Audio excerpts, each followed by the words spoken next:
Momentarily. But I'm excited for what today is going to bring, the rest of the cross-examination. Let's see. Still a little tired. I needed even more sleep than I got. I can promise you that. I can promise you that. I'm gonna let Bob take over the stream, so I'll have him take over the I guess streaming the trial. So I'll have him put up OnlyFans when he gets here. Good morning, everybody. Look at you all piling in this morning. I don't know if we've got more people. Everybody's in different time zones, so I don't know who's lucky enough to be on the East Coast, but nobody tell me how tired I look this morning. Actually, I can see myself. I can't wait till Bob gets here so I can make myself smaller. Ay. The longer he's not here, the angrier I'm getting. All right, I'm actually going to put up OnlyFans. Ay.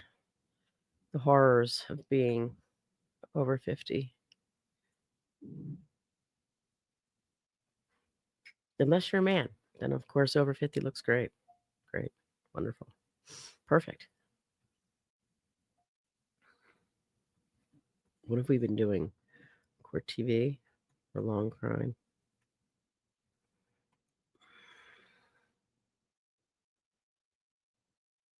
Oh, has he been doing like something 10? Is that what he's been doing? Let me come back in here and ask you guys.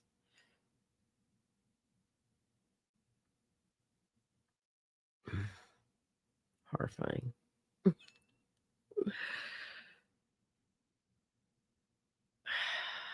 Boston 10. Thanks, Anne. And thanks all of you. Not so Zen Gel. I hate to tell everybody I feel tired and think I look tired because then you all tell me how wonderful I look, and then that's not what I wasn't fishing for compliments. So then it just makes me. All right, Boston 10. Let's see.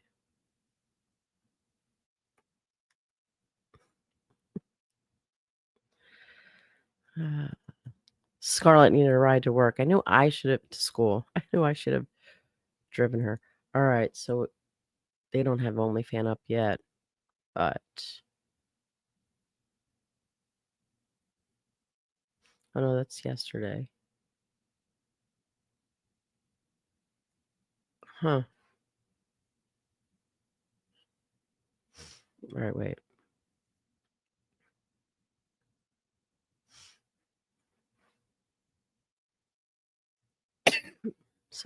Sorry for sneezing on you guys. All right, so there's nothing yet except screen. So, nope.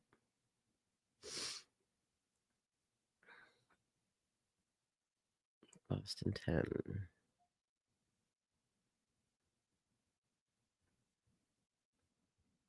All right. No OnlyFan yet. Oh, 2 minutes and 10 seconds we'll have OnlyFan. Okay. I mean, I'm assuming that what this countdown means over here. So I can't even make it go wide screen yet. All right. Come in. Let's see. Long Crime had 2 cameras yesterday, so you could see the defense table during testimony. Ooh, Caroline, I love that. Oh. I don't know. So, any of other of you people out there have any preference? Seen any fancy camera work? I didn't know if they were all sharing the same feed, like if it was like a group a group camera feed.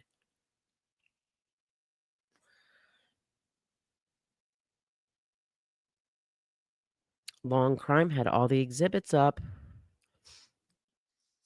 Babe, Hey, hi. it was not the morning to make you go all single on the screen. I Why, Bobby? just a weekend like that takes a toll on your eyes. All right, so Morning, beautiful humans. What's going on? I was asking the people about, like, because somebody said that was it Court TV stream? Somebody had 2 cameras, and then someone said they had a camera pool, and then they dial in camera. That there were 2 cameras for, Court TV, so you could see the Long Crime.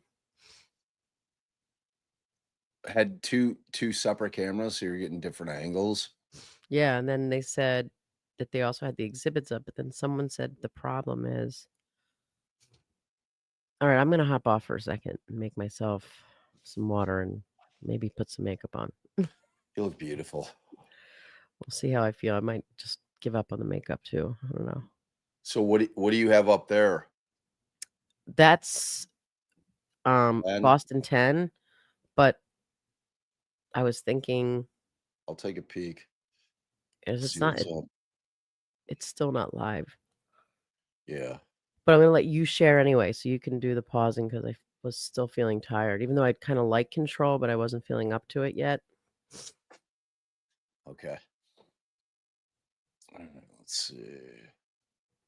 That's it. You're all widescreen now. It's all me. It's all me. What's up, y'all? What's up, y'all? I had to drive Scout to school. She missed the bus. So Allie took control. We can still hear you, babe. Groaning. We both fell asleep very early last night. We were both tired. It's a long couple of days. I do have a very beautiful wife and very brilliant.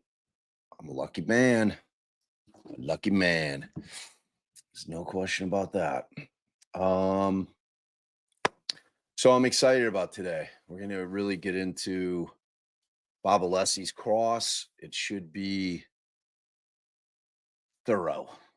I think that's going to be the best way to describe it. Thorough. He's going to hit all the points.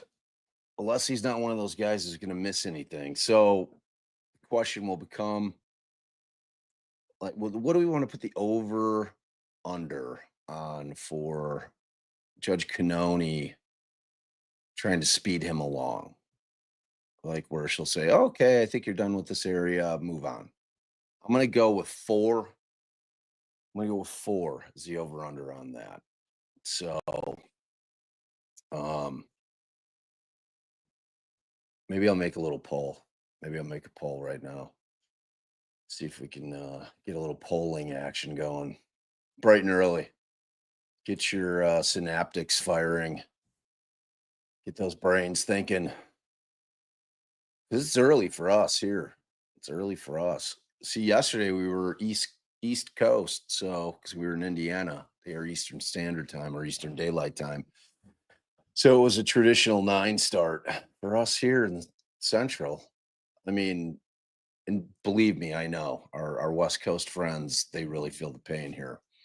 I mean, this thing starts 5:45 a.m. for them if they're jumping on our stream right away. So I imagine a majority are replay crew from the West Coast, except for those that are really dedicated.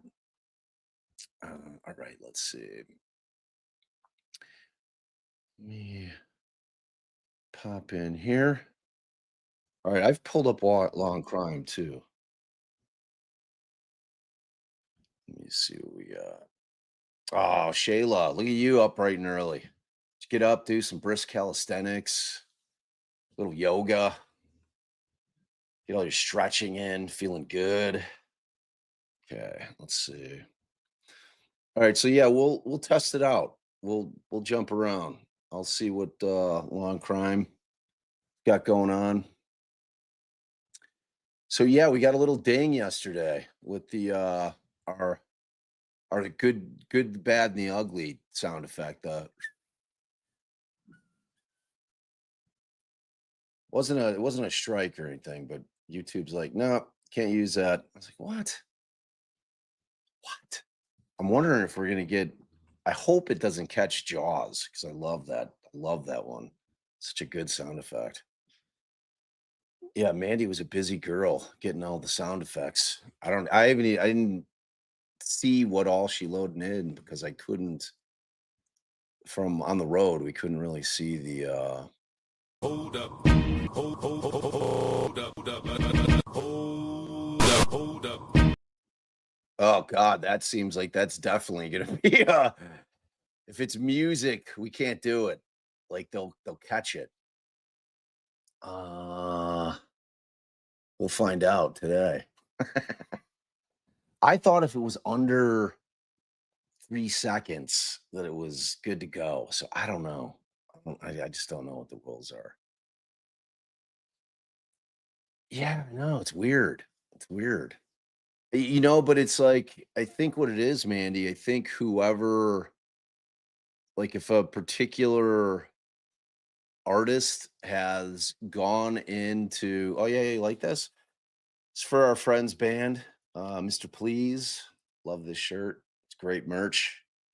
I re-upped. I bought another one. We went to go see them, and that's who we went to go see in Peoria a few weeks back.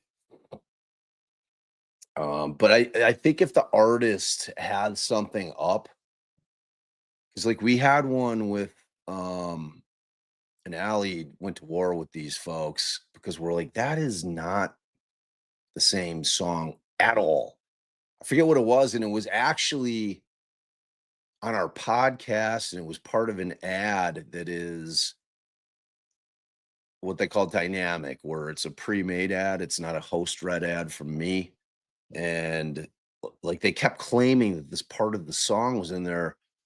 Kept listening to it. And this guy was like, the lawyer for them was like, yeah, I'm telling you, it's there. So we found out, and then we're like, oh, we're not even putting that ad in there. Like that's actually Spotify that's putting the ad in there. So yeah, we're gonna get the I'm gonna so we've got Bonfire right now for our merch, which is hit or miss with their delivery times because it's on demand, meaning I don't have to print out the shirts ahead of time. So if you order one of our shirts, they print it on demand and then they ship it out. It's like out of our hands completely. So I think I'm switching over to a Shopify store because Shopify is amazing and put up, they have a great platform for, small businesses to put their merch up. If you're an artist, if you've got anything that you make, if you crochet, if you've got any skills, and people are like, oh my God, you should sell this. Well, you should. You should start it with a Shopify store. So that's what we're going to switch to over there. Yeah, Shopify does it all. Shopify is phenomenal. And I think that's what I want to switch over to because I think it makes sense to. I think what we should do, I should be hawking the merch more on our on our lives. I think if you guys actually see the shirts, you might want to pick one up. Uh-oh. What's up, Trace? Tracy has a very adamant no there. Oh, do I need to give some family hugs this morning? Aw, family hugs to all you beautiful humans. Love seeing you guys in here. We're so excited to see you guys every day. Every day. I'm excited about today's trial day too. I think it's going to be a good one. Anybody anybody have any guesses on who's going to testify after Whiffen? I imagine Whiffen's going to take a hot minute with Alessi.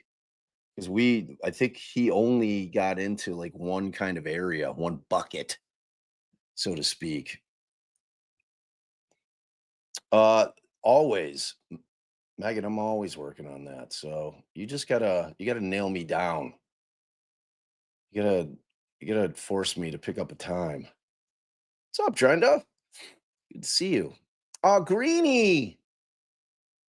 Greenie's birthday today. Happy birthday, Greenie. We love you over here so much. I hope you have a wonderful day. I really do. When Allie gets on, I'm gonna see if I could talk her into singing Greenie happy birthday.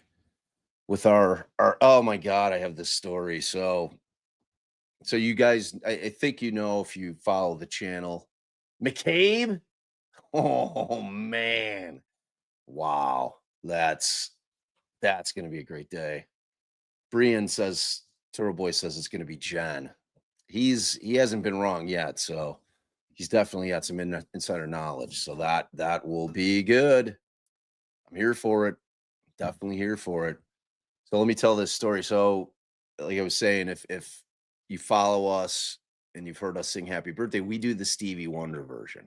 Like we do it for our kids. Like when we have birthday parties, it's the happy birthday to you. Happy birthday to you. So we do that. And for my morning jacket show on Saturday night, it was both the lead singer, his name's Jim James, and Patrick Callahan is um he's the drummer. All right. So and they share a birthday. And so so everybody like in the kind of the jacket fans that are been following him for a while, we're all on Facebook and in real life talking about that in between the set break and the encore that everybody was going to sing happy birthday to both those guys. And like so Allie was relentless. Like it was typical Allie. I mean, she mimics in life what she does as a lawyer, so she's relentless, as you can imagine. So she was like the whole day was spent with her, like singing that song to people. Like this is how it goes. This is how we're gonna do it because it's way better than the old fashioned. Which I agree completely. Like she sold me on it years ago. And because the traditional happy birthday song, people sing it like it's a funeral song. Happy birthday to you. It's no good. So the Stevie Wonder's definitely more upbeat. So I'm not exaggerating. She spent probably, I don't know, maybe 10 hours of that day trying to convince people. And I'm like, baby, I'm with you. I'm like, it doesn't like, I'm like, even if we can't get them, you and I'll do it. So when like that time of the show came, she like went into the aisle and she's singing it real loud. Oh, it was adorable. She is just so amazing. So at any rate, Greenie, we love you here. We wish you the happiest birthdays. I hope this next spin around the sun is filled with health, wealth, and happiness and all the good things. So I hope you have a glorious day. I truly, truly do. All right. Let's see. Long crime has not started yet. We'll start off with these guys. So Mandy, can you get our um cover up? Whatever thing that is for that. And What the dog doing? What the we'll see how this goes over here when that starts. I think they start right on time. I want to pull up Boston 10 though. I really like Boston 10 though. I mean, I heard that there's one pool. I mean, see, like Boston 10 already has like OnlyFan up. So I don't know, man. Like, I don't need the pool that's showing like close-ups of Karen constantly. I really don't. It's different if they're showing who is doing the questioning and the witness and kind of flipping back and forth. That's cool. I'm all about that. All right, go full screen here. Go over here. Look at that. Look at that. I mean, come on. Can't beat OnlyFan. See, Boston 10 understands how important it is for us to see OnlyFan. It's comfort. It's like a weighted blanket. It's like your snuggie, whatever you use for comfort. Babe, I told him your happy birthday song story for Jim and Pat. Yeah, he was a fail. Not to sing anything.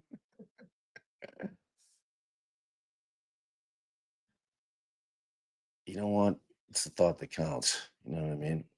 All right, what are you doing up here? Well, Get down there. Back to the salt mines, woman. OnlyFan is essential. I think we all agree on that. Yeah, I mean, that's what I'm saying. Like, they know. They know. So, but we'll pop through. Tiff, we did. Allie read it yesterday while we were in the car. She read the affidavit and the motion. We went through both of them. Crazy, crazy, crazy, crazy, crazy stuff.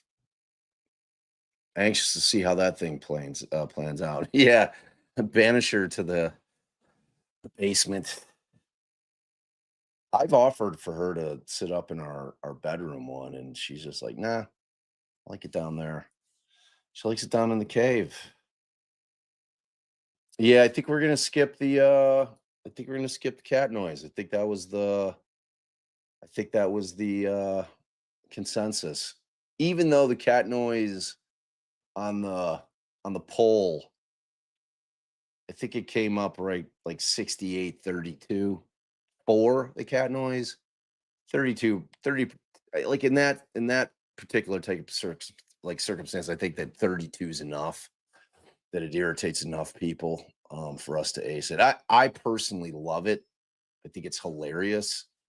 I love it. It's just like when you're playing it when like Carrie Roberts is up there, or like, I mean, we're gonna miss it. I'm just telling you, we're gonna miss it when Jen McCabe's up there on cross examination because she'll be catty, you know. So I thought it was another brilliant move by Mandy yet again. Her comic genius shining through. She got a new cat. Yeah, I don't know that they're gonna like it anymore. I mean, we'll test it out. It's more of an angry cat. Like, I fear that cat might work the other animals that people have up even more. That's my fear. Rosie, thank you very, very much. Hi, Bob and Allie. I've been looking forward to your live today. You two are such a good vibe. Oh, thank you. Thank you, Rosie. It's like hanging out with cousins. Oh, man.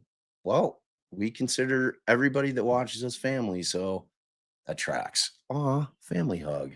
And Nina B. Aw, family hug to you. Welcome, welcome, welcome. We love new members. We love new subs, which reminds me, don't forget to like. It's free. It helps us. Helps us get us out to the algorithm. Because like the algorithm matters. Like if you're scrolling YouTube like on your phone and it's got suggested for you and it knows what you watch, that's what helps us pop up, you know? And then maybe people will click on us and they'll be like, this guy's not so bad. Maybe they'll hang. Maybe they'll start chatting. And then our chat will do what they do. Just being awesome.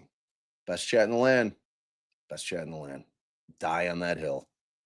Absolutely die on that hill. Sweaty, I know. Like, I've come to the conclusion that the cat sound is much like Radiohead.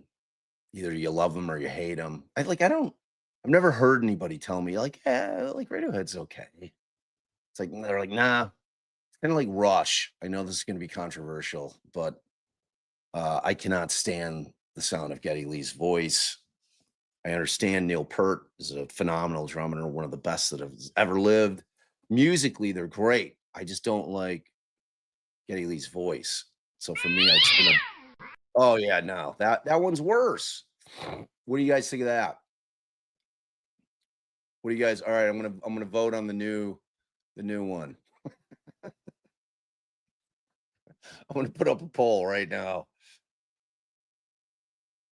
So let's see. New cat noise.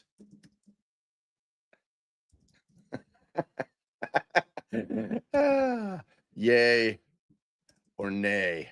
We'll see if the yays or the nays Dang it, have Bobby. Dang it, Bobby. Dang it, Bobby. it. I mean, the great thing about Hank is I can do a spot on Hank. I love the Hank. Oof. Wow. Read them and weep, Mandy. It's coming in hot. 87 votes. It's 69 on the nays.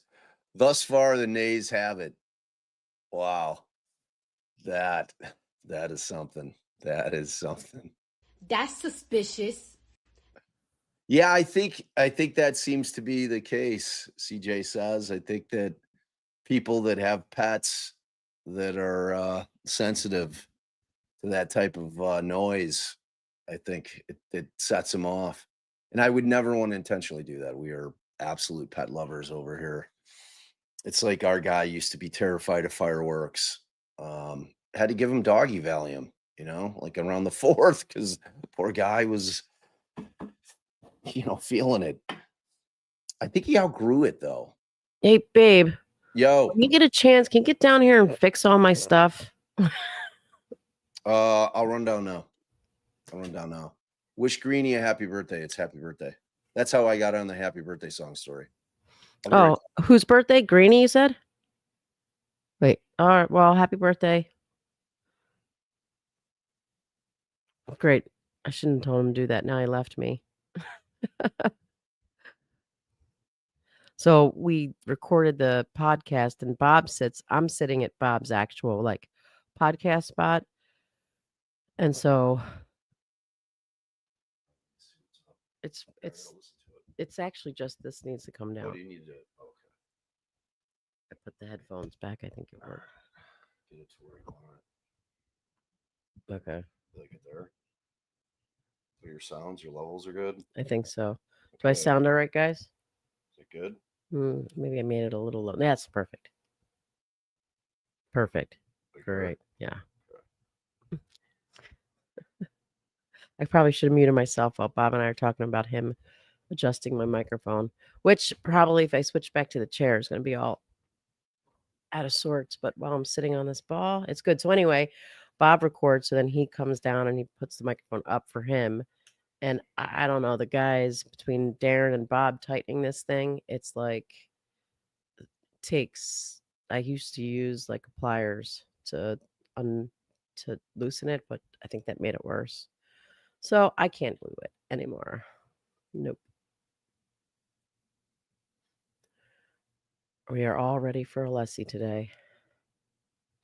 Also, couldn't get into my bathroom to do my makeup, so I look the same as I did before I left. You look gorgeous. I don't know what you're talking about. I know. I always tell Allie, which is true. Yeah, they're gonna hate that one too. That's a cat? Yeah. That one's awful. I was explaining. I think anything that's pet related and it's a pet noise is probably out. I was saying Bob can just do it himself. He makes a great cat noise. Go ahead, babe. Yeah, make a great cat noise. Yeah, there you go. And that won't actually bother anybody's cat. Let's see. Thank you so much, Ramble. Bob, I have to ask, can the defense use the recent Peters motion in their cross of Jen McCabe to highlight the bribery, or is it off limits? Well, they can use that shit. I mean, they can technically use anything to attack somebody's credibility. Aw, poor Nookie. He's trying to come down here with his squeaky toy to play. Oh, what a guy. Aw. What a guy. So, I mean, the short answer is yes. Whether or not Canoni will come up with some kind of reason why they can't, it's another question. Okay. Thank you so much for that. We appreciate you, Ramble. Not intentionally, Mr. Jackson. I love it. I love it. Thank you. Did you see Hank shake his head no to Bev yesterday? I did not. What portion? I was in the unfortunate circumstance yesterday that I was driving. So I was just listening to the examinations. I wasn't able to watch. So I didn't give me a little more. When did that happen? When did that happen? I'm not sure that I saw it. I actually intended last night to go like after Scarlett's game to come back and I wanted to rewatch the You are entire unmuted. Oh, we on. Let's go.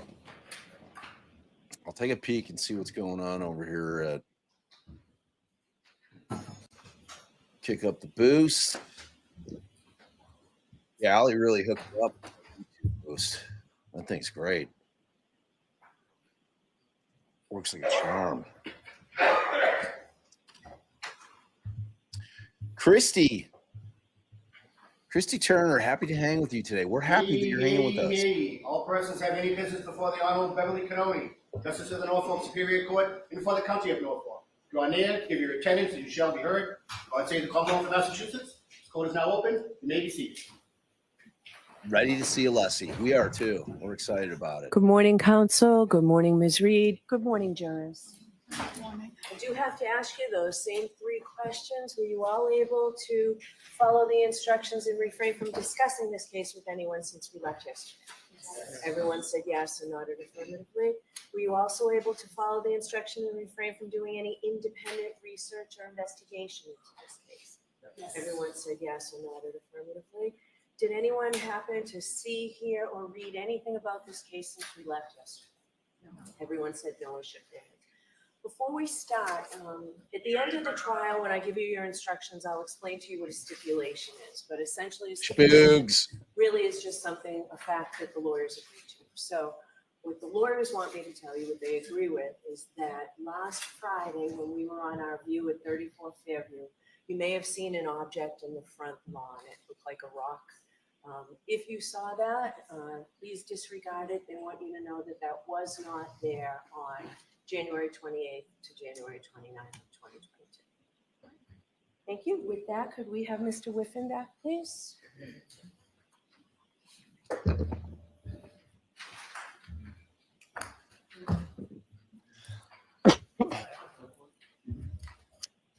Yeah. Did you guys see that rock? I saw it on the Facebooks. Saw a picture of it. Good morning. So you're still under oath. Thank you. All right. Ian Whiffen. All right, Mr. Alessi, you all set?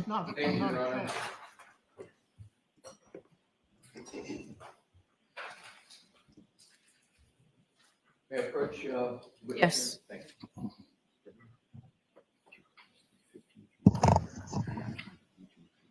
Yeah, Brooklyn. The people have spoken for sure. It's pretty definitive. On what? The Manny had a new cat noise, and I put a poll up right away. Like that one got aced. All right, no more. We're done with the cat noises then.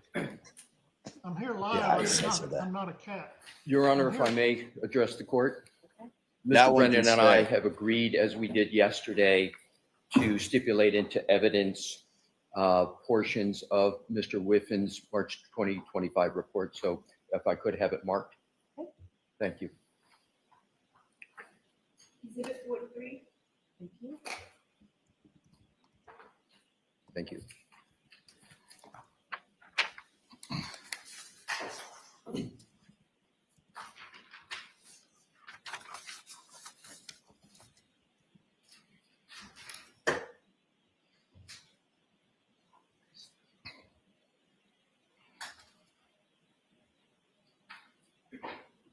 May I, Your Honor? Yes. Thank you. Morning, Mr. Whiffen, Good morning. and welcome back. Thank you.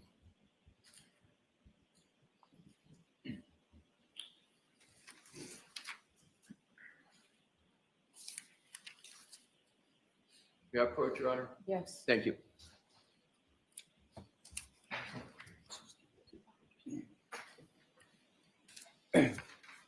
Thank you.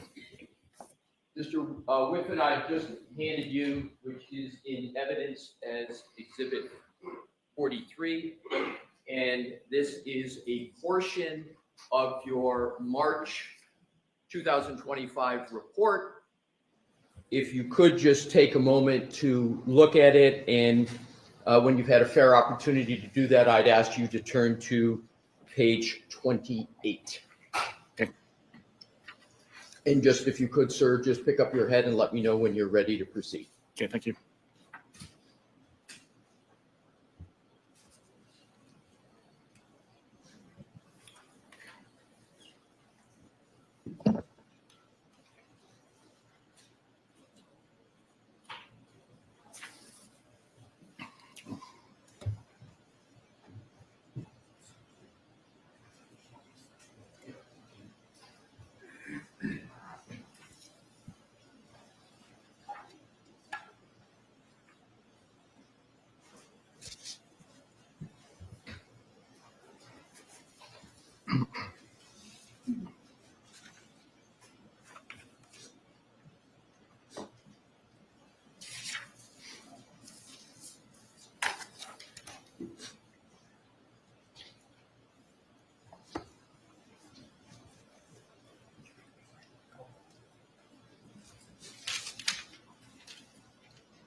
Thank you. You ready, Mr. Whiffen? I am. Thank you. So what I'd like to do is to, with your honor's permission, is to publish pages 28, 29, and 30 and start with page 28. Okay. Thank you, Your Honor. Mr. Wolf? And if you could enlarge the text down below as much as you can so the jury can see it. Thank you, Mr. Wolf. So, Mr. Whiffen, this summary section of your report is a summary of the location section that you wrote in your March 2025 report, correct? That's correct. And it states the location data on this device contains a vast number of records while traveling between 12/19/33 and 12/24/38. These records all have a high horizontal accuracy value as well as bearing and speed information which conforms to the streets being traveled. Next paragraph. The device arrived outside 34 Fairview at 12/24/38 where it remained static for about 30 seconds. Do you see that, sir? I do, yes. And did I read that correctly? You did. Did I read that correctly? Sorry, yes, you did. Yeah, so at the end of it says, show the device moving west from the roadside towards the house. That's what you wrote, correct? Correct. I would like you to, Mr. Wilk, if we could switch back to the timeline of Mr. Whiffen that we had published yesterday in Deck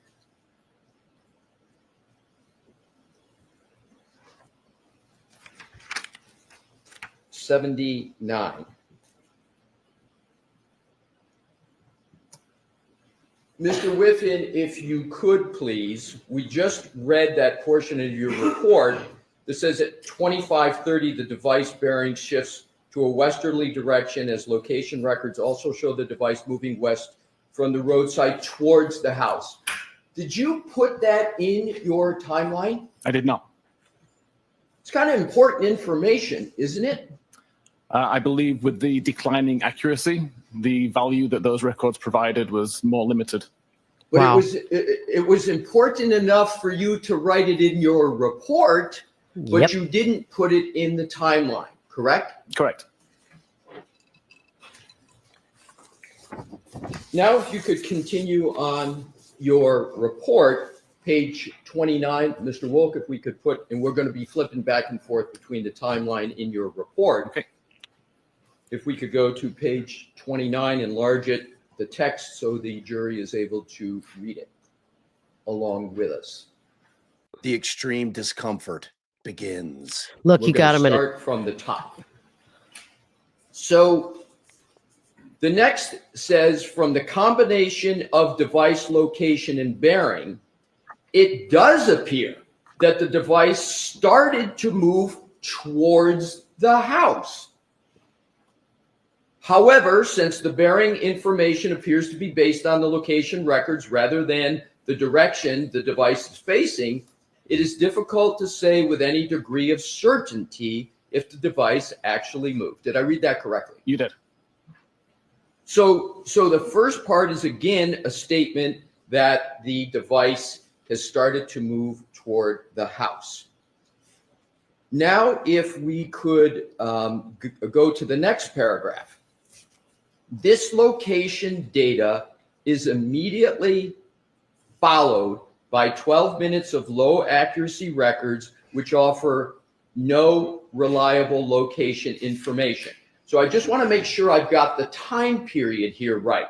The 12 minutes is from 12:25, correct? Yes. And that's so correct. 12:25 plus 12 is 12:37. So the range we're talking about here is from 12:25 through 12:37, correct? Correct.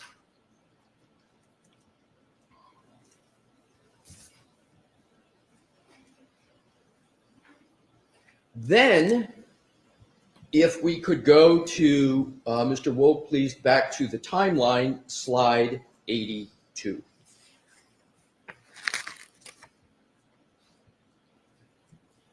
God, he was a quality add to the team. So I want to discuss with you the very top entry, Health 12/31/56, where you have the entry, start of health event, 36 steps, 25 meters, and yesterday we agreed 25 meters is approximately 84 feet, correct? Correct. And that is what you have in the timeline. Let's understand what that means. At that time period, 12/31/56, do you recall writing in your March 2025 report that the device began moving for a period of 20 seconds? Related to the location data, I believe. Yes. Yes.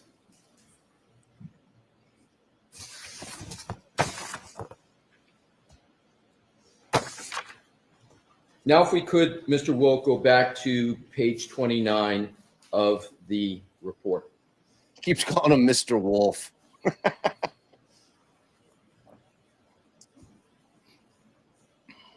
So what I want to do is go back to that paragraph up at the top from the combination of the device.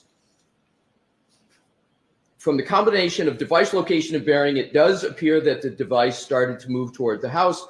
However, since the bearing information appears based on the location records rather than the direction the device is facing, it is difficult to say with any degree of certainty if the device actually moved. So you're talking about difficulty saying with certainty, correct? Correct. But it is certainly possible that the device was at that location and was moving toward the house. That's possible, correct? Based on location data, yes. Now what I'd like to do, please, is to go stay on that report. And the third paragraph says, the reason for such low accuracy location data at this time is not known, as there are many possible reasons why the accuracy was be reduced. There's a little grammar issue there, but Correct. in fairness to you, sir, we do that when we write long reports. But I think that your intention here is, why the accuracy is reduced at this point, correct? Yes. Correct. Thank you. This could include reasons such as the device entered a building covered area, the result of weather conditions, geography, poor connectivity, or interference, to name a few. So those are the reasons you gave, which could contribute to some low accuracy, correct? Correct.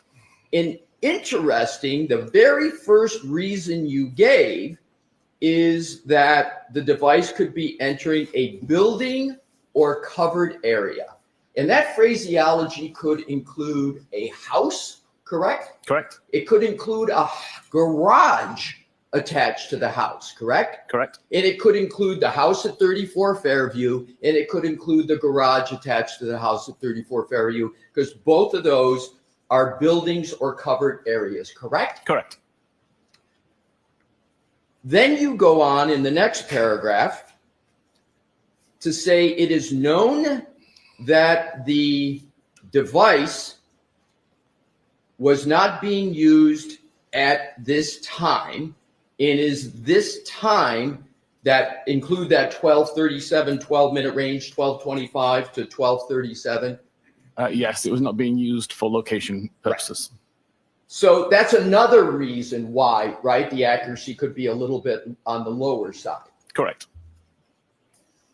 Now, the next paragraph says, at 12:38:13, when the device begins recording higher, and that's relative to what it was recording before. It's not that it's high, but it's higher than what it was just moments before. Correct. The data centers on a location slightly closer to the house than the roadside.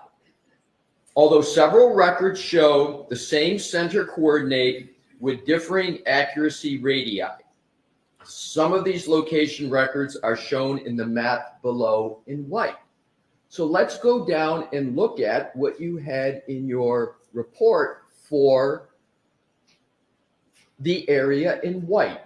In the area in white that you're referring to, there are two white circles, the largest one there.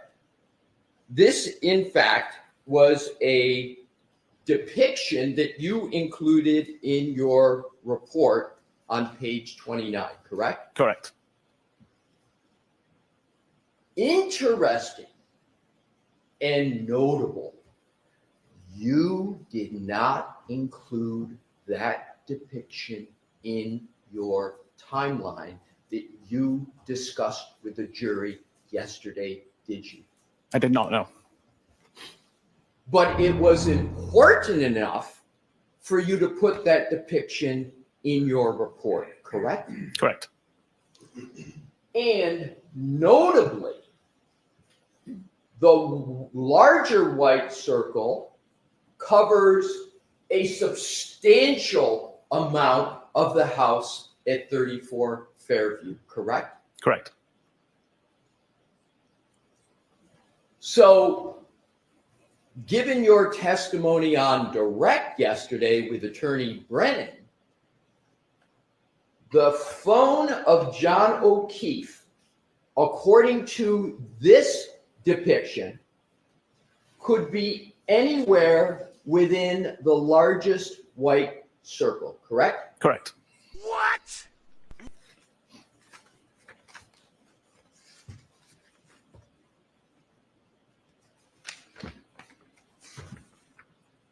And this depiction was not offered by you or the Commonwealth in your presentation to the jury yesterday, correct? Correct. Not in the PowerPoint. Now, if we could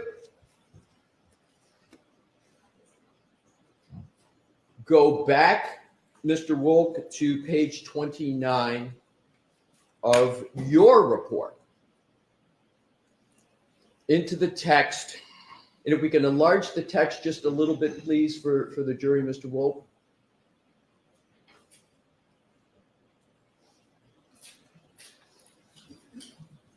So the paragraph that begins with at 12:38:13, when the device begins recording higher accuracy information. Again, the data centers on a location slightly closer to the house than the roadside, although several records show the same center coordinate with differing accuracy radii. Some of these location records are shown on the map in white below. And I repeated that just to connect this part of the text to that diagram with a big white circle. Have I done that correctly? Yes, correct. Thank you, sir. The next paragraph. Over the next few hours, the GPS coordinate and the associated accuracy radius jumps around numerous times between the house and the road. Did I read that correctly? Correct. That's suspicious. And therefore, over the next few hours, according to your report, the phone of John O'Keefe could be in the house, correct? Based on the low accuracy information, yes. The answer is yes. Yes. The next paragraph. Well, we'll stop there for a moment, and I would like to, Mr. Wolf, go down, scroll, please, to that diagram that's right below that text again.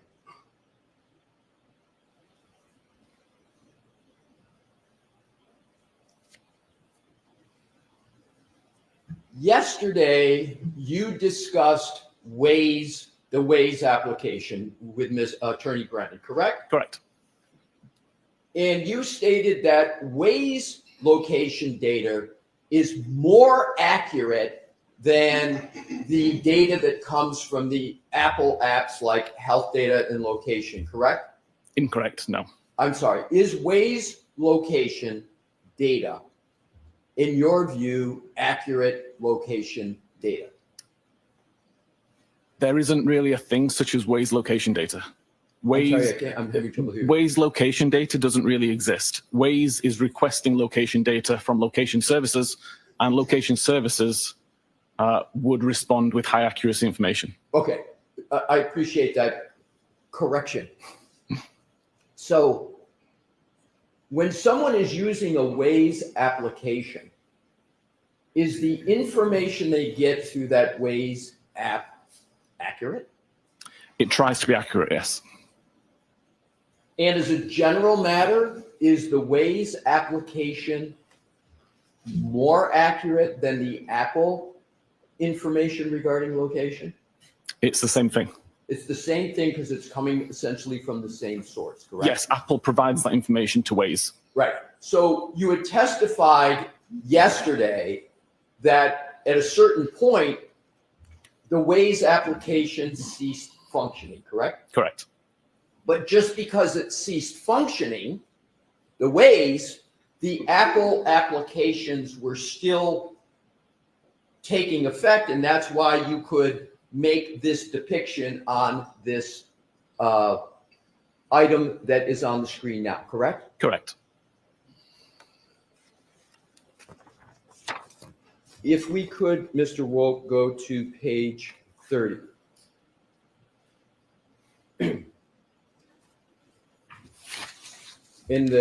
What I'd like to highlight, please, is the text. So if we can enlarge it up at the top.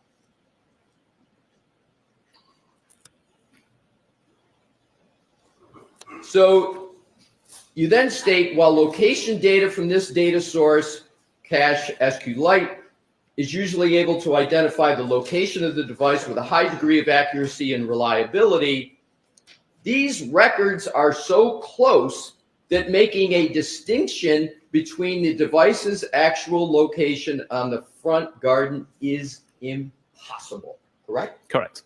Your words, impossible. Correct.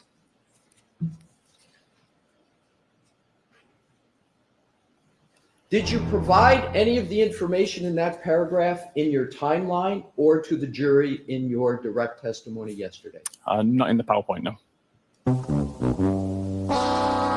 Next paragraph. If the location records are limited to just the records between 0025, which is 12:25, and 6 a.m. and with an accuracy radius of 10 meters or less, there are 46 records, all of which fall within the red circle shown below. Go ahead, Mr. Wolk, if you could scroll down. And that is the only depiction there that you included in your timeline yesterday, correct? Correct. So you took one of two depictions in your summary of the location, this one, in terms of your timeline presentation, correct? Correct. Now, in terms of the timeline, and Mr. Wolk, if we could go back to the previous with the other depiction.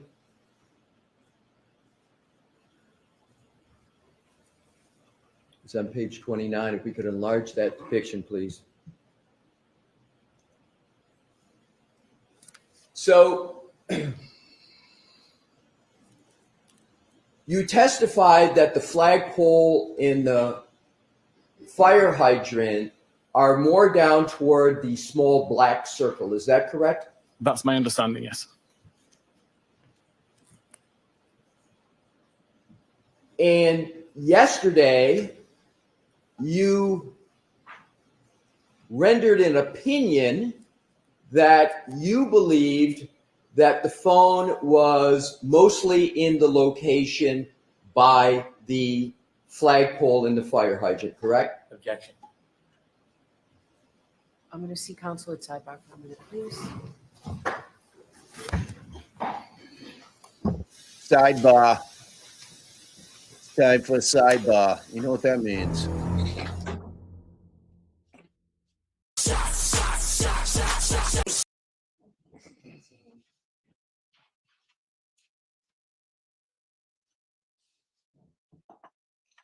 Oh boy. So you are watching a textbook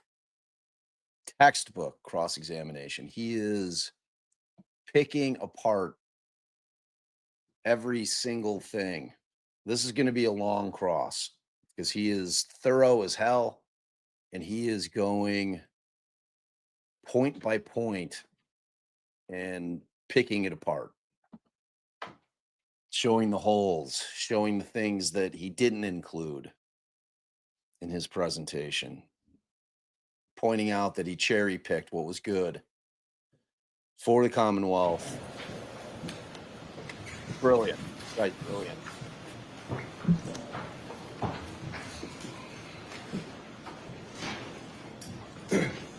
May I, Your Honor? Yes. Thank you. If we could dim the lights again, please. Thank you. Hell yeah. So if we can enlarge that depiction. So yesterday, Mr. Whiffen, you focused your testimony and your opinions on the smaller black circle, correct? Correct. And you didn't discuss at all or disclose at all this depiction, and therefore didn't discuss or disclose at all the larger white circle, correct?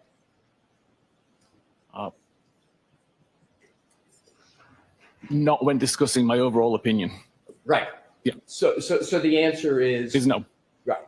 So the fair way to interpret, and this is what you put in your report, this is your depiction, is that, and based upon what you said yesterday, the phone could be at the very edge of the top of the circle, correct? Correct. And the phone could also be at any point, so you can, in theory, put a phone anywhere around the very edges of that entire circle, correct?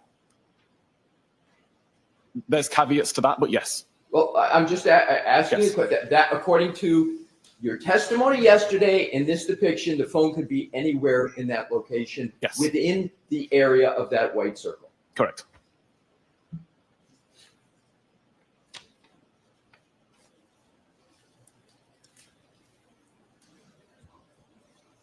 I would like to now go back to the timeline, Mr. Wolf, where we had left off, which is slide 82.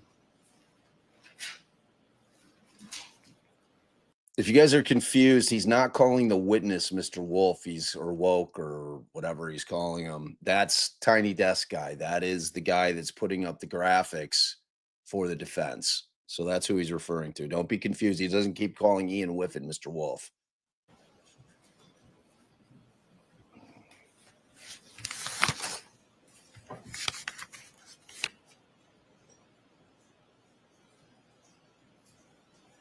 And at the very top entry, you have health, time 31:56.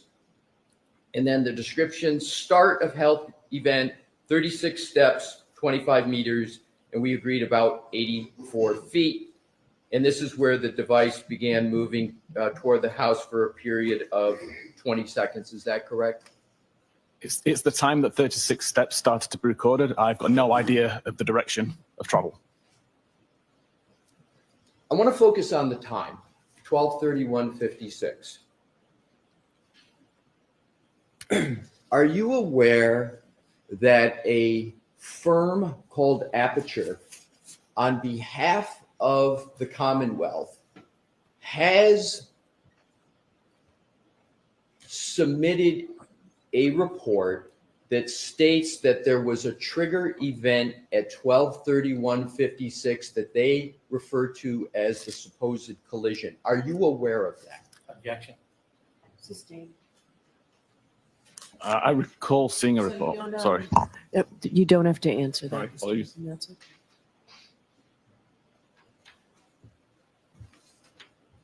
Mr. Whiffen, are you familiar with a firm called Aperture? I'm vaguely aware of them. I've heard of them once. Are you familiar with a person by the name of Dr. Judson Welcher? I'm not, no. But you're familiar with the firm Aperture? I am. And do you know that the Aperture firm is working on this case? That's the only reason I'm aware of this company. Right. And do you know that the Aperture firm has used your data in your report? Do you know that? I believe I saw something about that. You believe you saw something, or do you know that they've used your data for a report in this matter? I recall seeing a report. I don't recall whether it was my data that was being referenced. Do you recall seeing a report from Aperture? I do. So you reviewed a report from Aperture? Several months ago, yes. And did you read the whole report? It was a PowerPoint presentation, I believe. Yes. Yes, I reviewed it. And you recall reading that entire PowerPoint presentation? I don't recall what it said, but I remember reading through it. Fair enough.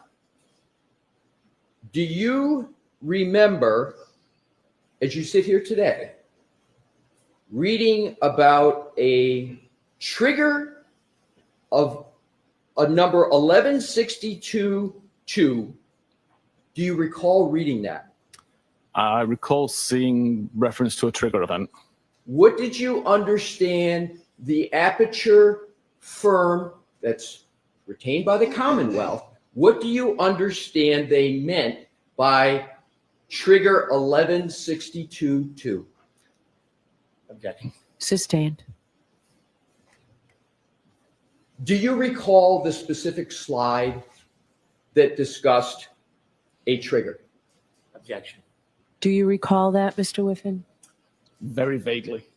Okay. Would it help your recollection if I showed you a slide from that report that you said you reviewed to refresh your recollection? Objection. All right, so why don't I see counsel at Sidebar? Bring that with you, Mr. Leslie, please. Yeah, well, if it's Ian Whiffin's slide, I don't see what the issue is. I don't see what the issue is. This is powerful. I mean, he's basically establishing that Aperture is cherry picking information from Whiffin's report, and Whiffen was on the stand just puking confirmation bias up yesterday. This is a beautiful cross. He's destroying this guy. Absolutely destroying this guy. You could see Ian Whiffin's extreme discomfort, the hard swallows. I love seeing a witness squirm. Oh, the angelic Bob Alessi. He's a master. He's a master. So the important thing about Bob Alessi is that he makes it clear. You know, it's one thing when you have a really intellectual attorney up there. Sometimes they have a tendency to talk over the heads of the jury. He's not doing that. He's breaking it down piece by piece. Very detail oriented guy. He really is a surgeon, Nexus. Uses that scalpel.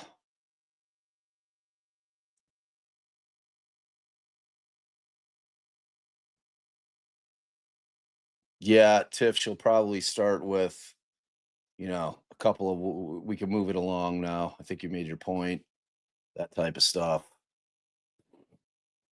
My impression of when she had Wolf leave the stand is that she'd had enough. She had enough. If Judge Bev was sitting up on her perch up there and felt that Wolf was not being anything but honest during that entire cross-examination, I don't know what to tell her other than she's got awful judgment. That dude was unflappable. That dude is not giving up his career and destroying the reputation of the company that he works for and himself for any case. Tell you that right now.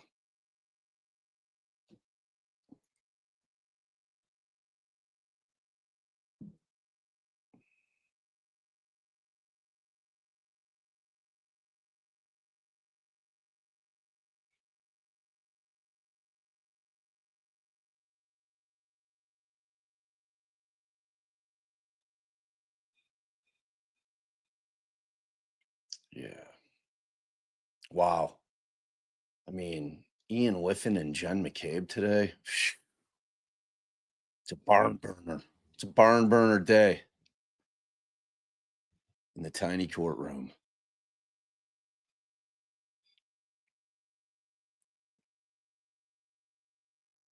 I mean, the fact that Alessi is doing this pro bono is unbelievable. I mean, you could tell by the amount of work that goes into this, like throughout the cross. You can just see it. This is a guy that just absolutely devours discovery, goes through it so thoroughly, multiple times. It's unbelievable.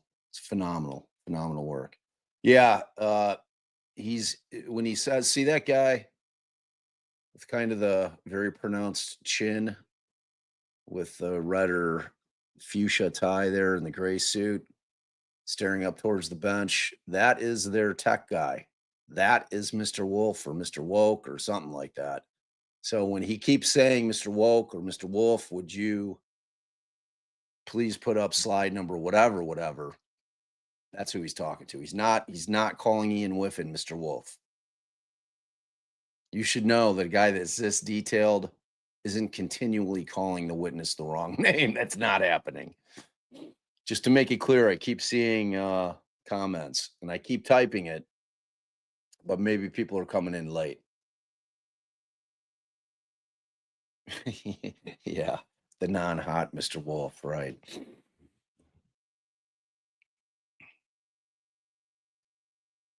Yeah, yeah, yeah.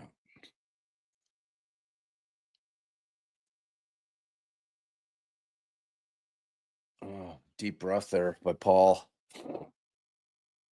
He's definitely not loving this. He's not loving the cross here.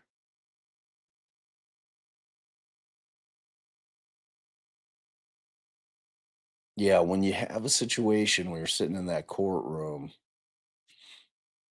and you've got a guy like Alessi doing a cross, that's why like a couple people on Twitter were asking me, oh, what did you think? Because I thought Ian Whiffin's direct was good. It was good. I mean, in terms of a jury hearing things that the Commonwealth needs them to hear, it was a good direct. However, evaluation of a witness does not stop there. It stops after cross. It's the only time you can see what sticks. And unless he is doing it brick by brick, picking it apart.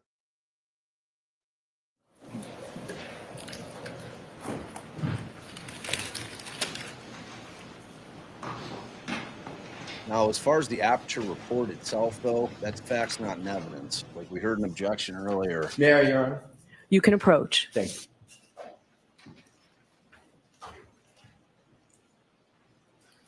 you. Mr. Whiffen, I'm handing you this. I'm handing you this document. Thank you. May I stand by the witness? Sure. Tell me when you've had a fair opportunity to take a look at that.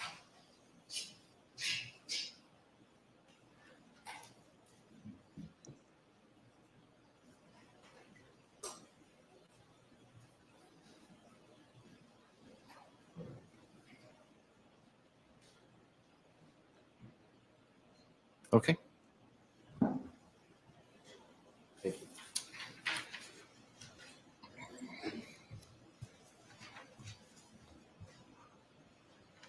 Mr. Whiffen, does that refresh your recollection with regard to an aperture report that discusses a trigger of 1162.2? It does, thank you. Pardon me? It does, thank you. And how does it refresh your recollection? I remember seeing that several months ago. I'm sorry, Your Honor. There's a blower on here that I'm having trouble hearing Mr. Whiffen. If you, sir, could bring the mic, it's not your fault. If you could bring it and speak a little louder, I'd appreciate it. Yeah, I recall seeing that as part of the report that I read 2 months ago. And you recall the time of 12:31:38 now, correct? Correct. Let's go back to your timeline.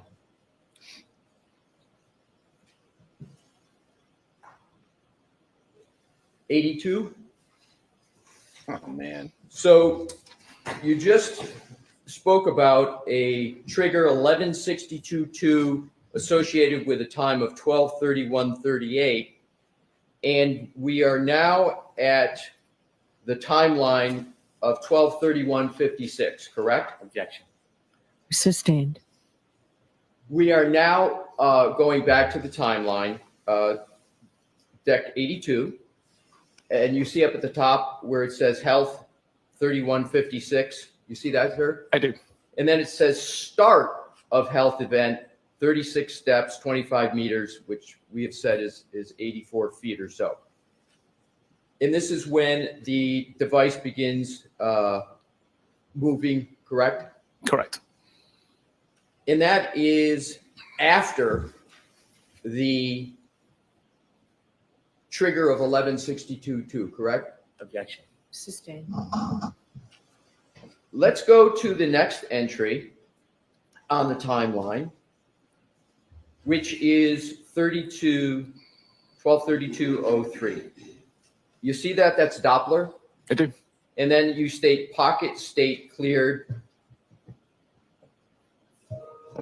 Is the phone at that time in a pocket? It's impossible for me to say. I can say that the camera was blocked, but I don't know what was blocking it.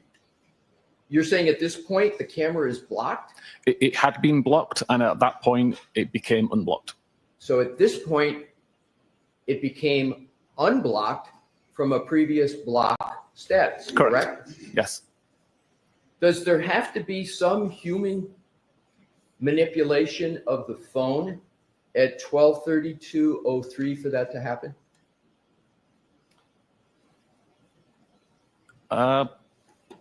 Technically not. There are scenarios that wouldn't require it. Is it more likely than not that there had to have been some human contact in action for this pocket state clearing event to occur? Yes. 123204 is the next. It's a type unlock. Device unlock with Face ID. You see that, sir? I do. Is there some human action that has to occur for the device to unlock with Face ID? Typically, you must be paying attention to the phone. I'm sorry, sir? You must be paying attention to the phone, assuming that that setting's enabled. So someone had to be looking at the phone. Yes. At 123205, application focus. What does that mean? That the messages application was at the foreground of the device being used. Next entry, 123206. We discussed this, it says read message, pull behind me. And that is associated with a Jen McCabe. It's the Jen McCabe message of 3147, correct? Correct. And does a human have to be reading that for that entry to be made? The message needs to be on screen. If the conversation with Jen McCabe was already on screen when the device was unlocked, then that message would automatically be considered read. Next entry, app lock 123209, end application focuses messages, and then it says device locked with lock button for the last time. That requires human interaction with the phone, correct? Correct. And it actually requires somebody to take the cell phone and press the side button to do that, correct? It does, yes. So there has to be some degree of coordination for that to occur, for a human to be able to have something that hits that button, correct? Certainly, yes. Do you understand what the term fine motor skill means? Do you understand that? And would that person have to be using fine motor skills to do that? Yes. Next entry, 123216. End of health event, 36 steps, 25 meters, again, 84 feet. That is in your timeline because that's when you believe the end of the health event, the end of the 36 steps occurred, correct? That is the time that the device data shows the end of the health event, yes. May I have a moment, Your Honor? Yes. Thank you.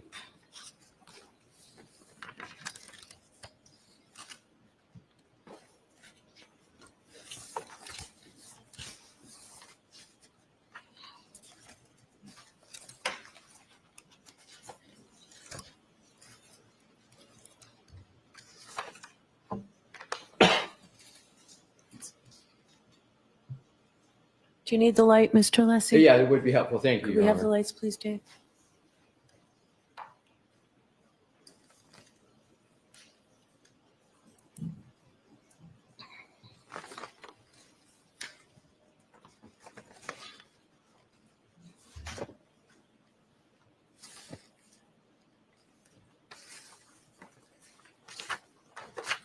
Do you recall writing in your March 2025 report the following? The final health activity of note on John's phone can be seen to have occurred between 12/31/56 and 12/32/16, during which 36 steps were recorded, covering a distance of 25.4 meters, again, that 84 feet, according to healthdbsecure.db. Do you recall writing that? I do. And you used in your report 36 steps were recorded covering a distance of 25.4 meters or 84 feet, correct? Correct.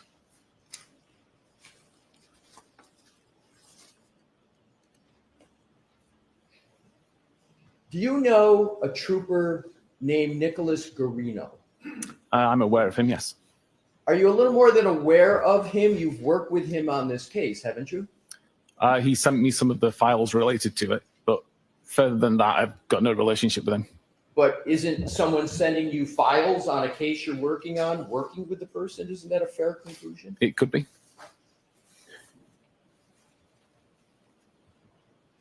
Do you recall reading any reports of Nicholas Garino?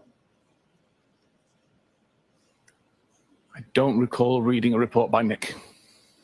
Does that mean you didn't read it, or Oh, you just Nick. don't recall reading it? Is he your friend? I honestly can't remember if I did or not. I remember some of the reports that I read for this case. I don't recall if one was by Nick.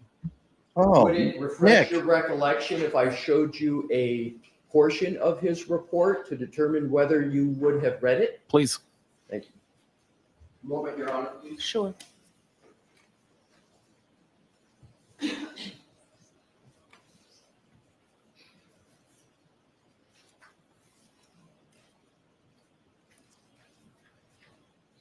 No, it's like Wolf calling Alan Jackson Alan. And, you know, Hank's whole stupid thing about them being buddies because he calls him Alan. First name basis, baby. I would argue that's even more familiarity, going from Nicholas to Nick. Thank you, Your Honor.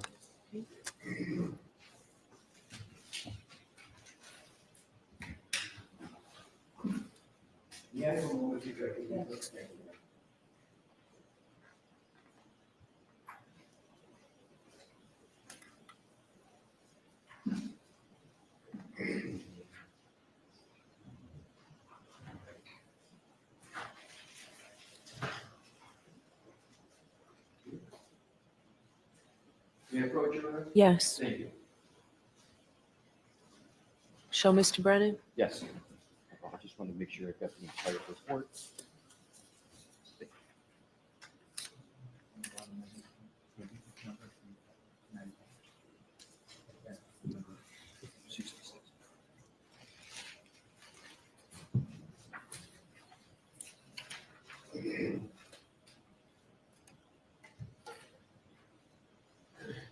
Mr. Whiffen? Thank you. And may I stand by the witness, Your Honor? Thank you. I am providing you with a document, and I would ask if that refreshes your recollection as to whether you've read a report of Mr. Garino. A report or this report? This report. Thank you, Your Honor. Okay.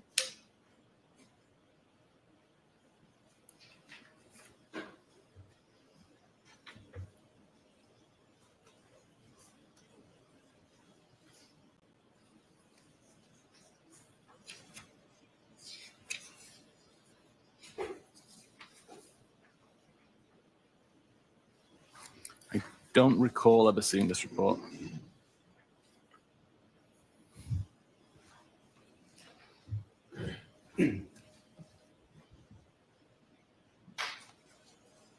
Have you ever had any conversations with Trooper Nicholas Garino? Very briefly. But you have, the answer is yes. Yes. Did Trooper Garino tell you that he measured the distance from the flagpole to the front door and it was 72 feet? Did he ever tell you that? Sustained. Did you ever have a conversation with Trooper Nick Garino about the distance from the flagpole to the front door of 34 Fairview? Maybe. Maybe. You Maybe. slippery So- son of a bitch. Is it maybe then you had a conversation with him in which he stated to you that that distance is 72 feet? It's maybe. Wow. What the hell did you just say? What So the if we hell go did you back just say? to- What the hell did you? It's got him on the ropes. What we were discussing earlier about the steps and the distance covered. And this is in your report of March 2025, where we've talked about this and it's the final health activity of note on John's phone can be seen to have occurred between 12:31:56 and 12:32:16. Is this the correct slide? No, it's not. So let's take it down. Thank you, Your Honor. Let me start that over. The final health activity of note on John's phone could be seen to have occurred between 12:31:56 and 12:32:16, during which 36 steps were recorded, covering a distance of 5.4 meters or 84 feet.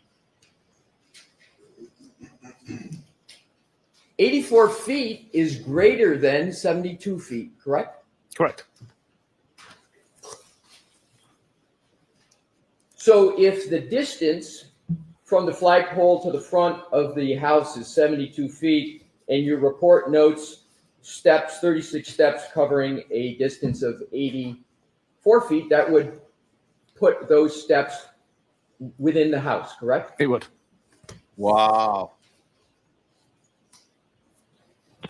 Let's continue on with the timeline.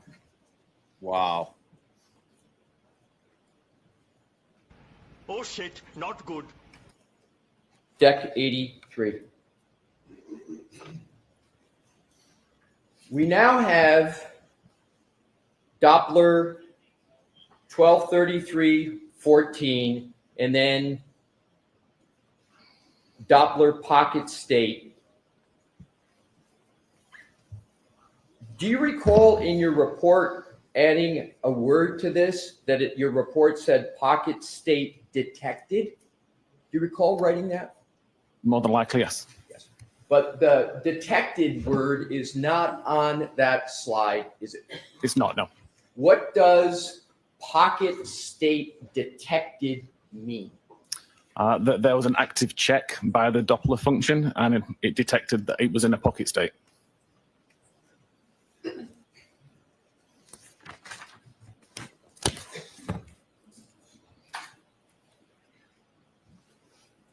May I have a moment, Your Honor? Yes. To switch? Thank you. Unless he's destroying them. Absolutely destroying them. What a thing of beauty. And he's doing it with such panache. Thank you, Your Honor. It's a perfect example that you don't have to go hard at a guy like this. Precision, facts. Do you need this slide up there, Mr. Alessi? I was just going to check that. I think the answer is going to be no, Your Honor.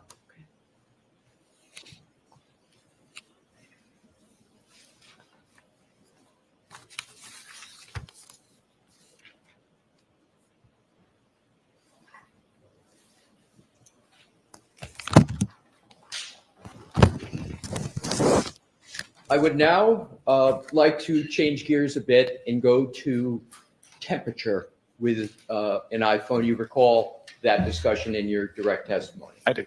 Thank you. Mr. Wilk, if we could please have the slide deck, but a different page, Pause, Dave. slide 60. All right, you got to be And quick, just though. tee it up, but please don't put it on. Did you hear what's going on? I heard the last series of questions about your report, 72 feet. Did you talk to Trooper Garino? So when he had first said yes to the answer that was objected. So then when he rephrased the question, he said maybe. I would have asked him, did the fact that they just objected to that question cause you to change your answer to maybe? Yeah. Good point. But Good point. all right, so I'm back. I don't know if you explained to the people I had to go to court, then I didn't have to go to court, then I No, came back. we're watching. We're All right, watching. go ahead. Allie had to go to court, but now she's back. On the screen yet. iPhones don't record ambient or the environmental temperature where the phone may be at any given time, correct? Correct. But the iPhones, including the iPhone of John O'Keefe, log the temperature of the battery inside of it, correct? Correct. And as a result of that function, examiners and folks like you can use the battery temperature of an iPhone to identify increases or decreases in temperature within the environment that the iPhone is physically located in. True? I believe so, yes. Was And McCabe's that's the same right out of temperature? your report, right? Your March 2025 report makes that very statement, correct? Yes. Please tell me McCabe's was the same temperature. Please.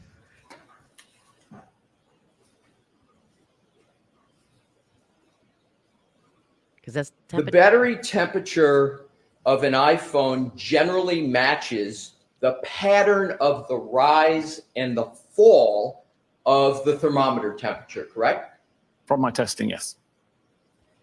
And when an iPhone is in a lock state with little activity occurring on the device, the battery temperature is heavily affected by the ambient temperature in the environment, again, matching the pattern of the rise and the fall of the thermometer we just temperature, did? right? Correct. And what I just read is right out of your March 2025 report, correct? It sounds like it is, yes. Those slippery And responses. you actually established this in various temperature testing and test scenarios in your March 2025 report, correct? Correct. What Brennan said. Bran. Let's discuss those two tests. Oh, he's shifted in his seat. Gotcha. Ah! Gotcha. Woo! There you go. There it is. It's such a great soundbite. Oh, you're doing more. You need that body expert. Let's go, girls. Let's go, girls. Let's go, girls. All right.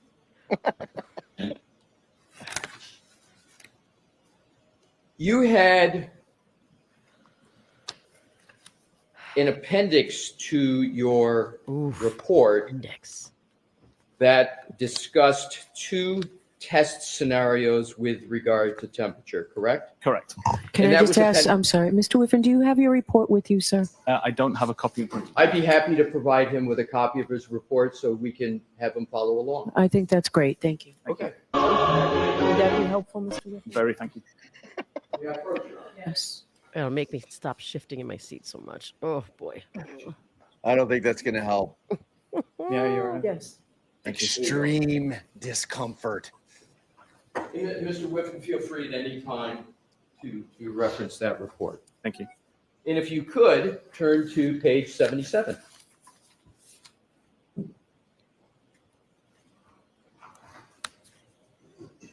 Okay. So are you ready, sir? I am, yes. Thank you. So let's look at test scenario one. Test scenario one, you took an iPhone, if I'm remembering correctly, same model as John O'Keefe's? I believe John man. Keith's was iPhone 11. I used an iPhone 10. But sufficiently similar. similar for purposes of this experiment? Correct. Or this test? Same iOS version. Yes. Oh, I can't So it's the believe same it. iOS version, the software inside the phone, just a different model. Yes, And it's the It's gonna be software the that's same. important for this test, correct? I believe so. So you state that you placed the iPhone inside a freezer, correct? Correct. And now if we could, Mr. Woke, if we can put that, do we have that in? Loosen his tie. Would be So page McCabe's going to 77? be the same temperature. This is where this is going, right? Maybe. And if we could enlarge that chart, Oh. please. They're fucked. Because that really had me nervous. Enlarge it just a little bit more. The temperature had dropped so much. We're on not this phone. concerned with the text at this point. So we can just get the chart as large as possible. Thank you. Make the chart huge. His was locked, hers wasn't. So it Master might not woke. be exactly the same. Thank you. So what I'd like to do is focus on January 29th. Mm, mm, mm. Excuse me. This is your experiment. When did you do test scenario one, approximately the date? This is a good question. It was sometime probably in December last year. I'm sorry. In December last year, I believe. December 2024. Correct. So what you did here was you took the phone, you put it inside a freezer. What was the temperature of the freezer? I actually don't know. But it was Wow. a freezer. It was freezing. Yes. It was sort was of your just freezing. regular freezer Okay, that pause everybody it. has. A regular chest Nothing freezer. special. No. Okay. Let's look not at some scientific. of the data that you have from this. Wow. Let's start at the 1710 time frame where it's placed in the freezer and you've got, and we're going to go with Fahrenheit, if that's okay with you. Of course, yes. Thank you. 73.4 degrees, correct? Correct. And then if you go all the way down to the 1725, which would be 15 minutes, correct? Correct. Can you state what the drop in temperature is of the battery temperature in just 15 minutes in a freezer? Approximately 50 degrees Fahrenheit. So Wow. it drops 50 degrees Fahrenheit in just 15 minutes. Correct. And is it fair to say that if you do the math, that that's about a little over 3.5 degrees per minute? And if Your Honor, if he wants to use a calculator, or just accept my estimate, whatever Your Honor thinks is appropriate. However you can answer the question, Mr. I'm happy to accept your answer. That's fine. Let me just make sure. If I have a moment, Your Honor. Oh, I'd show him. Got to show him the calculator. 3.33, would that sound fair, sir? That sounds fair. So it's about 3.3 degrees Fahrenheit per minute drop, correct? Correct. You have a kind of sick desperation in your laugh. Now let's go to spot on. the next page of your report, page 78, where test scenario 2. And in test scenario 2, you took the same phone with the same software and you placed it outside at a temperature of 33.8 degrees Fahrenheit, correct? Correct. Sure that I agree with you 100% on your police And work, we could enlarge that, please, Mr. Wolf. I love that one. It's a great one.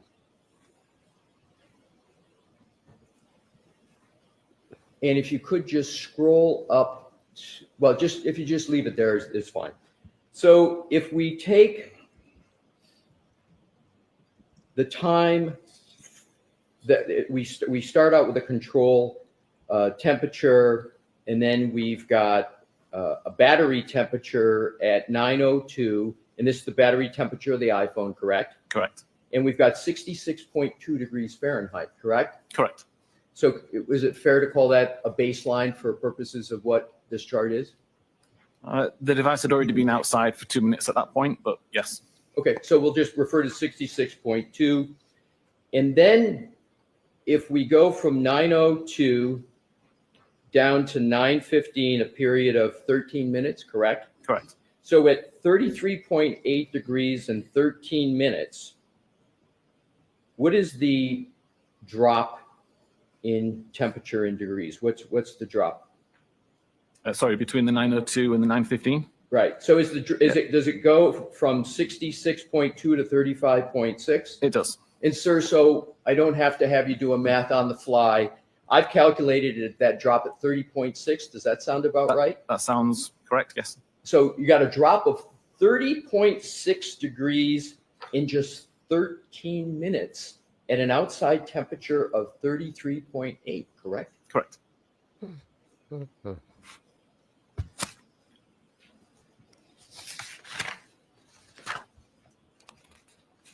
It's not rocket science. Just say yes and we'll move on. It's not rocket.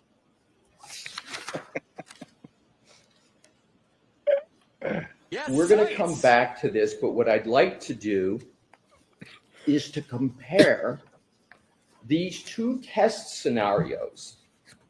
The one we just saw at 33 degrees Fahrenheit, where it dropped 30.6 degrees in just 13 minutes, again at an outdoor temperature of 33.8, and then test scenario 1 in a freezer, where it dropped 61.2 degrees in just 15 minutes.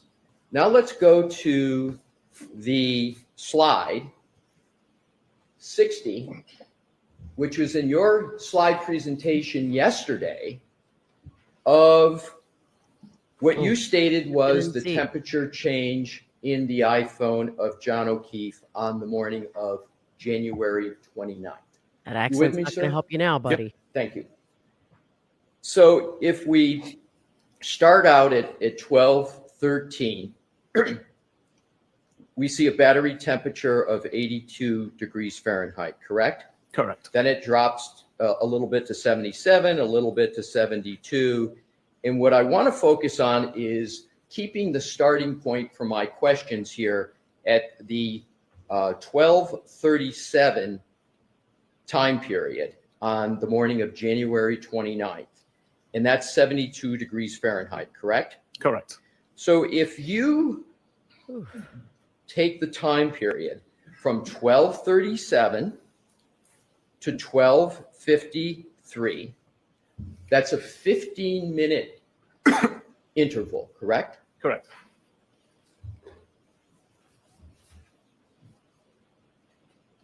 The phone only drops 11 degrees Fahrenheit in 15 minutes, correct? Correct.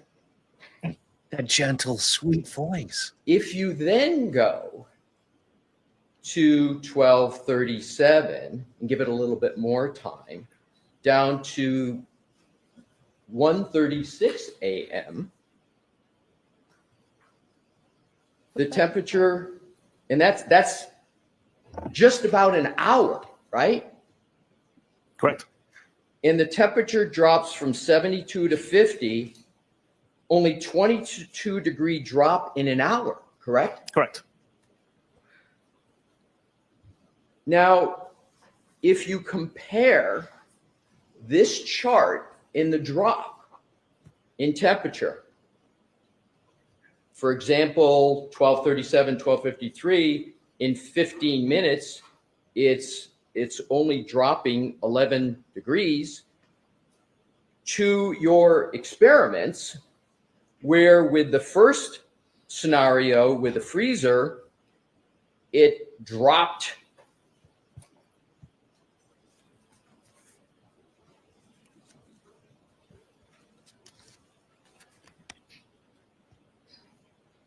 There are 50 degrees in a 15-minute period.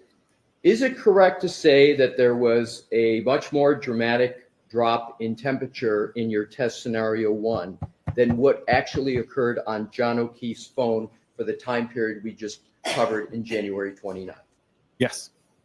And then with regard to even test scenario 2, where the temperature is 33.8 degrees, that's the ambient, the outdoor temperature, Correct. right?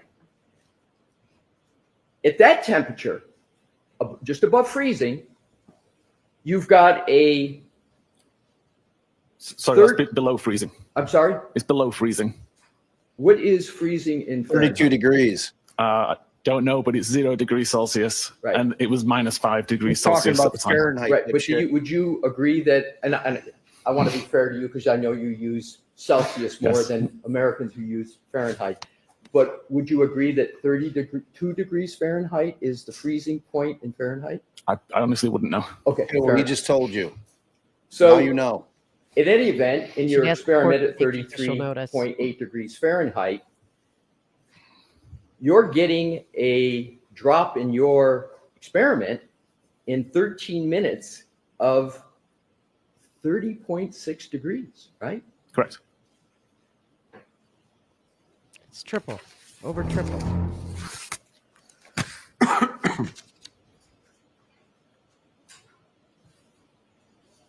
But much less drop in temperature on slide deck 60 of the actual iPhone of John O'Keefe on the morning of January 29th, correct? Yes, correct.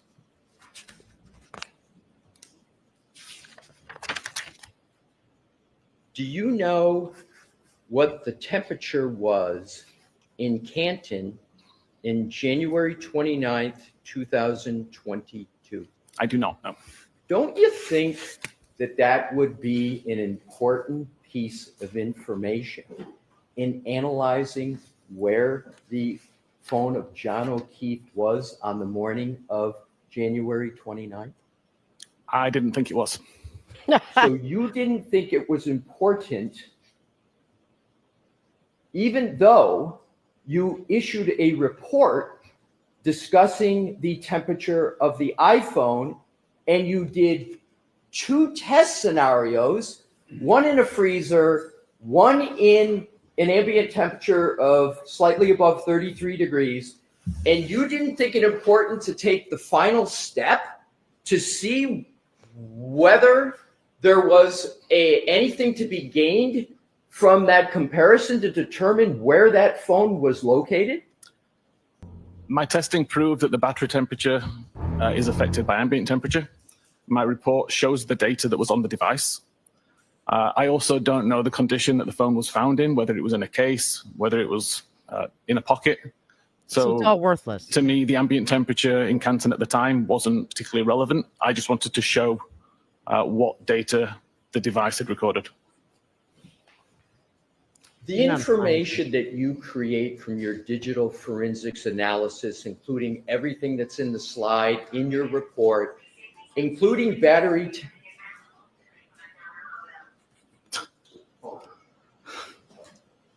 You want that, sir?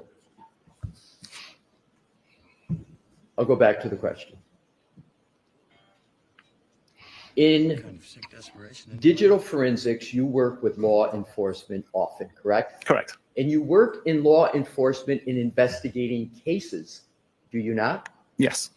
And so oftentimes, the law enforcement is using your digital forensics information to help them solve cases, correct? Correct. No, you got to keep them You happy. didn't suggest to anybody on law enforcement that they might want to take a look at this temperature information to assist in determining where this phone could have been by the temperature?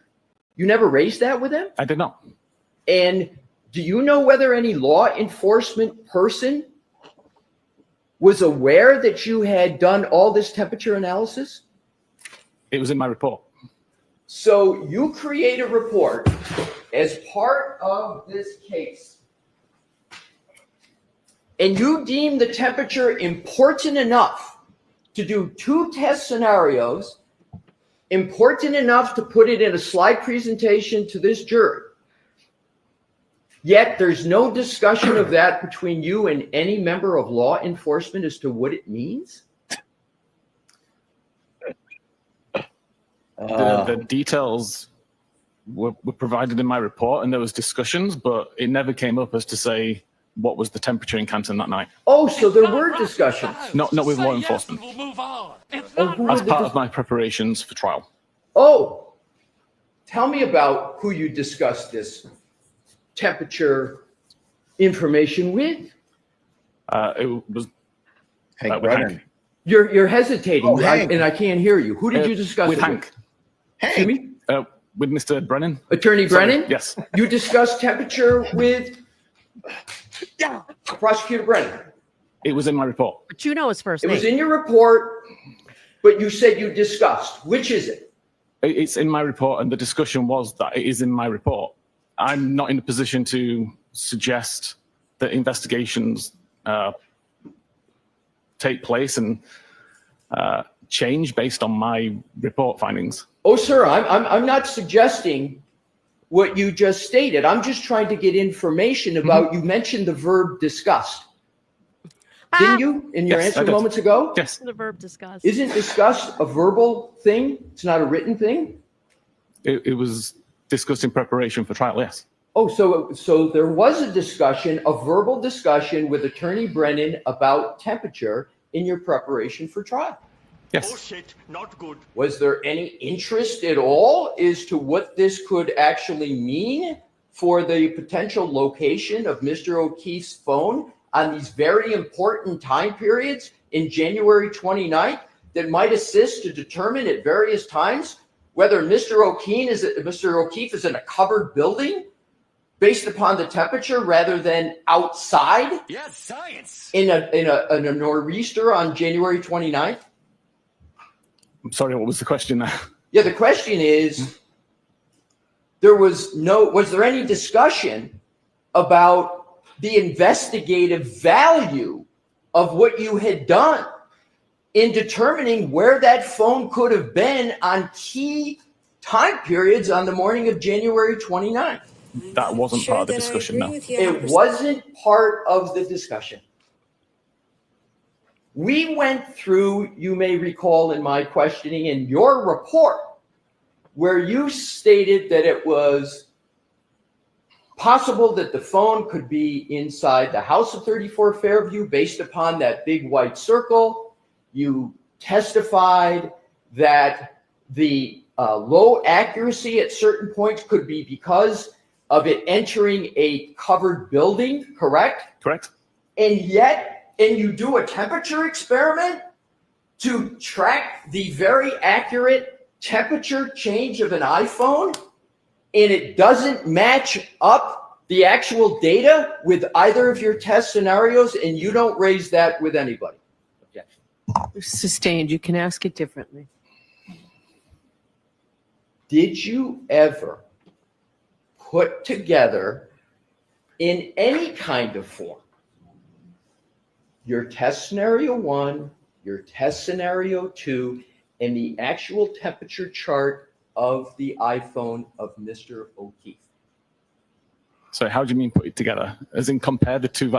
Exactly. Compare the two and reach any conclusions about location, because you spent time, did you not, sir? A lot of time in your reports on location of the phone. Yes. But yet, with all that data, all that testing, all the experiments that you did, you didn't include in your slide presentation and you didn't include in your report what that could mean for the location of the phone, did you, sir?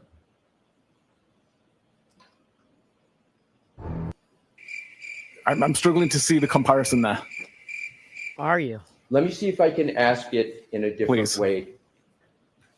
Because you're not a scientist. Nowhere in your slide presentation did you have any discussion yesterday about how your test scenario, did you bring up, by the way, in your slide presentation yesterday, your battery temperature at all, your tests? Not the tests, no. Right, so you didn't even raise yesterday in your presentation about where the phone might be located. You didn't even raise the experiments that you did, correct? Objection. Sustained as to the terminology. Ask it differently. Did you yesterday in your presentation to the jury in any way discuss your battery test scenario 1 and 2 in your March 2025 report? I thought he did. I believe there was mention of testing, but not to the amount of detail to say what the testing was. Right. So there was no detail given at all No about detail. it. You just mentioned that it occurred, but no detail in your discussion Correct. at all. And are you aware, with regard to the battery temperature, that battery temperature in investigations can be used to determine locations of phones at certain times? Are you aware of that? No. So you have never used battery temperature information in all your years in any way for any investigation of a case in determining location of a phone? Again, I don't see how you can determine location of a device from a temperature reading, other than to say whether it was inside or outside. So battery temperature and the chart that you gave that is up there, in your opinion, has no relevancy to the topic of where a phone might be to investigators in a case? Is that what you're saying? Is that what you're saying, Mr. Whiffen? I'm saying I can't take a temperature reading and make a determination about a GPS location based on the temperature reading. That's not my question, though, Okay. sir, and I appreciate your answer, though. My question is, you work with law enforcement investigators regularly, Yes. correct? Isn't this information of potential relevance based upon your experience with investigations? Isn't this information at least potentially relevant in investigations? I believe it could be. That's why I included it in my report. Thank you. But you didn't include a discussion of it in your testimony yesterday, correct? Correct.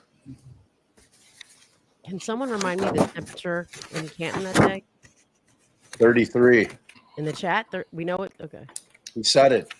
I just want to be clear on a final point on as regards to temperature. Were you aware of the temperature in Canton on January 29th, 2022? I know it was a blizzard, but I don't know what the temperature was.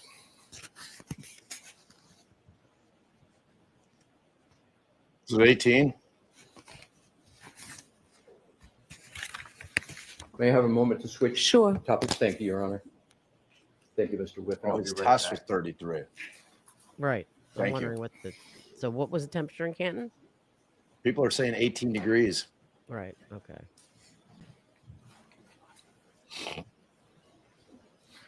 So it'd be something between his first test and his second test. Look at this distinguished gentleman. Look at the way he is sitting. Yes, very distinguished. I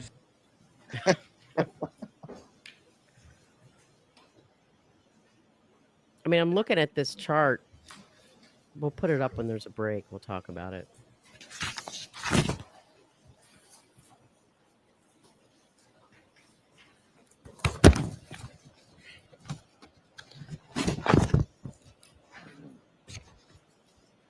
I mean, now we know why Alan Jackson was so adamant in his opening about the temperature of the phone and what it was going to prove. Your Honor, if I may, I have one last point to make with temperature.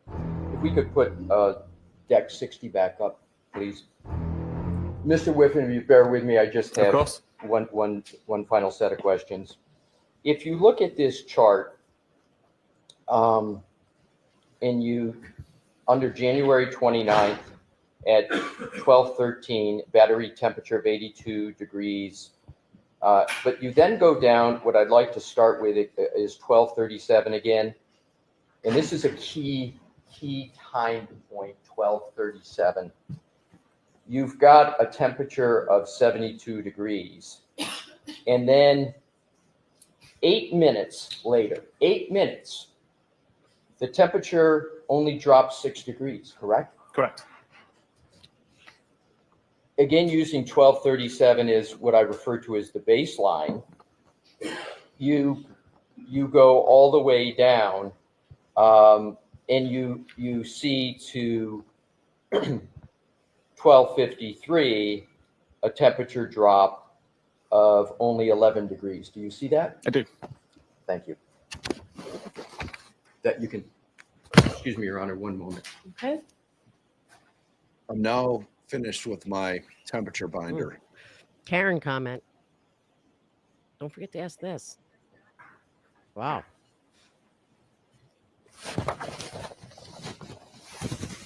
Let's see what Karen told him to say. The final data point on this slide, Mr. Whiffen, and thank you for bearing with me on this. At 1:36, there's a temperature of 50 degrees Fahrenheit, correct? Correct. I was looking at this. Several hours later, at 6:06, 4.5 hours, the temperature drop is only 7 degrees, correct? Correct.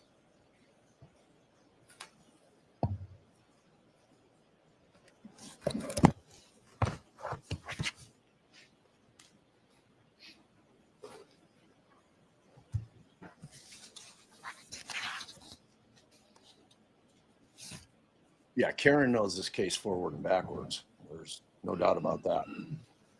I'm switching. May I have a brief moment, Your Honor? Okay. Thank you.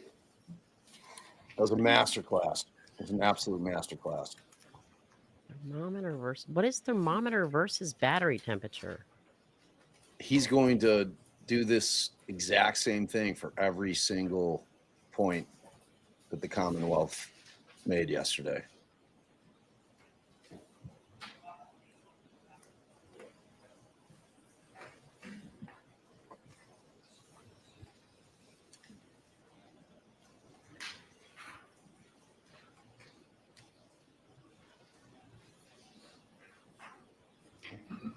The question that I have is, does body heat affect it? If you've got a Right, if you're laying on it. Yes. 98.6 degree human being at the beginning, That could be why his slowed down though. The temperature didn't drop as quickly.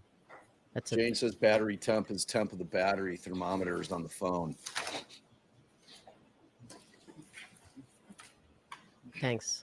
What is Exhibit 42? It's Okay, thank you. We've I got mean- it. Thank you, Tori.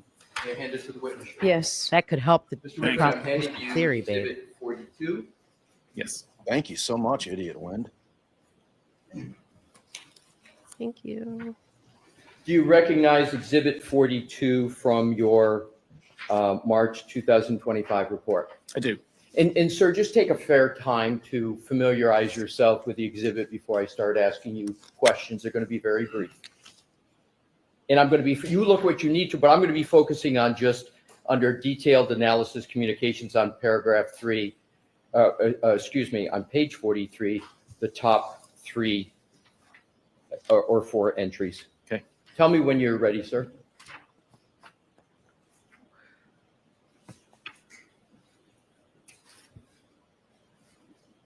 I run Okay, lower than thank you. 98 degrees. Your Honor, may I have 43, which is in evidence published? Yes. Thank you, Your Honor. Mr. Wolf, please. 2. And if you could enlarge, Never 98.6. you don't need the text, so if we can just go to detailed analysis, communication, call history, and now if you could just super enlarge the first few entries. Yes, that is great. So what I want to do is just cover the information here. Whose phone is the subject of the entries on this chart? This is John's phone.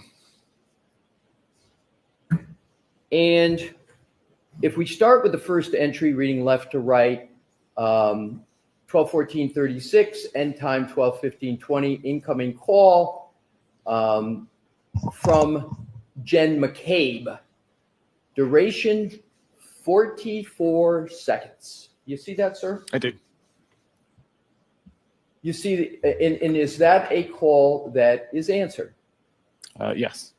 If you go to the next entry, 1847, just 12:18:47 to 12:19:23, outgoing call duration 36 seconds to Jen McCabe, duration 36 seconds. Do you see that, sir? I do. Is that a call that is answered?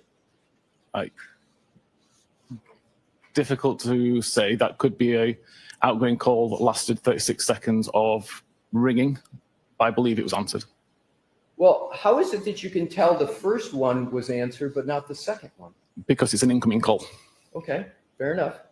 So if we go to the third entry, 12:29:44, 12:29:51, incoming call from Jen McCabe. You see that, sir? I don't mean to interrupt. Could I ask about the display? Page number is he asking? She said that. All right. So while we're doing this, I'm just going to say that the flip side of this, but Bob, you mentioning that a body being on it, now that could explain that it is outside for that period of time, but dropping a lot less slowly.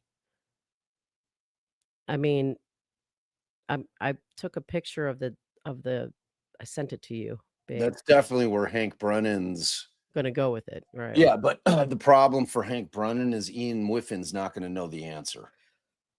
He didn't Right. test that. No one does. I mean, their test is worthless. Their test is hot shit. Right.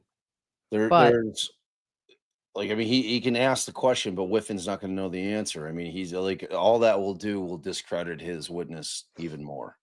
but I think Does that the that. problem's going to be the temperature never increases from the time. I mean, I but mean, the reality is most people in terms of comfort during the winter, I think probably keep the ambient temperature in their homes around between 70, 72 degrees, right?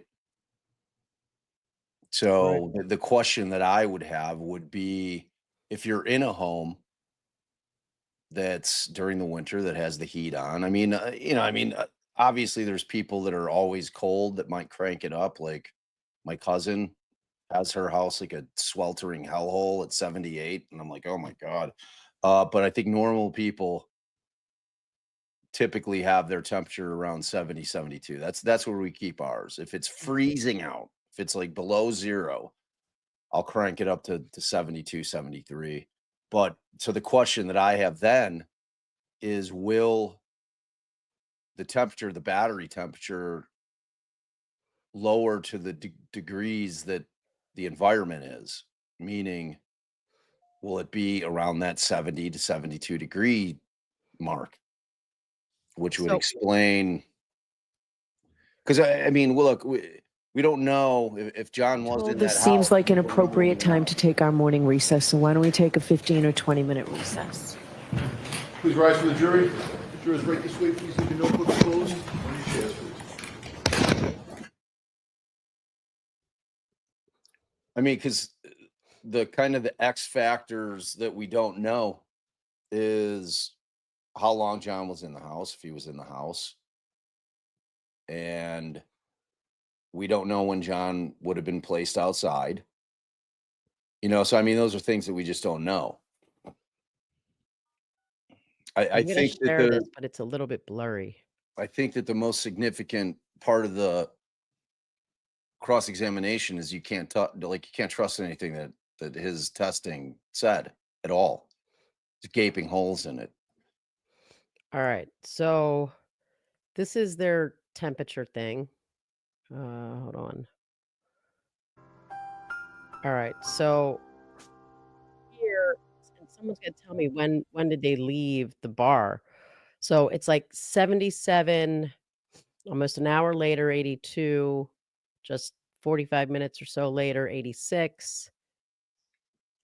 What's this? So Karen probably had the heat cranked in the 20 minutes, office.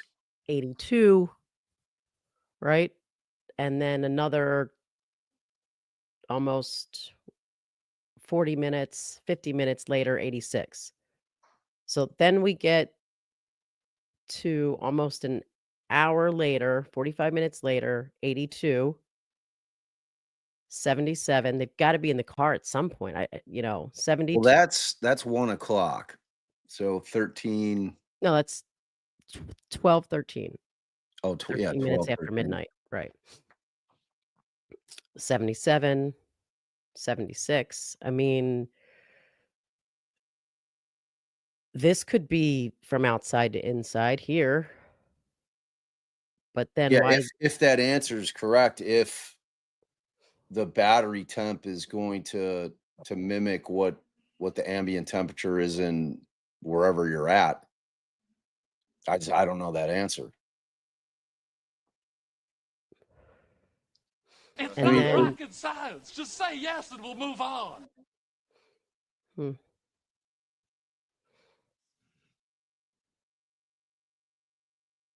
I mean, they should be looking at the temperature of Karen's, the temperature of Jennifer McCabe's. Because originally, am I wrong that they said that this happened at 12:15? That she left at 12:15? No, it was later than that. I thought they changed the time at some point. Like, I remember during trial, I was like, wait a minute. How did we just go from 12:15 to 12:30 or 12:45? I can't remember.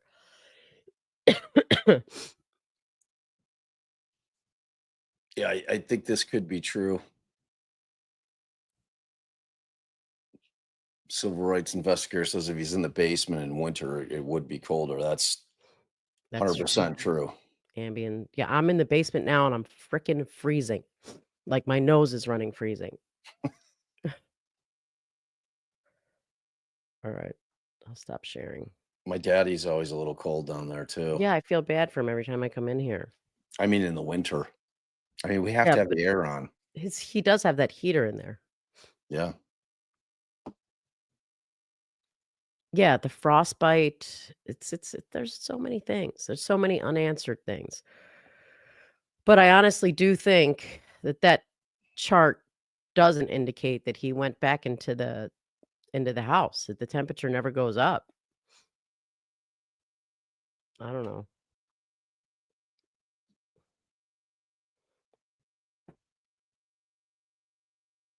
Yeah, Jada, that's what Ali was saying when Hank asked him that question. And it's a term of art. Whenever you hear a lawyer ask an expert, especially if it's scientific based, within a reasonable degree of scientific certainty, that is an absolute term of art. And Allie was screaming and yelling, "You're not a scientist!" Right, Wait, she this guy's a scientist. should be they should have objected because he doesn't have the ability to say that to any degree. Plus, the shit isn't scientific as it's scientific as my ass is what it is. He Right. doesn't know the temperature of the like his test didn't compare. This phone started at 86 degrees. If you don't start at 86 degrees, how can you show the decrease in ambient temperature from one place to another?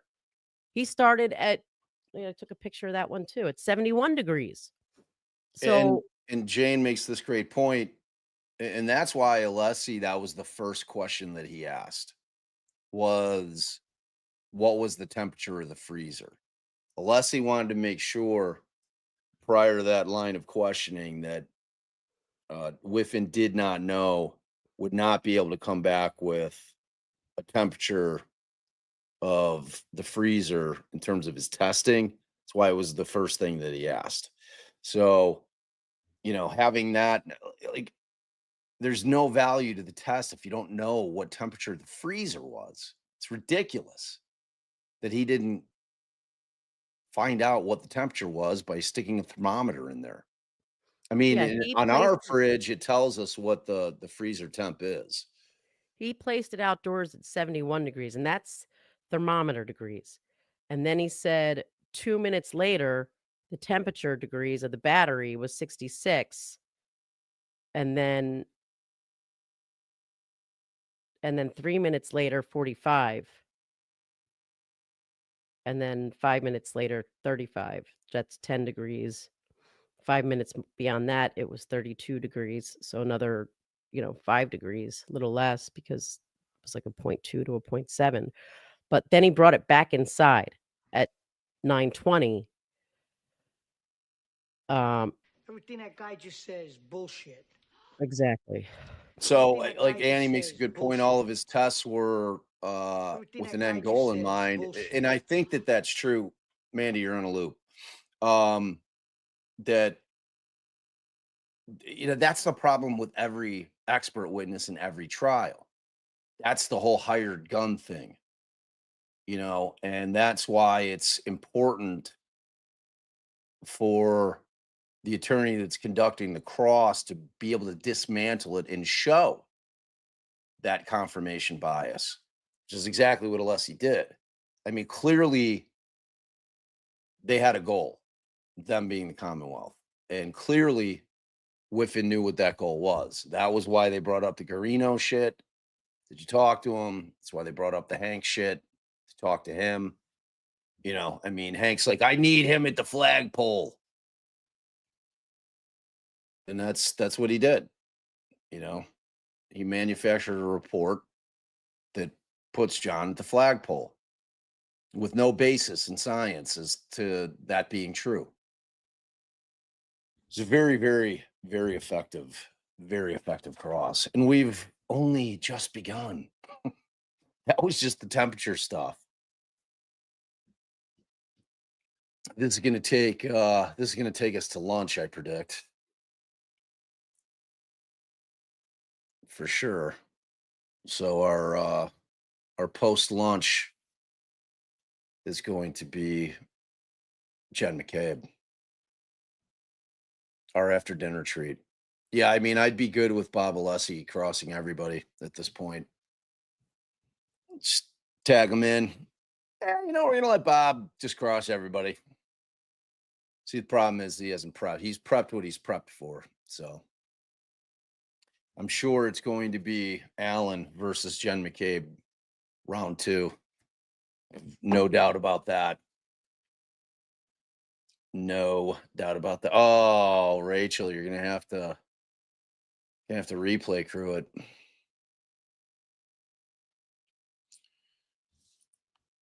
Yeah.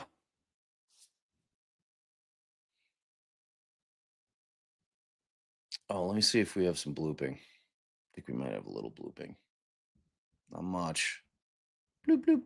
Bloop bloop bloop bloop bloop bloop bloop bloop bloop bloop. We're live. Very little blooping. We didn't do much pausing. Cross like that, you don't want to disturb the flow.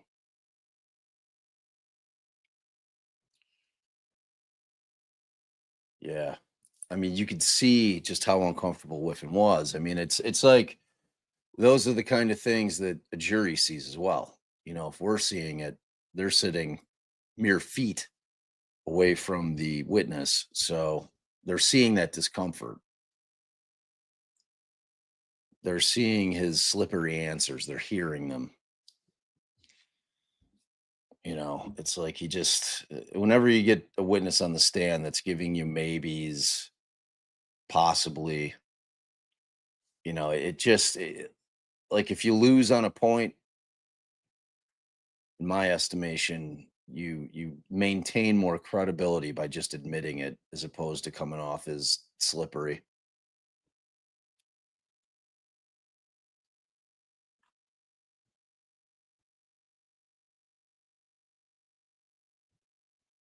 Yeah. All right.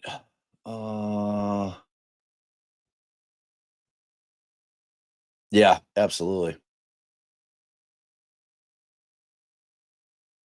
Absolutely. Yeah, I agree with that, Monty. Like yesterday, a good point, in fact, there is that while Allie was streaming from the car on my phone, the temp was fine. When Allie switched to her phone, which is older, it's an older model, um, her and she had it up in the, you know, on the window of the vehicle, and it ran hot. Like we got the temp warning, and it stopped operating because she had to cool it down to that point that what you're doing on the phone definitely increases the temperature.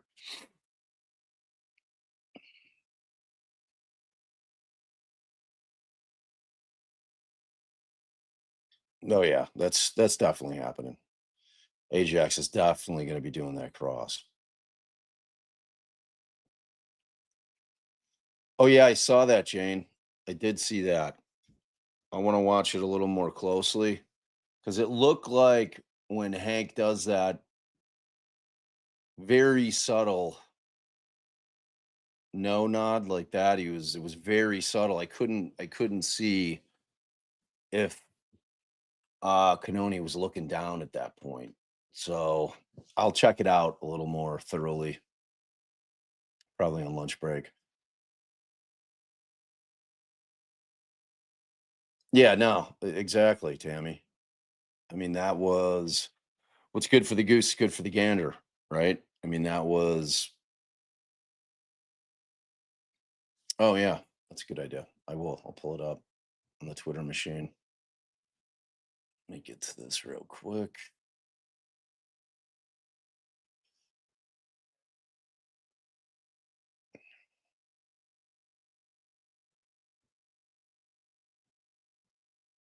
Let me see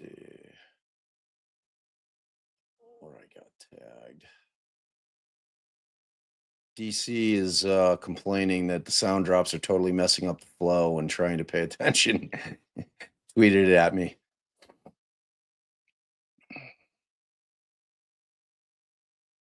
I mean, I'll say with the sound bites, timing is everything. Timing is everything.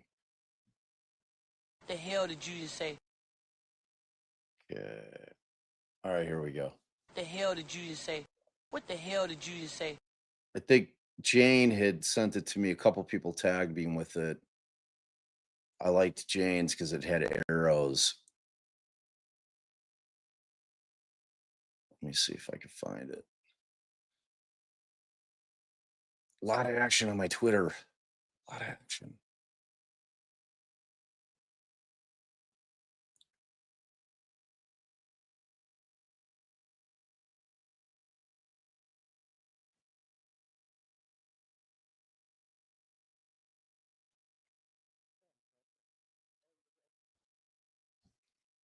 Wow, I just saw it. It's deep. It's deep in the feed.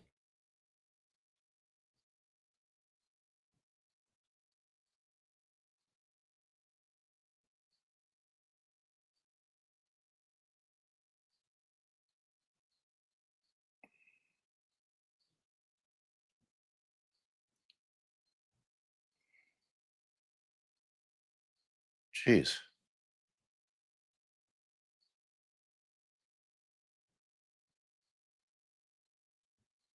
Oh, I'm already on the 27th. All right, hold on here.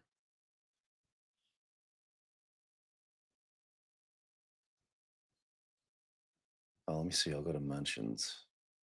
See if that. Dang it, Bobby. Dang it, Bobby. The boy just ain't right. All right, hold on. I'll just pull up. All right, you guys check it out. I can't find the one Jane tagged me on. Don't worry, y'all. I'll go. I've got an eye on this. Let me. I'm just gonna pull up the Twitter because what we're talking about here is there was a moment in time that I did not get to see yesterday because I was driving. Wherein Hank appears to give like a little negative, like a no head nod to Bev. All right, let me see. Okay, let me pull this up here. Oh, this is the one. All right, so here it is. It's got it on a loop. Oh, yeah, that was definitive there. That was definitive there. And she goes to look at something immediately. What was the topic at that moment in time? Does anybody know?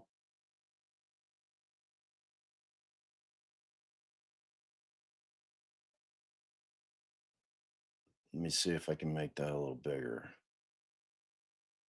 Oh my God. Myself and prepare for trial.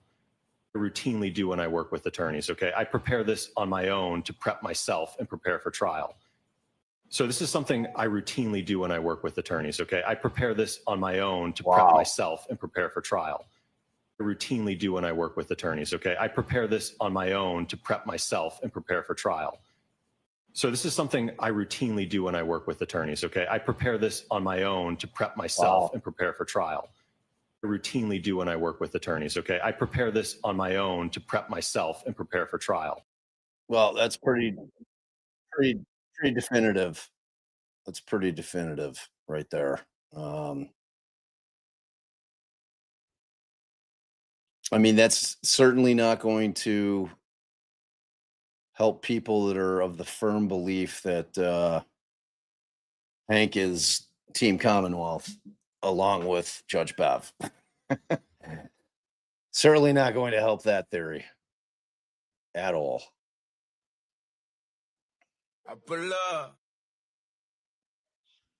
Yeah, I just thought not only was Wolf unflappable, I thought he was incredibly honest. Incredibly honest. I mean, he didn't bat an eye. When he was talking about the DOJ telling him about the testimony of Paul and the DNA expert. Like he didn't truthful the whole time. Jamie, I couldn't hear the full question. It appeared that sounded like he was talking about the preparation of his report.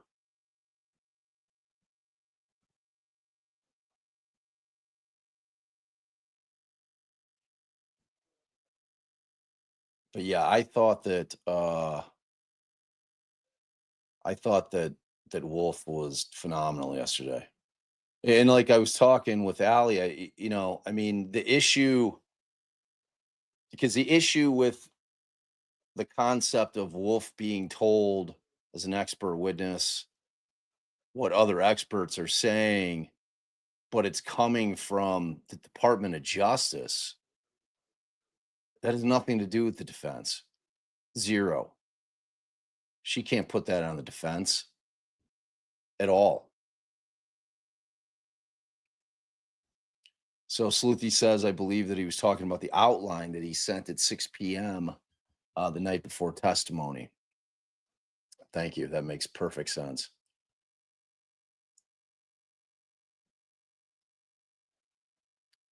Yeah, I mean, it certainly did. I mean, the fact is that she dove into whatever document that she was looking at, which I'm assuming was the outline. If Sleuthie's correct, and I believe that she is.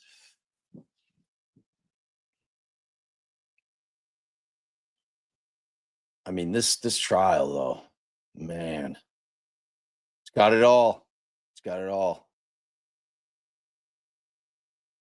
Trial of the decade. Maybe trial of the millennium. I don't know. It's an unbelievable trial. And it's like getting the second trial wherein both sides rather had the ability to look at what was done the first time, right the ship in terms of things that they think that they might have, missed the boat on or erred, and they've corrected it. They've had additional time to dig into more stuff. And, Karen's just got an amazing team put together of experts in every area. I mean, Alessi was, oh my God, like what a quality add to the team. I mean, the ability of him to be able to cross these scientific witnesses is just breathtaking. Just unbelievable. Unbelievable. See, the thing is, see Shay, when the witnesses take the stand on direct, Hank's done a good job of prepping them.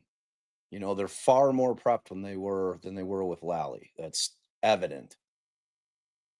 The problem for Hank Brennan in the Commonwealth is that they have a very skilled team of defense attorneys that have spent all the time in the world prepping for this thing, and they're just able to very effectively disassemble whatever Hank is building on his directs, and it's fabulous to see. I mean, for me and Allie as defense attorneys, I've been saying it for a couple of years. I mean, I think that we've changed a lot of people's minds with respect to defense attorneys and how valuable and important we are to all of you, the citizens. And I think, Process, yeah. yeah, I mean, all of it. And I think that, we've had just this kind of shift in the general consensus of the public in terms of what defense attorneys do and how critical we are. And when you see a trial like this, where you've got so many people that believe that Karen is factually innocent, it just highlights what we've been saying for 2 years on this channel. It's a beautiful thing to see. Obviously, I'm thrilled. Just thrilled. And what always makes me feel so great is I get fellow defense bar lawyers that watch our channel that really appreciate us, championing what we do as a defense attorney community, the defense bar. I consider Allie and myself to be champions for the defense bar in really loud voices. And when people come at me on the other side, no matter what case it is, it doesn't matter. And I could care less that they do it. I know that tells me that we're making an impact, that we're being heard.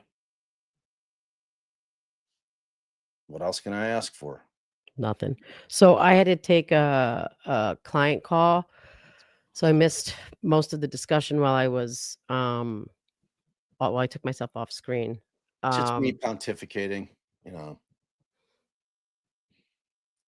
Pammy, halfway to the goal. Halfway to the goal. And the goal is the Bob Senior puppet.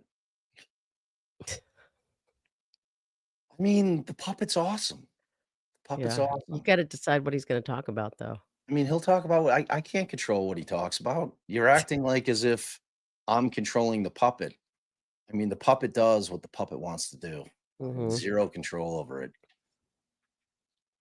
So, I just get jealous, like when I watch Big George on with Peter. I'm like, I wish my dad would come on. Damn it! And that's drives me the nuts. lawyer, if you don't know, now you know. Yeah, because I love when he has George on. Yeah. It's such a great vibe. I was love thinking about that watching when we that. were saying that this whole who hired ARCA thing was coming up, and we were saying it's like the gift that's covered in thorns. I was thinking about him again, saying, "Well, I would just give it up. Stop trying to get it in." Yeah, But I mean, did you end up switching? Because like you were adamant, because Peter was very much on the opposite side of that. I was as too. you I'm like, were. no, it's like this joyful gift, but then when it starts, you know, seeming like it's causing more harm than good. But then again, after we were talking about yesterday, how Brennan's asking those questions on Cross, and you can expect, even though he didn't ask it during voir dire, he is going to ask Dr. Which one's wife was on a Doolittle? no, was in a chat thing pro Karen Reed, the Wolf. first Wolf, Dr. okay. Wolf, That Dr. Wolf, and your wife has been following this case. She's very in support of freeing Karen Reed, blah, blah, blah, blah. Well, he's got to be very careful there because because they're Dr. Wolf went into a lot of detail about how his family was harassed. So what's good for the goose is good for the gander. Yep. Yep, for sure. Thank you for your generosity, by the way, Pammy. So we love you so much. Did you, I Jim. miss it? Sorry. I was just thanking Jim, babe. Thanks, Jim. Did I miss it, or did the judge say did the judge talk at all before the jury came in about yesterday and about her decision? No. So for those of you that were here yesterday, or I'm sure most of you all know what happened yesterday, but with the voir dire of the ARCA witnesses, what did come out is the DOJ gave them information about what people testified before they testified and while the trial was ongoing. That is a huge issue. Not an issue that should prevent them from testifying, not an issue that's even their fault, nothing they lied about or were dishonest about, unless there's some part of the transcript that the court or one of the lawyers is going to find where they said, nope, I haven't heard anything. No one's told me anything about who's testified. Going to find an issue with that, and an issue with the fact that the defense did not warn their experts that they were subject to the sequestration order. Now, what I don't know is why they didn't ask. They should have asked. It came up this trial when the judge said, do you want your experts to sit in? Because the best thing is to have your experts sit in. So they should have just asked to remove them from the sequestration order, period. But that's right. Curious List says the DOJ was under the sequestration order. So how can a defense come under any scrutiny if they weren't the ones to provide? They can't. For not telling ARCA that they were subject to it. So ARCA knew when the DOJ called that they shouldn't listen. They should tell them, oh, I can't hear about that. Well, that's what they What is the session? Please be seated.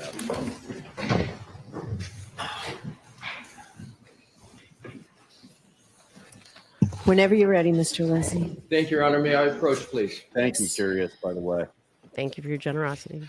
Tammy, Bob, you and Ali had me at Delphi. Thank you both. Okay. Thank you, Tammy. So, Your Honor, I have a replacement Exhibit 42 redacted, obviously replace Exhibit 42, and it's per stipulation with Mr. Wright.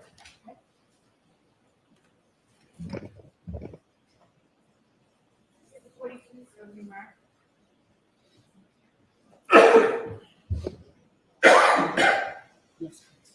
Original's going to be IAC. Thank you. May I present it to Mr. Whiffen? Your Honor? Yes. Thank you. You're welcome, Mr. Whiffen. Agreed, Lion. We said that earlier. May I publish, Your Honor? Yes. And Mr. Wolf, if you could again, please enlarge, we're going to be focusing on the top entry of the chart again.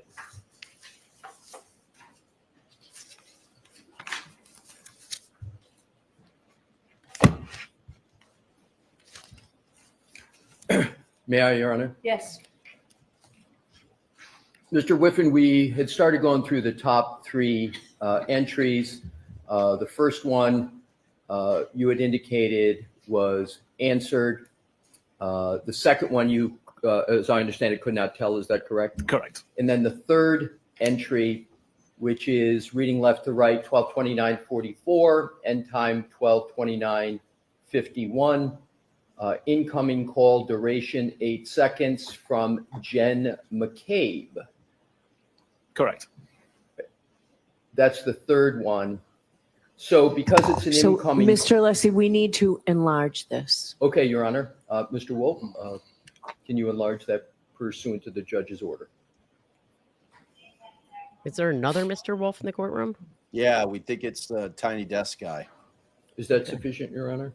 Guy who does the graphics, puts the stuff up for Alessi. If you can make it as large as possible for the jurors, please, even if you have to do smaller segments. If we have to, Mr. Wolf, knock off the final right-hand column, that's insignificant. There you go. All right, that's better. Okay, that's fine. Thank you. May I, Your Honor? Yes. Thank you.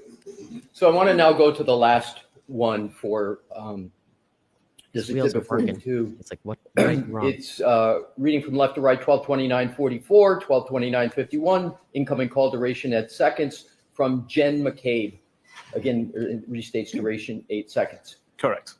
Given that it's an incoming call, you can conclude that that was answered, correct? Correct. Now, if we could go back down and focusing on just the first three by way of example, Mr. Wolf, do just as Her Honor has requested, enlarge it as large as possible. Those three, after the first three, yep, starting there, just take the first three by way of example. All right. Mr. Whiffen, you should feel free to look at the hard copy exhibit 42 if that's more helpful to you. But what I want to do is to focus on start time 12:33:35, reading across activity, incoming call, unanswered, and then to the right, Karen Reed. Do you see that, sir? I do. And do you see the same types of entries for 3409 and 3438? I do. And those calls are unanswered, correct? Correct. So in contrast to the, now Mr. Walker, we can go back to the chart, trying to capture 6 and enlarge those once last time. Thank you. So in the first one at 1436, and then skipping one to 2944, those are answered, but then starting, excuse me, at 3335 and 3409, those are unanswered, correct? Correct. You can take that down, Mr. Wolf. Thank you. Yes, coffee, please. Oh, I was just texting you that. All right, I'm going to go real quick. I'm going to listen. Wait, but I can't pause it. Why don't I make the coffee? Okay. All right. Plus, I might need to make more ice for you. I made ice this morning.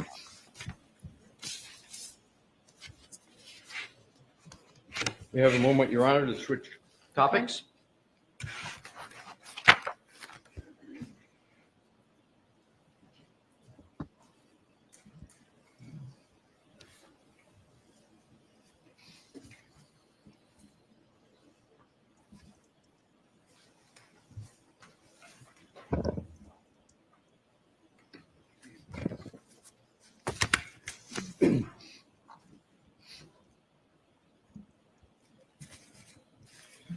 Mr. Whiffen, when did you start working on this case? What was the date, approximate date?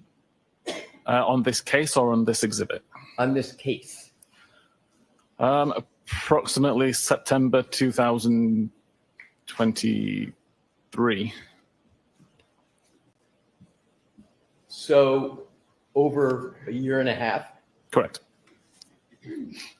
How many times have you been in Norfolk County? This is my second time. So you were here once previously? Correct. Do you recall yesterday discussing what you had done with an iPhone, driving around and then moving it with your hand? Correct. Yes.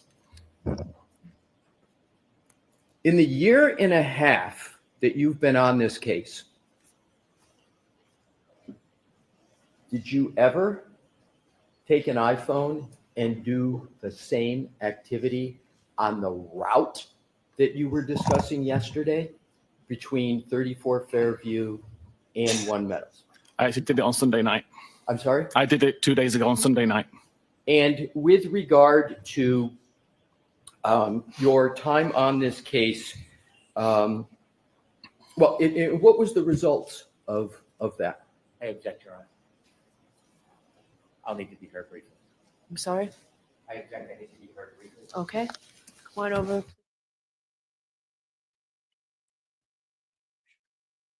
Oh, yeah, make sure to rinse it, please. Oh, yeah, definitely rinse it. Some shit going on in there, girl. Thanks, babe.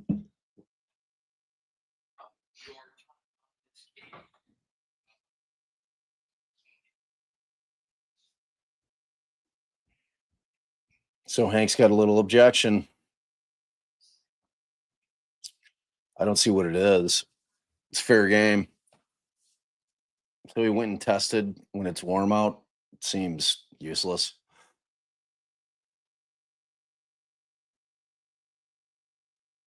Or is he not relating to the temperature anymore? Is he talking about the movement of the phone? I'm assuming that's what he's talking about.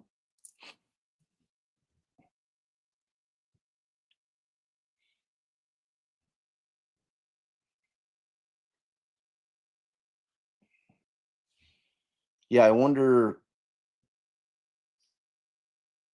Another thing I was thinking about in the car, I'm going back to the temperature of the battery. Like a lot of times when I'm driving in the car, even though, yeah, I think he's talking about the movement too, Kai. But like when I'm driving in the car, I'll, which I always hate doing, like when I remember that I'm doing it because it's near the boys, the family jewels. I'll tuck my phone under my leg for some reason if I've got shit in the cup holder, like cups or bottles or cans or something like that, which I'm sure increases the temperature of the phone.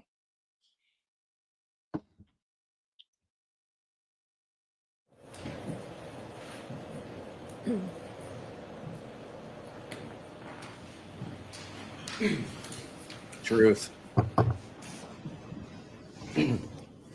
The family jewels. Yeah, Your Honor. Yes. Let's see if we can get that quote. Tough one. Mr.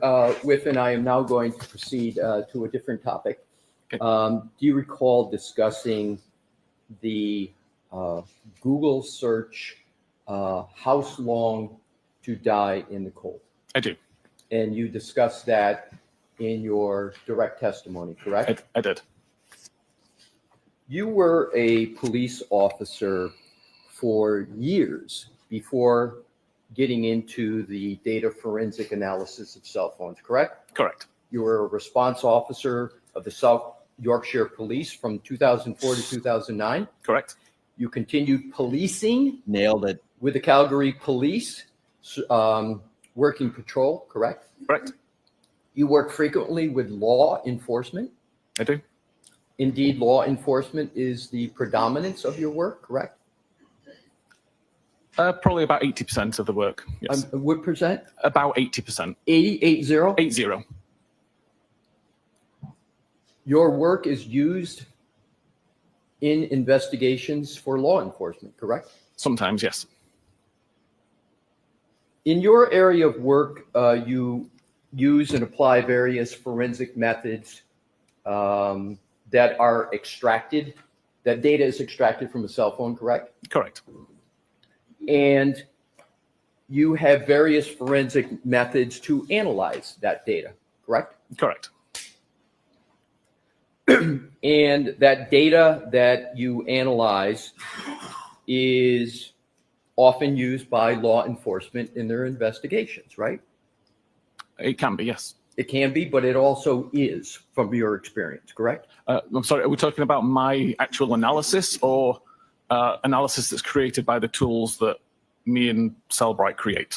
Your analysis. Okay, my analysis is typically used in investigations, yes. So it's typically, your analysis is typically used by law enforcement. On the cases I work, yes. Right. And you know that is going to be the case oftentimes when you're doing your analysis, correct? Correct.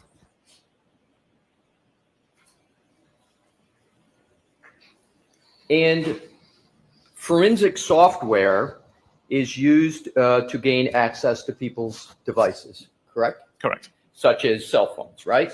Correct. So, and there's something called an extraction process from a cell phone that you discussed in your direct testimony. Yes. Now, I'm not going to go into too much detail, but I want to cover, because it would be covering old ground, but I want to cover some of it. Okay.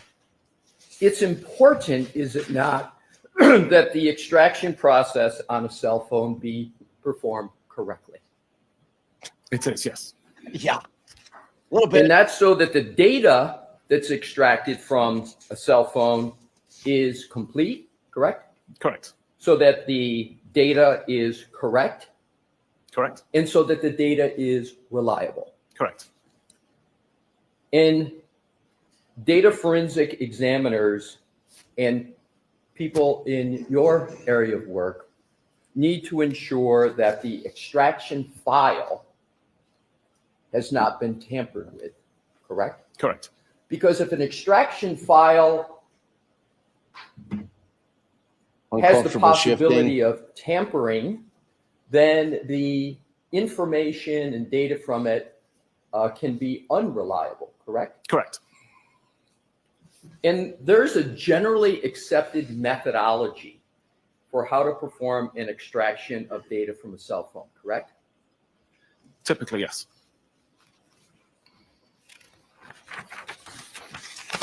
One of the key ways to determine whether the data extracted from a cell phone is valid and has integrity is to evaluate whether the extraction process created what is called a hash value, correct? Correct. And a synonym for a hash value is a hash signature, correct? Correct. And a hash value or hash signature, I'm just going to use hash value. Is that acceptable to you? I'm fine with that. Thank you.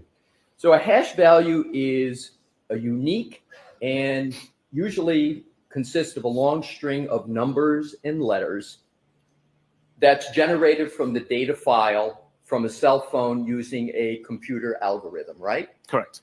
And one of the computer algorithms is SHA 256, right? Correct. And is it a fair analogy to state that a hash value can be thought of as fingerprint for a data file from a cell phone? Yes. And is it also a rough analogy that a hash value can function like the seal on a milk container? In other words, if you open the milk container and the seal's broken, that the same analogy can be provided that if you don't have a valid hash value, then there is a question with regard to the contents of a cell phone, just as there might be concern about contents of a milk carton. Is that a fair general analogy? Yeah, if the hash doesn't match, then something has changed in the data. So if the hash doesn't match or you can't determine a valid hash file, it's sort of like opening up a milk container in that seal cap is off, correct? Okay, I'll accept that. Thank you. Now, if a data file is altered in any way, the hash algorithm is going to produce a different letter in numeric string than the previous hash value for that same alleged data, correct? Correct. So that alpha numeric number is important because it can, if it's different, then it means something happened to that data, correct? Correct. And isn't it important for examiners, anybody in data forensics, to know whether or not the data they're looking at has a valid hash value? It would depend, in my opinion, on the origin of the data. But you would agree that it's much better to have a valid hash value for data than not, correct? I'd like to see the hash value match, yes. You would like to see the hash value match, yes. Correct? Now, once data from an iPhone is properly extracted and you get a hash value, then the examiners of the data seek to pass and decode the data to try and make some sense of the data in a more user-friendly format so that a report can be created for investigators, correct? Correct.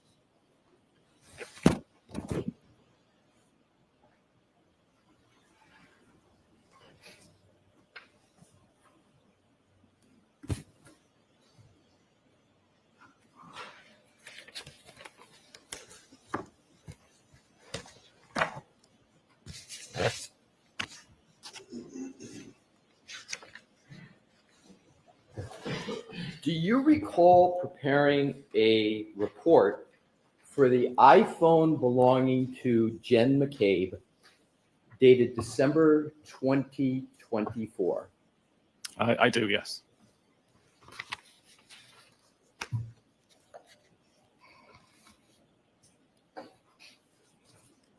And in that report, you discussed your views of a Google search of how long to die in the cold, correct? Correct. And in that report, you rendered various conclusions about that Google search, correct? Correct. And you rendered various conclusions about what is called a timestamp. Correct. And the timestamp that was in question was 2:27:40 a.m. on January 29th on Jen McCabe's phone, correct? Correct. And the question that you were looking at is that timestamp that appeared in the data, that timestamp of 2:27:40 a.m., whether that belongs to the Google search, how long to die in the cold, correct? Correct.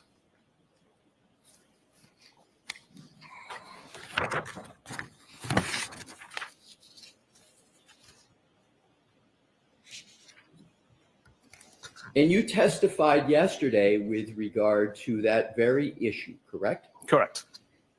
Now, in your report of December 2024, you discussed the hash value of that cell phone, correct? Ooh. I believe so, yes. Yesterday, in your direct testimony, you didn't mention anything about the hash value with regard to Jen McCabe's phone, did you? My testimony, no. Value. The answer is no, Oh. correct? However, isn't it correct that in your report of December 2024, you had an issue with the hash value from the data from that phone? Wow. I didn't have an issue with the hash value at all, no. No. So you didn't note that it was not possible with the gray key extraction as the PDF containing the extraction hash value that it was unsigned? That was not an issue in your report? The hash value matches, but because I didn't do the extraction, I'm unable to actually validate that was an original hash and hadn't been modified. Exactly. So you didn't do the extraction, but you couldn't validate the hash value, could you? No. So you couldn't determine whether or not any of the data on that cell phone of Jen McCabe had been tampered with, correct? I take a holistic view of the data and try to find anomalies and didn't see any that raised any flags. That wasn't my question, sir. Okay. I'll try it a different way. The old holistic view. Sounds woke to me. Holistic. You concluded that the hash value was unsigned, correct? Correct. They were always unsigned. Okay, that- apologies. You concluded that the hash value was unsigned, correct? Thank you. And you went on, did you not, in your report to say that this hash value could be used as a suggestion of authentication, but cannot be guaranteed 100%, correct? Correct. Did you discuss any of that doubt, that suggestion of authentication, but can't be guaranteed 100% at all in your direct testimony yesterday? I didn't know. And again, hash values are very important concepts for data forensic examiners, correct? For integrity, yes. Do you know the chain of custody of Jen McCabe's iPhone? I don't know. So you don't know the chain of custody of her iPhone. You have an unsigned hash value, and you can't guarantee the hash value authentication, correct? No. The objection's overruled. Not from the hash value, no.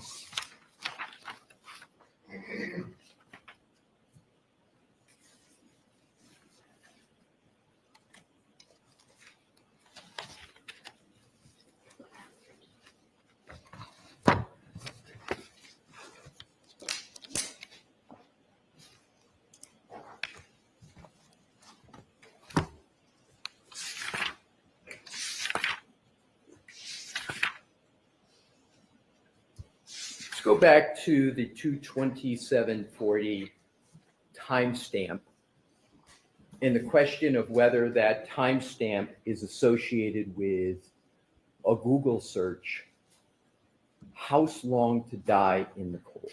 Wait for this. You understand there is a dispute as to whether that search was performed at 2:27:40 a.m. as the timestamp states, or whether that was performed later in the morning, say around 6:23 a.m., correct? Correct. You understand there's a dispute. Yes. And do you understand that the defense asserts that that timestamp means what it says, the Google search occurred at 2:27:40 a.m.? I'm going to allow it. Do you understand that? I do. I didn't hear your answer, sir. I understand. You understand that? Yes. So there are various data forensic tools, are there not, to evaluate what is called an artifact, this timestamp, correct? Correct. And those data forensic tools include Celebrite tools, your company's tools. Yes.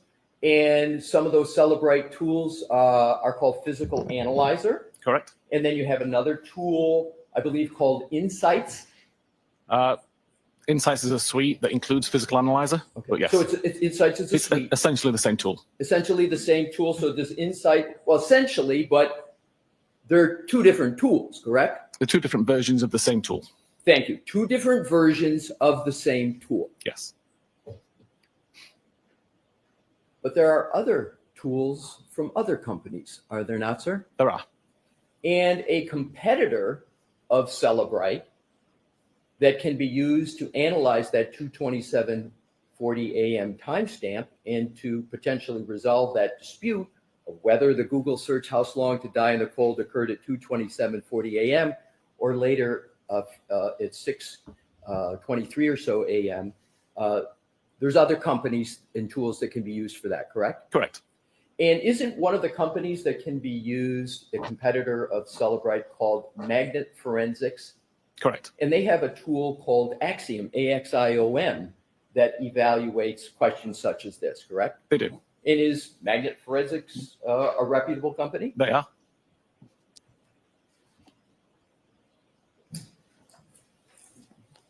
Am I correct that yesterday you essentially said that as of today, no Celebrite tool, no Insight suite such as Physical Analyzer, today shows that 22740 AM timestamp?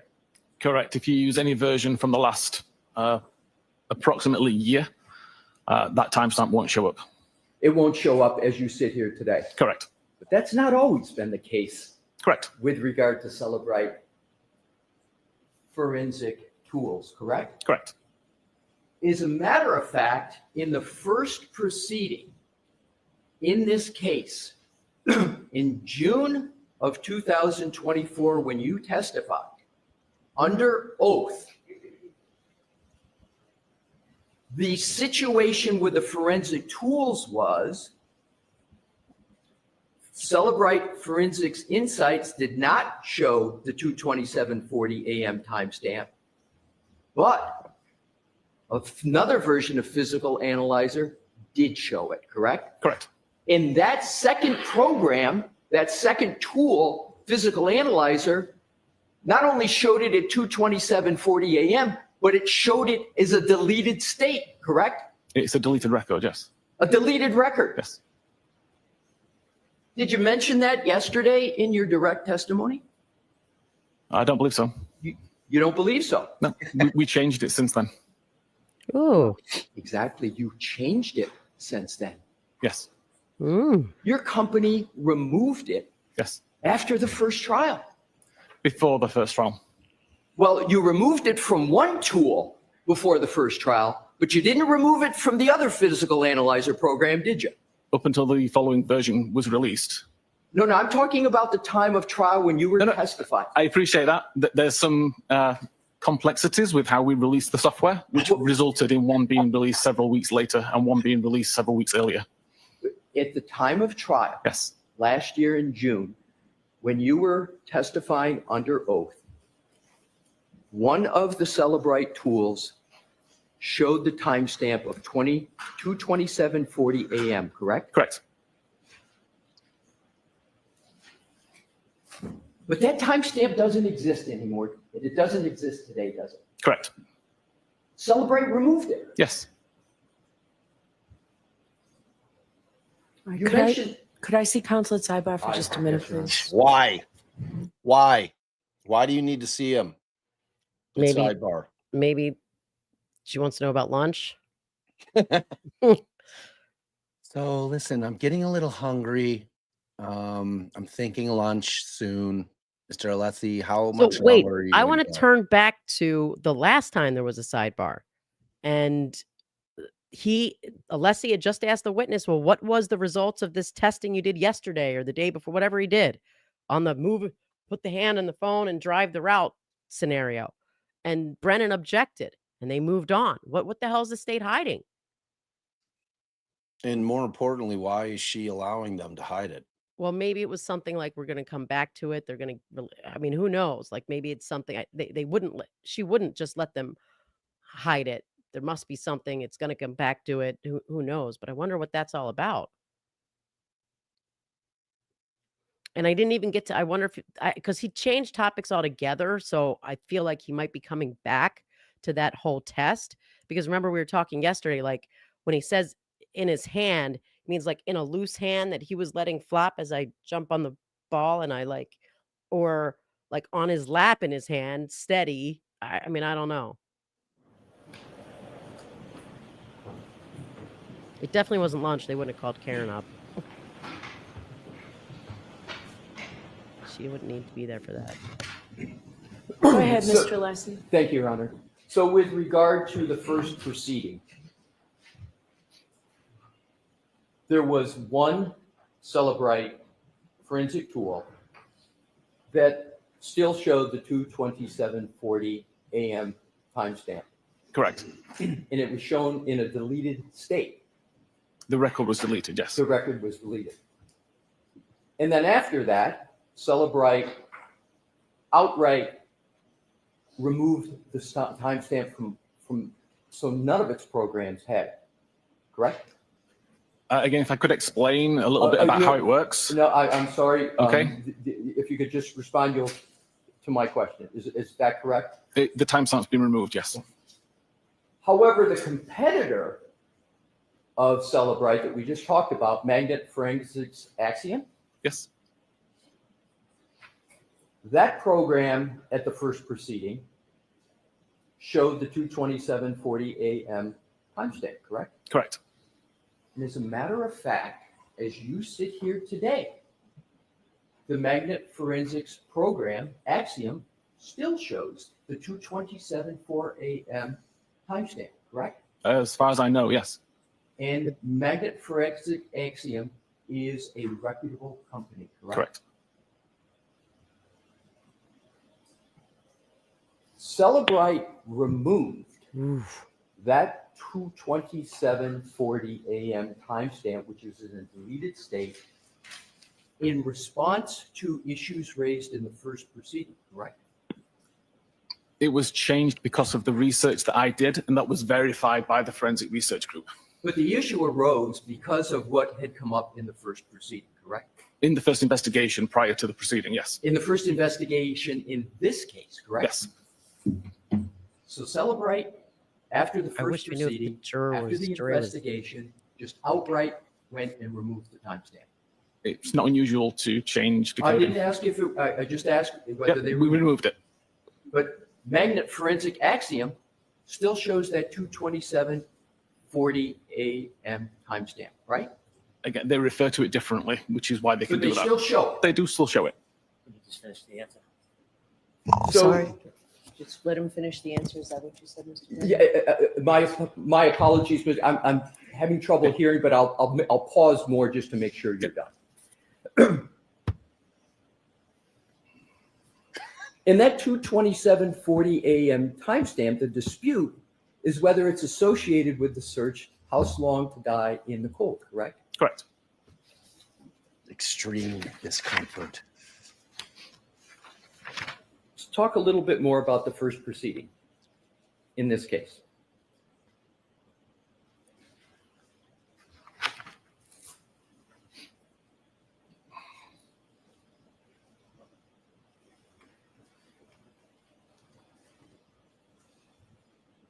In terms of your testimony under oath in that first proceeding, do you recall stating that it was your opinion as to whether that 2:27:40 a.m. timestamp was associated or not with the Google search, House Long to Die in the Cold? I believe so. Right, so you called it your opinion. Yes, You didn't describe it as a fact, you described it as your opinion, correct? Correct. Because you realize that there are other fair interpretations of that timestamp and when the Google search occurred, correct? I think even if I believe it's a fact, it's my opinion. Right, so it's your opinion. Yes. So you Also, do you recall stating that there's plenty of other evidence on that extraction that shows what activity was occurring at 2:27:40?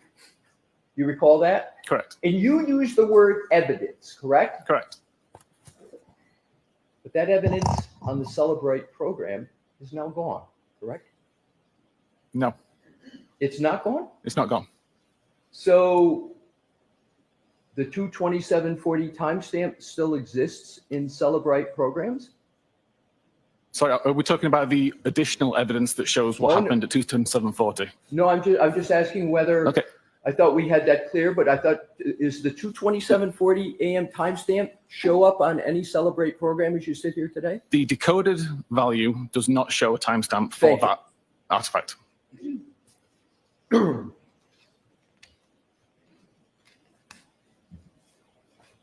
Sir, does your work include shaping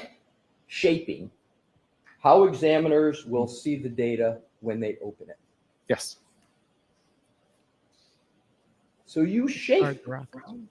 how the data is going to be, correct?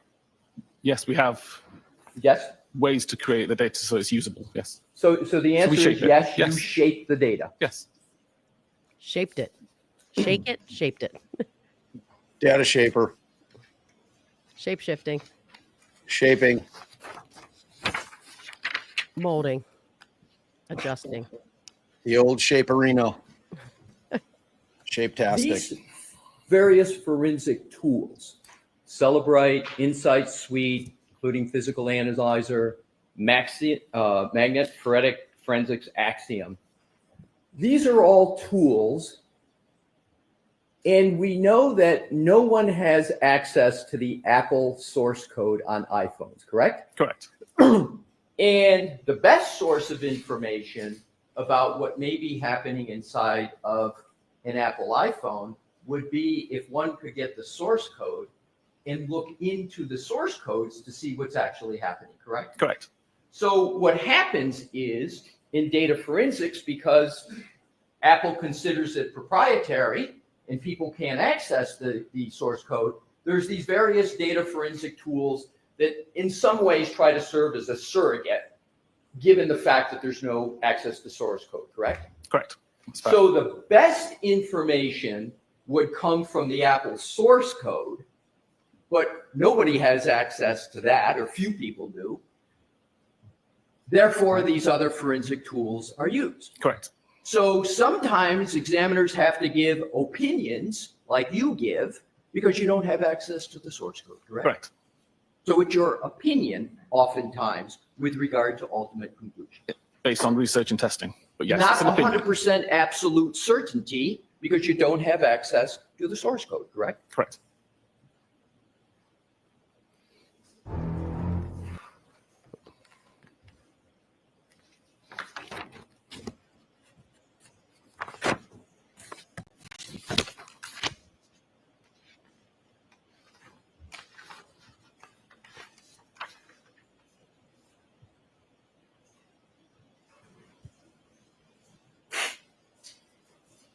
You have a moment, Your Honor, to switch topics, please? Yes. Thank you.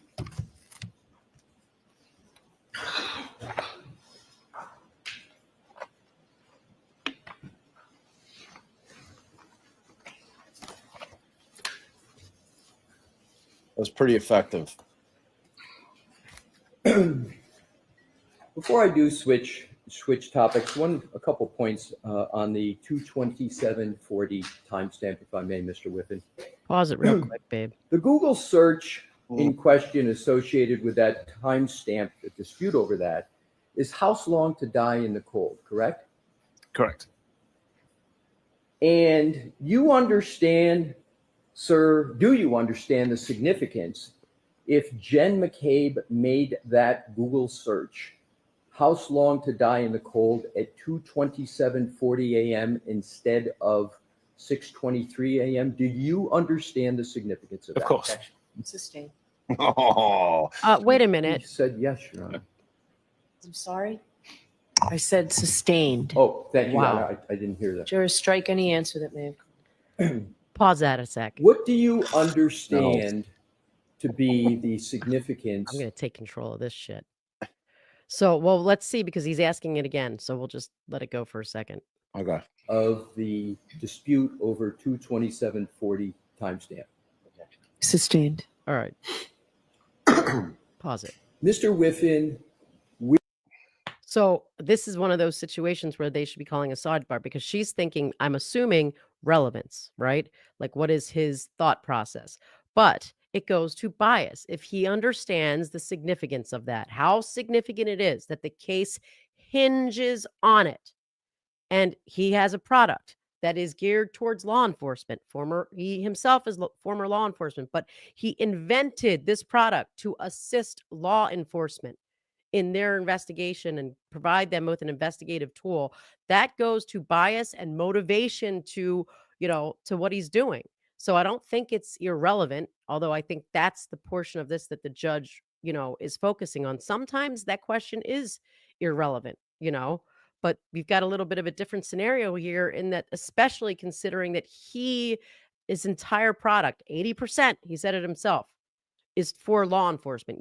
That's a guy who doesn't flush an entire law enforcement's entire case down the toilet. Yeah, 100%. With regard to the Mr. Whiffen, with regard to the 22740 AM timestamp, have you looked at any forensic tools to answer that question other than Celebrite tools in your tool Ardex? I've used Axiom as well. So you used Axiom, and so did you therefore see that 22740 AM timestamp still appeared? Yes. Did you discuss that with the jury yesterday, that you analyzed the Axiom program and that 22740 AM timestamp still appears? I didn't. No. You did not? I did not.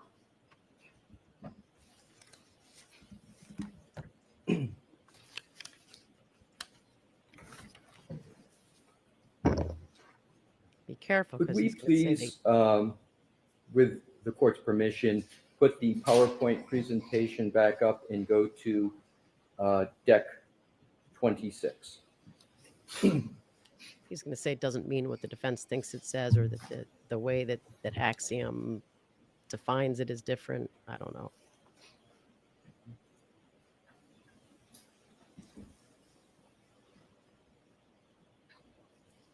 Mr. Whiffen, does an iPhone discriminate between whether it's in a car, a bus, a bicycle, or walking?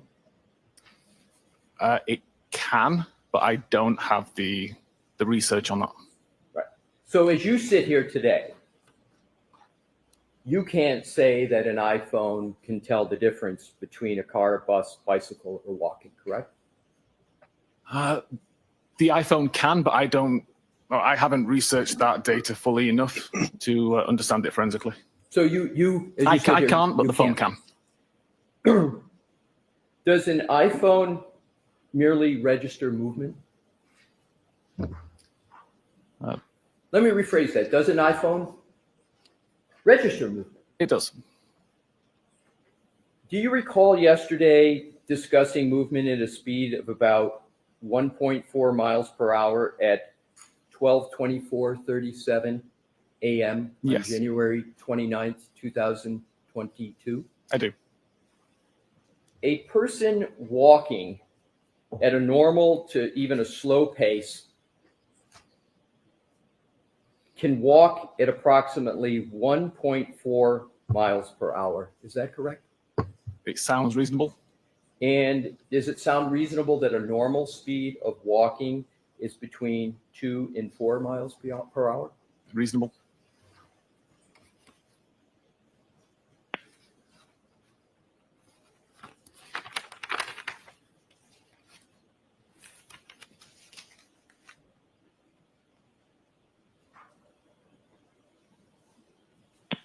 Switching topics, Your Honor, if I could have a moment.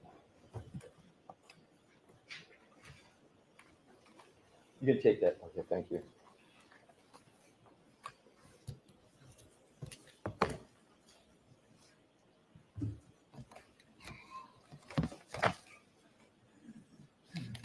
Brooding. Broodment. Broodment.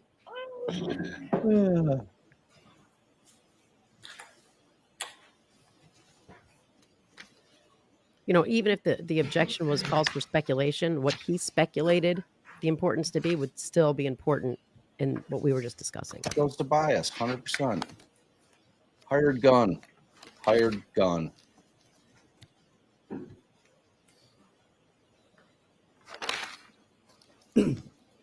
When you were examining Jennifer McCabe's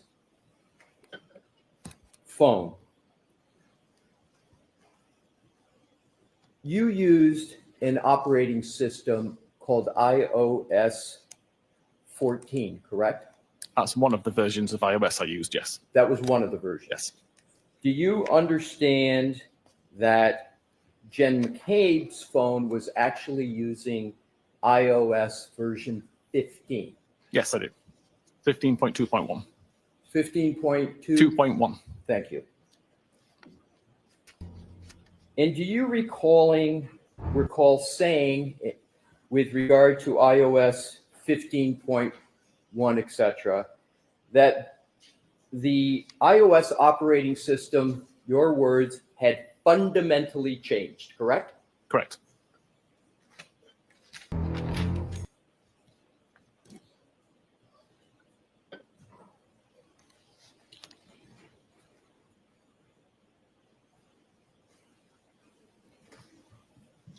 Now, with regard to, we're back to Jen McCabe's phone, we're back to 2740, the issue of deletions. You stated yesterday that that deletion occurred after January 31 of 2022, is that correct? Correct. Spontaneously. But you couldn't determine how that deletion occurred with certainty, correct? Correct. That's unusual in itself, And right? you gave three possibilities that you analyzed, correct? 3 or 4, yes. 3 or 4. And one of them was deleted by user, correct? Correct. Another one was that the search occurred but never loaded. That would be the reason that there was no data found in the history.db file. But that was another of the 3 or 4 reasons, correct? That wouldn't cause the deletion of the record Right, necessarily. Right. And then you you discussed those possibilities, but you can't state with certainty how that deletion occurred, can you? Correct. You have doubts about how it occurred, is that fair? Yeah, I have an idea how it occurred, but I can't prove it. I'm sorry. Yeah, Wow. Okay. No, please finish. I want to make sure you finish. I have an idea of how it occurred, but I've not been able to replicate it. So my idea is unsubstantiated. Worthless. Worthless. So is it fair to say you have some doubts about how the deletion occurs? That's fair. And you believe your doubt is reasonable? Yes. Under the circumstances? I was going to say that. Is it reasonable it was this? Is it reasonable that it could have been this? Is it reasonable? That was perfect, though. He's got some reasonable doubt. Oh, he's doing that thing again. He's shifting. Extreme discomfort. I'm surprised Brennan didn't object. Your Honor, that is the extent of my questions. Wow. To the witness at this time. Okay. Mr. Brennan? Thank you. Leslie knows how to end on a high note, babe. Yeah.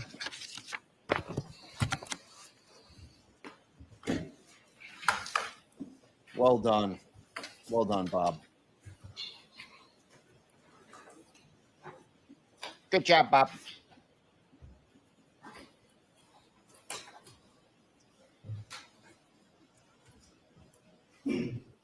Wow, he's like wearing the boringest suit he could come up with.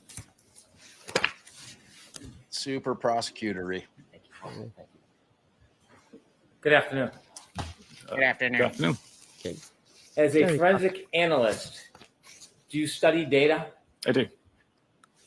Do you consider it a science? I do.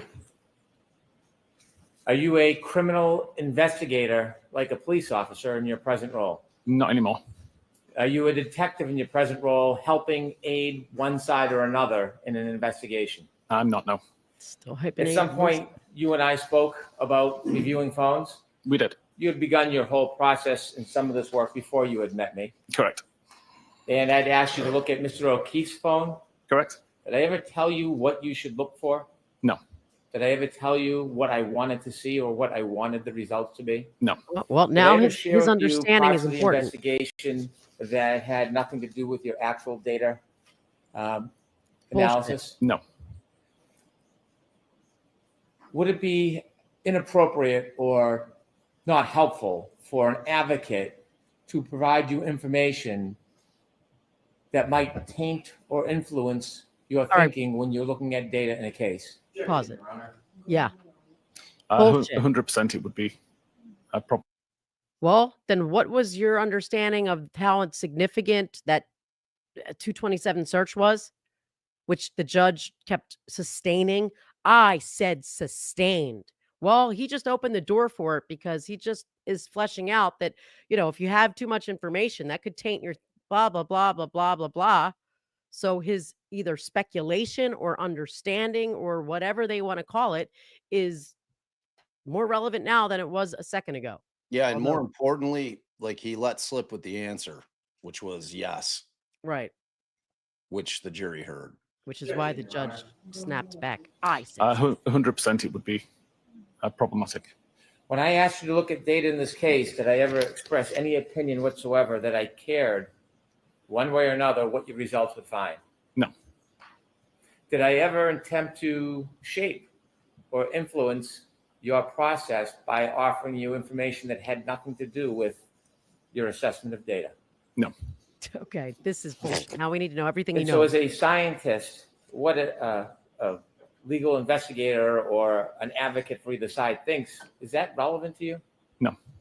The Yeah, data sure, is the Hank. data? The data is the data. I can explain my opinions on the data. The science is the science? The science is the science. That's sustained. Watch the form. Now, counsel was just showed you reading. some parts of your report regarding John O'Keefe's cell phone, didn't he? Yes. You saw select pages from that report, Correct. a few pages you were asked about, Yes. but you wrote an entire report, didn't you? I did. And do you think that your entire report puts into perspective some of those select pages that you were shown? Definitely, yes. I move to introduce Mr. Whiffen's entire report. Right. All right. So this whole thing here that I'd heard myself echo. I don't know why though. I'm not hearing you echo. Okay. This whole thing here is going back to that question that Alessi asked about, did you understand how significant whether or not she did that 227 whatever search versus 6:00 in the morning? He said yes. And the reason the judge snapped is because she didn't like that Alessi was pointing out, well, he already answered it, because I'm assuming that Alessi thought it was a lack of foundation or like that there's no way he would know. So now Hank's getting into, I didn't share any information that you shouldn't have known, giving you a bunch of facts that don't matter. Well, now what he said yes to is even more important and also what else he knows, how much he knows. What do you know about this case? What do you think that the significance of this search is? Because Hank's making it sound like, as in ARCA, where they literally didn't have any information about the underlying allegations, what was going on, blah, blah, blah. And they were literally just testing out a theory of whether this car touched this person. He does know something. He's got to know something. He answered yes, that he understands how significant that morning search was. Yeah, I mean, absolutely. And then he just asked him, so it's not Well, I relevant. agree with you. I think that the door's been open. I mean, he got into it, and like I said, he let slip of the answer. So it begs the question, whether or not she sustained it, which she did. The jury heard the answer. They now know that he understands the significance of that particular Google search. I mean, I don't see how that's not fertile ground for Alessi to dig in. Right, especially with Hank now trying to put all this information into evidence that he knew nothing, implying he knew nothing. I told you nothing. You didn't know all these other facts. You don't have a Yeah, but you knew. right. Because Lally told you. Or he's watched the trial, or he's read stuff, or whatever.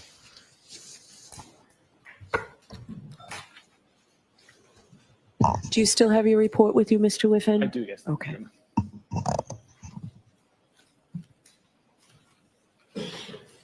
Let's start with questions that counsel asked you about the battery.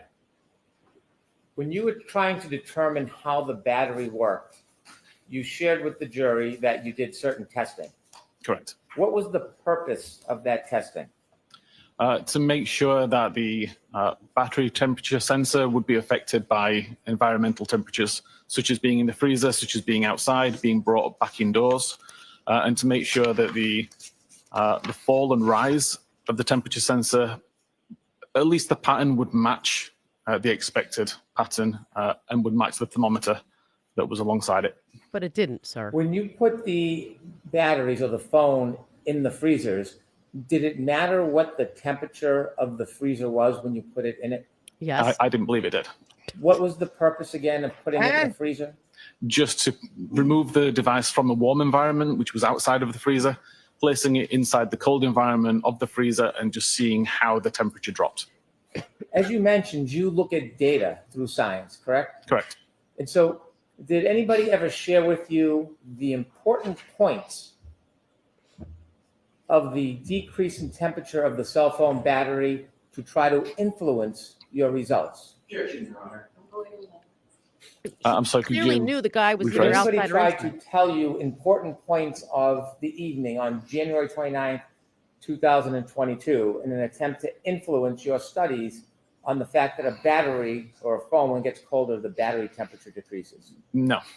Then why were you using a freezer So to when begin you with? developed the graph of the battery temperature and you followed the progress of that temperature declining through the night, was there any other scope or focus of yours other than to simply track the data? Just tracking the data. Similarly, when you To looked at establish what? healthcare data, were you asked to try to see if the healthcare data could fit a certain theory or argument? No, I was not. You were looking at the healthcare data. Were you looking at it independently?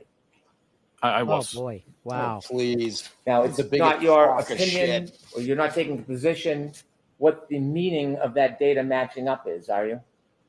No. No one's asked you to give an opinion about the coordination of data, have they? No. So if He the gave an data opinion. just coordinates on its own, that has nothing to do with your opinion. Objection, Your Honor. What? Outrageous. You mentioned when you put a cell phone in a colder environment like a freezer, you noted that the temperature goes down. Correct. Do your studies also show that when the cell phone is taken out of a certain temperature and put in an increased temperature, the cell phone battery temperature goes up? It does. Do you have available for the screen the battery graph that we had on your PowerPoint? I do. 2 seconds. He gave an opinion that he thought the phone, well, he stayed near the phone pole the entire time, but part of that opinion was based on the temperature. 100%. It was the temperature and where the vehicle was parked, allegedly. Right. If you could go back one to where it's just the chart, please. Just And if you magically. could enlarge it, we'll start near the top. Just magically. 2 seconds. And we're giving him that side eye that's right under those sunglasses too. Christine C. Okay. At 12:20:43 on January 28, 2023, the battery temperature is 77 degrees. I'm sorry, that's 8:43 p.m. That's all right? 8:43 p.m.? Yes, the first record. 77 degrees? Yes. And if we look down to the last box on January 28, 2023. Yes. So at 23:28, that's 12:23:28? Objection, Your Honor. We need approach, please. Okay. She did not want to let him approach. She's like, "Erg." So he's just pretending that he just decided that he has no idea. This is ridiculous. This is ridiculous. And Hank's trying to make them sound like ARCA. So when they do all this with ARCA, that it's the same thing with Whiffen. He was independent. He didn't know any information.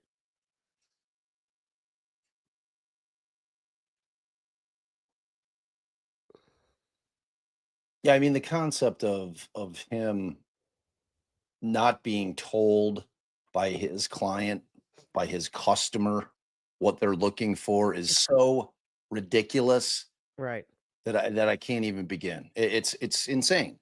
We need to know any evidence of whether the phone was indoors or outdoors at the time. Yeah, I mean you're asking for all of it. That's what the initial conversation is. We've got like this Google search that they're claiming happened. We need you to disprove that happened. So full of shit.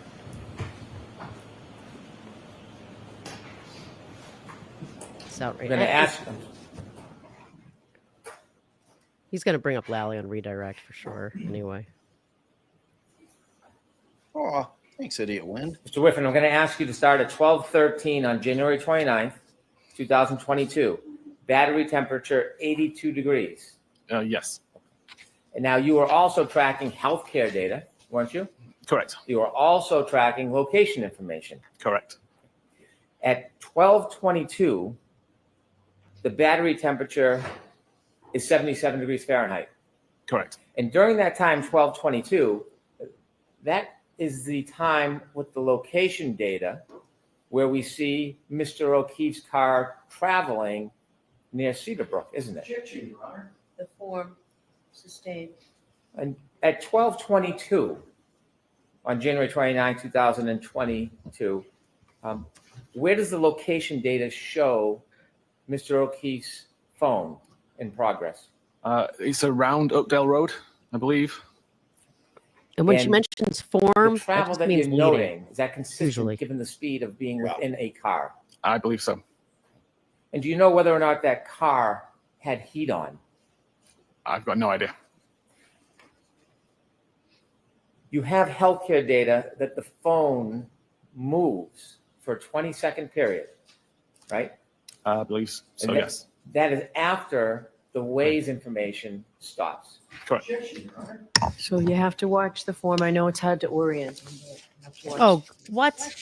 Oh, she's giving excuses for him. In It's your hard. You used PowerPoint to be a defense presentation, attorney, so you I know it's are hard to tracking orient. the Waze information, aren't you? I am, yes. And at some Wow. point, that switches to more local location data? Again, Waze is not recording the location data. Waze is requesting location data from Apple's location services, and location services is doing the recording of the location data. So if we're following the phone through Waze at 12:24:25, is it in a car moving at 16.6 miles per hour? Objection. According to the data, yes. And at 12:24:26, according to the data, is it still in a car moving at 17 miles per hour? Right. Sustained is two forms. Come Can you on, pull up Hank. your PowerPoint, and we'll start at 12:24:25. We can show the jury the progress of that phone. Okay.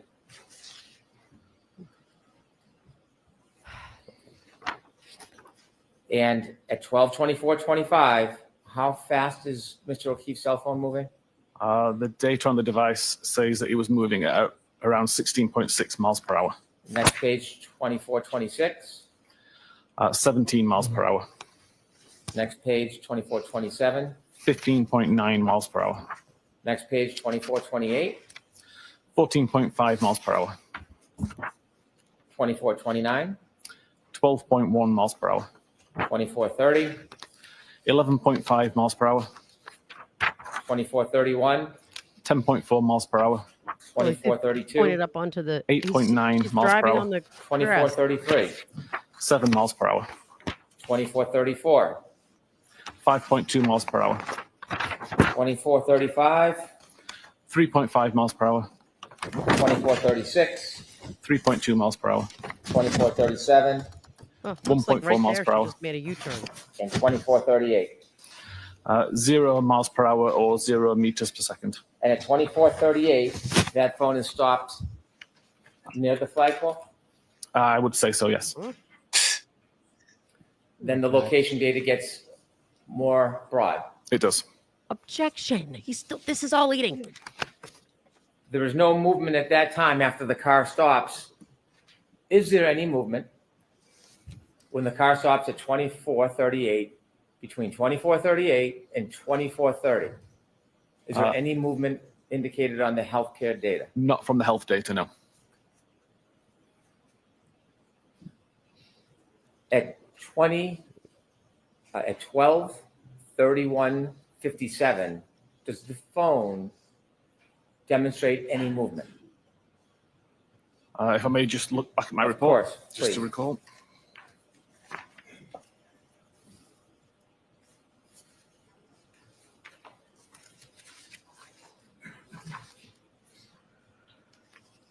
What time was that, sorry? 12:31:57.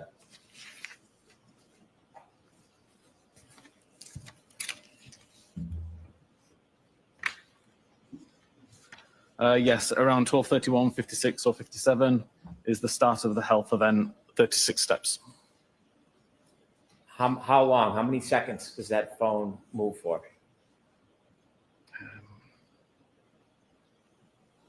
Time for some 20 math. seconds. 12:31:56 to 12:32:16. Correct. And is that the only time that the phone moves from the point it stops at the flagpole until the next morning? Correct. The only time. Correct. 12:31:56 to 12:32:16. Yes. And when that phone moves, you can't tell if it's walking a straight line or in a circle. Correct. You don't know if the phone is pacing back and forth. Sustained as to form. Can you tell how far a phone moves from its origin, from its original point when you're counting steps? No, iOS creates the calculation, number of steps times the person's gait, and provides the 25.4 meters value. At 12:32:16, when that phone stops moving, John O'Keefe's phone stops moving, do you know the next time it moves again? I'm going to allow it. It's approximately 6:15. Now, less than 5 minutes later, 12:37, that battery in that cell phone gets another temperature reading, doesn't it? It does. Does it go up?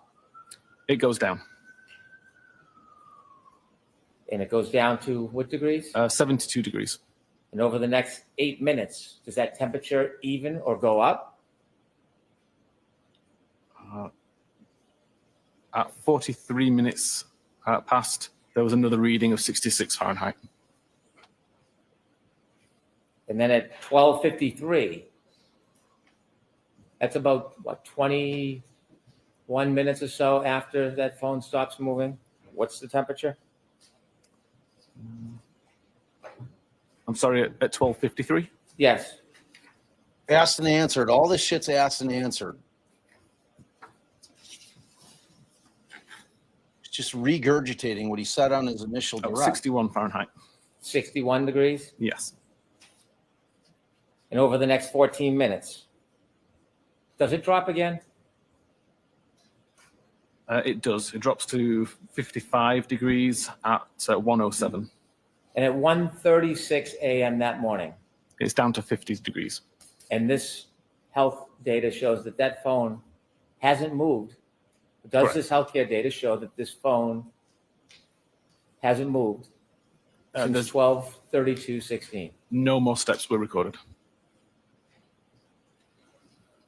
Now, you had studies where you put the phone in a freezer. Correct. When you put the phone in the freezer, did you wrap it in anything? I didn't know. Oh, here Did you you use go. any type of Lay a heat hot body on source it. Hot that would body. slow down the process of the temperature dropping? No. Let me ask you a hypothetical. Ooh. If a person, a human, How would he know? was lying prone on a cell phone outside and had a body temperature directly touching the phone, in your opinion, could that slow the process Objection. Real of quiet the one. Real temperature soft one. decreasing as compared to just simply putting a phone in a freezer? Sustained. Completely calls for speculation. Did you take into consideration the rock hard ground? When you put the sir? phone in the freezer, did you wrap it in any warmth? No. Asked and answered. Any clothing? Nothing at all.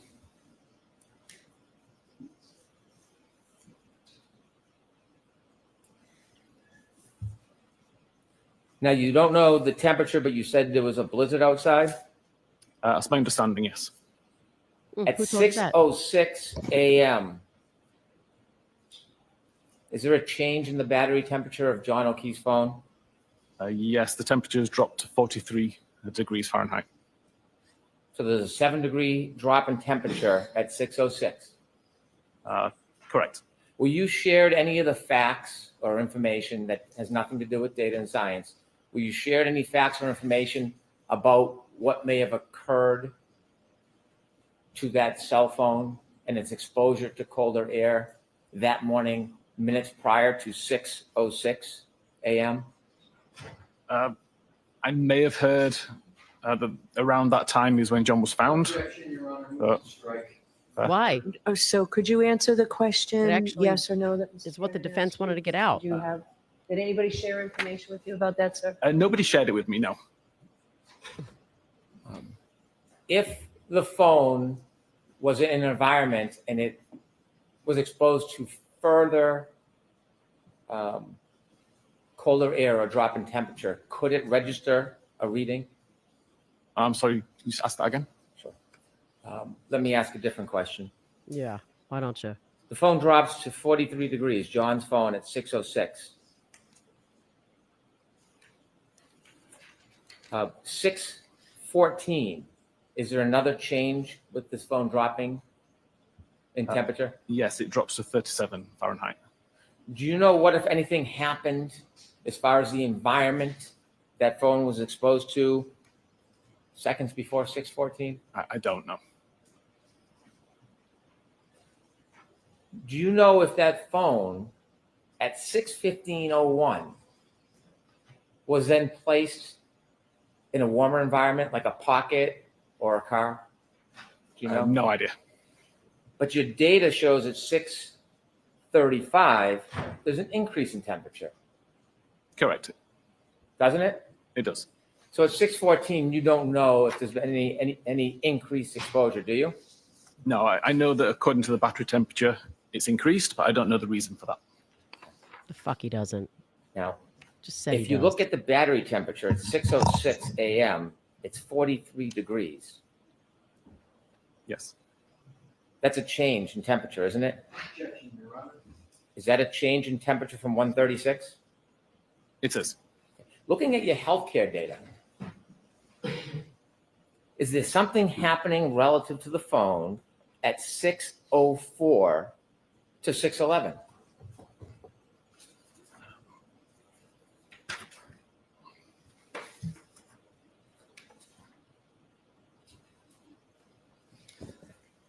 There is,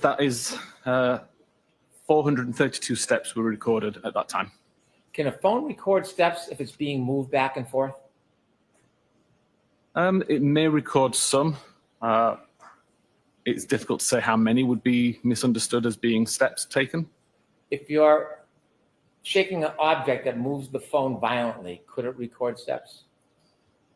Again, potentially it could record some, but it's not a consistent enough pattern of movement for it to be recorded as lots of steps. Now at 6:14, the temperature is 37 degrees, and you just offered us that by 6:35, over the next 21 minutes, the degrees goes up by 6 degrees. Correct. You don't know what was happening with that phone at 6:15:01, do you? I don't. I'll allow it. Do you know? I don't know. No. Next question. But what you do know is this healthcare data at 6:15:14. Correct. And that demonstrates what? At 6:15:14, it was the start of 180 steps. So the phone at 6:15:14 is again moving. Correct. And after that starts moving wherever the phone may go, it starts getting warmer temperature? Correct.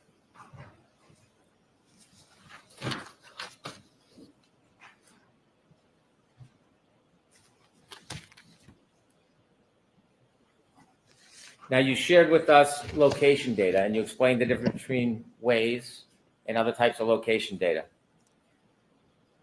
I had asked you an opinion about where the phone was located based just on location data, nothing else. And when I asked you that opinion, I didn't ask you to a reasonable degree of scientific certainty, did I? I don't recall. I Yeah, you asked you if did. it was consistent Yes. with being near the flagpole the entire night. Yeah, Sustained. and it was a holistic Based view, on remember? location data Not alone, location data alone, holistic. are you offering an opinion to a reasonable degree of scientific certainty where that phone was?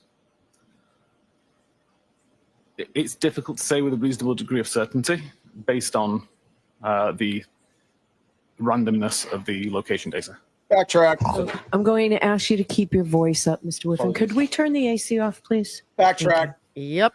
No reasonable degree of certainty, scientific No, or it's otherwise. difficult to give an answer based to a high degree of scientific certainty based on the sporadic nature of the records that night.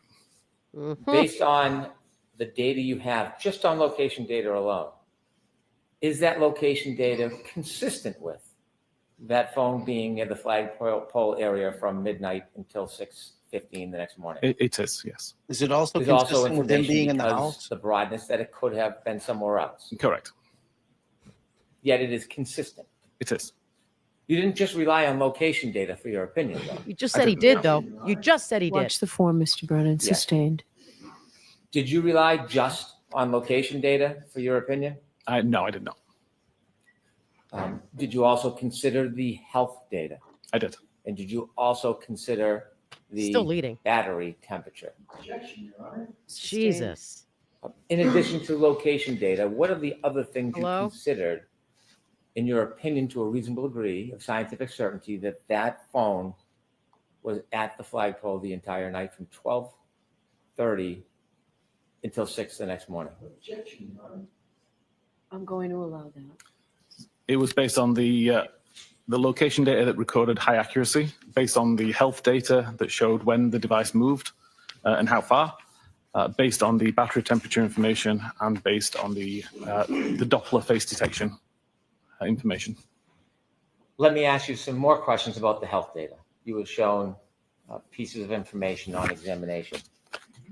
You told us that health data, well, the phone was it your opinion the phone was in the car until it stopped at the flagpole? Sustained.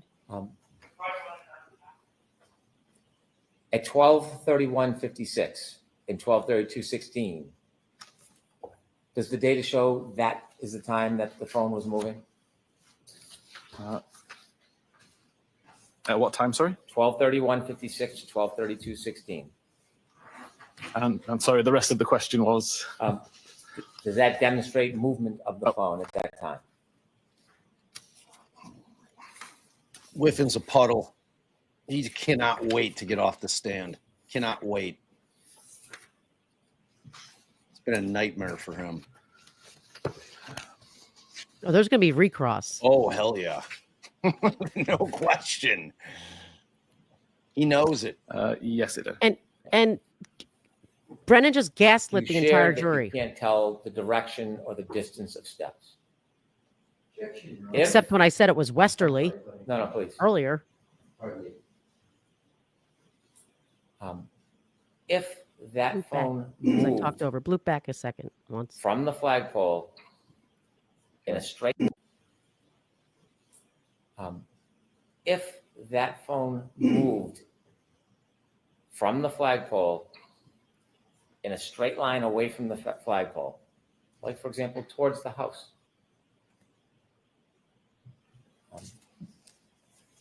wouldn't it have to move again before 6:04 to get back to the flagpole? Objection, Your Honor. I'll allow it. I would presume so. Are you asking me to strike that, Mr. Yes, Your Leslie? Honor. Yeah. You strike that. Does health data register when a phone moves? It does.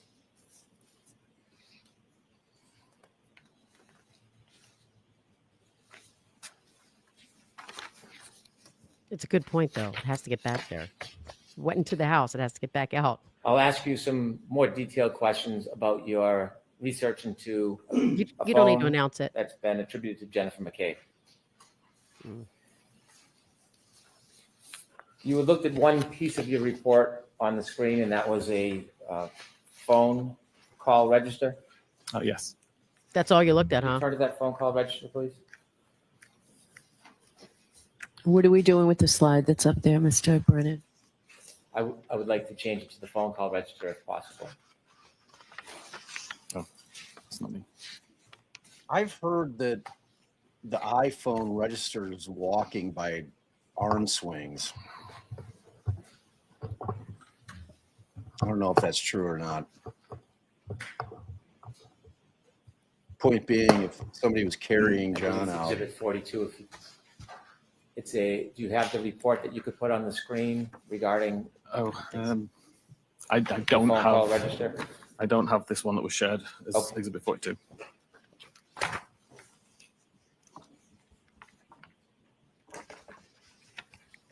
Thanks, Luna's mom. And thanks to you guys in the chat for being the best on the World Wide Web. This is now marked as Exhibit 42.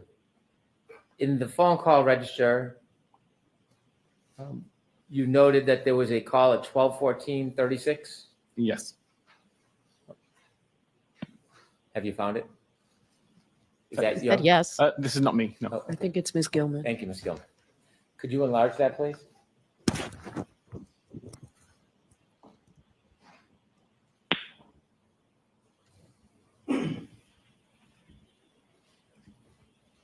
Which portion of it? Up the top part. The first 4 or 5 calls. Thank you. And we need it larger, Ms. Gilman, please.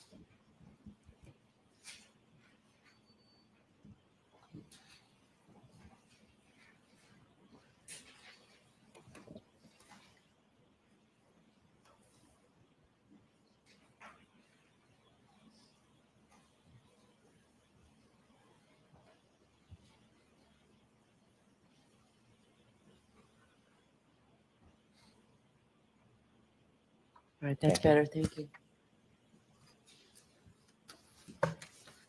On examination, you read that at 12:14:36, there was a phone call incoming Yes. that appeared to be from Jennifer McCabe. Correct. At 12:14:36, the location information is the John O'Keefe's cell phone at Fairview by that point? Objection, Your Honor. So the question, is it? Yes, is it? No.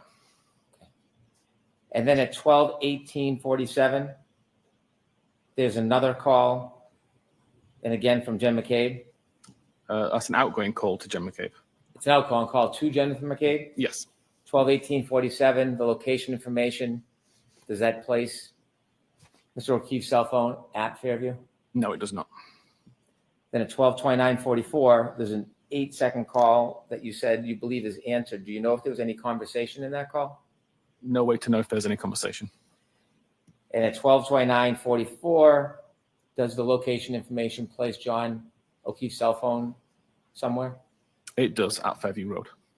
At the flagpole?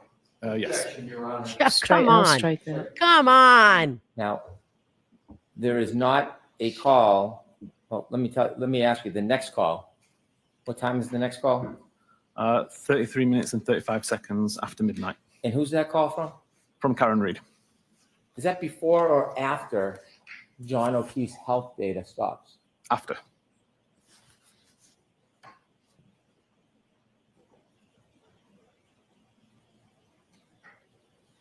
At 12:37, you offered us that the cell phone battery's temperature is decreasing.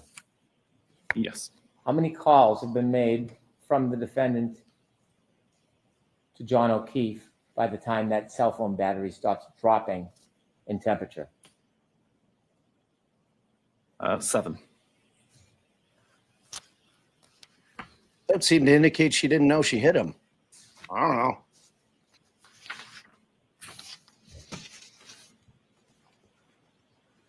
I want to turn now to some questions about your analysis of Ms. McCabe's phone. They took lunch already? Or no? You were asked about hash values, a way of trying to confirm the integrity of the data on a extraction. Yes. When forensic analysts look at phones, do you sometimes get to actually see the phone? Yes. Do you sometimes have to use an extraction, a copy of the phone? Yes. Is it important to try to look and research or search the item to determine whether or not there's been any tampering? Yes. You were asked if hash values is one way to do that. I was. And you were shown or read part of your report about hash values. Yes. There's a second part to that, isn't there? There is. You didn't get a chance to share the second part, did you? Objection, Your Honor. Sustained. In this case, there was a hash value, wasn't there? There was. Now, just so we can understand simply, how is a hash value created during the extraction process? What does that mean in very, very simple terms? Yeah. At the end of the extraction, an algorithm is run on every piece of, every byte of data within the extraction, and it comes out with a value at the end. The idea is that if any of that data ever changes, be it through user interaction or through corruption of data in how it was stored, then that value will change at the end. You mentioned Gray Key. Is that a software, hardware that makes the copy of the phone? It's a piece of hardware and includes software. How commonly is Gray Key used in the industry? It's very common. Did I hear you say that with Gray Key, the hash value is never Felt to authenticated? be leading. Objection, Your Honor. Sustained is to fall. Does Come on. Gray Key authenticate the hash value? The hash value is placed inside a PDF, which is not signed. And is that common or typical in the industry? That is the way that Gray Key do it. Was there anything anomaly or untoward or different about the way this one was done? No. Did the hash value from the Gray Key extraction match the hash value? It did. Anything irregular whatsoever about it? No, not that I could see. Now, you don't just read software programs when they spit out reports, do you? No. As an analyst, as one of the leaders of Celebrite, do you have a history of being a researcher? Yes, I do. A history of study? Yes. Have you written reports and papers for people to learn? I've written multiple blogs, done multiple presentations, webinars. Some of my blog posts have become peer-reviewed articles. Okay. Is it sufficient to simply look at a report that is generated by Celebrite or Axiom or any other service and make conclusions just on the report? I don't believe it is, no. Why do you think that's imprudent?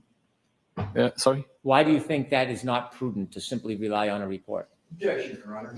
I'm going to allow him to answer. The tools are very good at surfacing data, but I believe it's up to the examiner to understand what that data means and to provide context to the information which the tool itself can't give. And when you were considering the hash value and determine whether or not you thought there was anything wrong with the data, aside from the hash value, how do you do that? How do I do How what? do you make a determination whether or not this has integrity, the data hasn't been tampered with, so to speak? Okay. So notwithstanding the hash value, I'd be looking for issues with the data that don't make sense. In this particular case, there was lots of data points that all appeared to work together. Like you would see one artifact change in one database and an artifact would change somewhere else. And it all just made perfect sense in how it was functioning.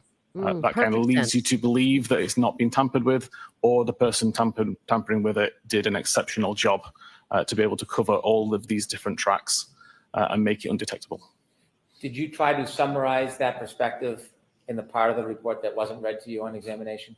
I did. Yet you couldn't recreate the deletion. Do you have an opinion to a reasonable degree of scientific certainty? Here he if there goes was again. Any data integrity issues in the information you reviewed? I don't believe there was any. That's not that. But so what? Huh? Huh? It was characterized on examination. There was a dispute about the time origin of the search, how long to die encode. Do you remember being asked the question about a dispute? Yes. Have you, in your studies and in your position, is there any viable dispute in the forensic data scientific community about that issue? I don't believe there is anymore. Now, you got involved in this case because you received a complaint from a consumer. I received a question from a consumer, yes. And you attempted to resolve that? Correct. Sustained. Other than that source, have you received any information, feedback, opinions that would make this issue in any way a dispute? Objection, Your Honor. I'll allow that. I'm sorry, could you rephrase the question? Other than that one person, that one consumer, have you received any information in the forensic community which you're part of? Any data, any information that would suggest that your conclusions are in dispute? Yeah, I received a very similar question from an examiner in Europe. Fairly similar circumstances with a case and with a timestamp that didn't make sense, that was originating from the same database. I applied the same logic and theory to his question, and he confirmed it solved the issue for him. It all made sense then.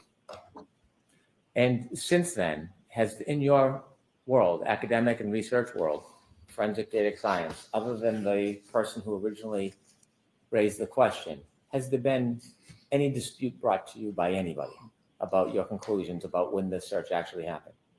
No. If anything, I've heard people who have confirmed the research that I did. Objection. Do you know Jessica Hyde? I do. Is she well known in the forensic community? She is. You were asked questions about your law enforcement background and the fact that Celebrite is used as a forensic tool, oftentimes by law enforcement. Yes.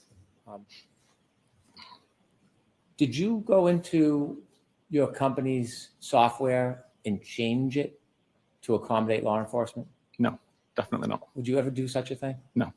Why wouldn't you do something like that? Aside from being unethical to change the data in that way, this is an artifact that is easily validated by any examiner. And if I was to tamper it for the purposes of changing the outcome of a case, it would be detected by all of our customers immediately and would destroy the reputation of Cellbrite, which I've got no intention of doing. Before a prior proceeding, the printout from the software, when it was showing the timestamp of the Safari search, was it labeled something in particular before? The Cellbrite search was labeled last visited time. Last what? Last visited time. And when it was labeled last visited time, did it show 227 on the report? It did. Cellbrite, after research and consideration, removed that label? We removed the timestamp when we determined that it was not relevant to the last time that that page was visited. Why was it important to remove that timestamp from the program and the software? It was clearly causing confusion. Does the company have concerns when consumers are confused about information? Of course, yes. Do companies have concerns if a consumer tries to manipulate the use of that information? Of course. Are companies concerned that a label could be misleading for somebody who may not have a higher level of experience? Yes. When that decision was made to change that for clarification, do you make that solely by yourself? No, I did not. Who do you consult with, and who's part of that decision process? So again, after my research, I passed the results of my research to the forensic research group. This is a team based at Cellrite whose sole job is to do the research, do the coding to make sure that what we're giving to customers is correct. They spent some time validating the research that I did, verifying that my research was correct, and then they were responsible for making the change based on the updated research. It was suggested that a separate software program, not the company you work for, Cellrite, but Axiom, reflects this search as deleted. That's not entirely accurate, is it? Objection, Your Honor. Right? Sustained is to form. Running an Axiom program, would it reflect this search as deleted? Yes, and it is a deleted search. Does it have a label on it? It does. Is that carved? Yes, it would be. Now, are you familiar with the Axiom Artifact Reference Guide when it talks about the dangers of relying on the timestamp? I'm not familiar with it referencing dangers, but I'm aware of the document. Are you aware of the reference guide when it talks about Safari suspended state tabs? Yes. And offers that since these are local tab states, results leading. from this artifact may contain an earlier date and time compared to the results in the Safari history artifact if iCloud Safari synchronization. Objection. Wow. Sustained. Are you aware of the reference guide? Leading compound Are you question. aware that it cautions that a timestamp can be misinterpreted? Objection. Your Honor. Sustained. You can't read from the document. But she's letting the question come out, so it's doing all the harm anyway, so.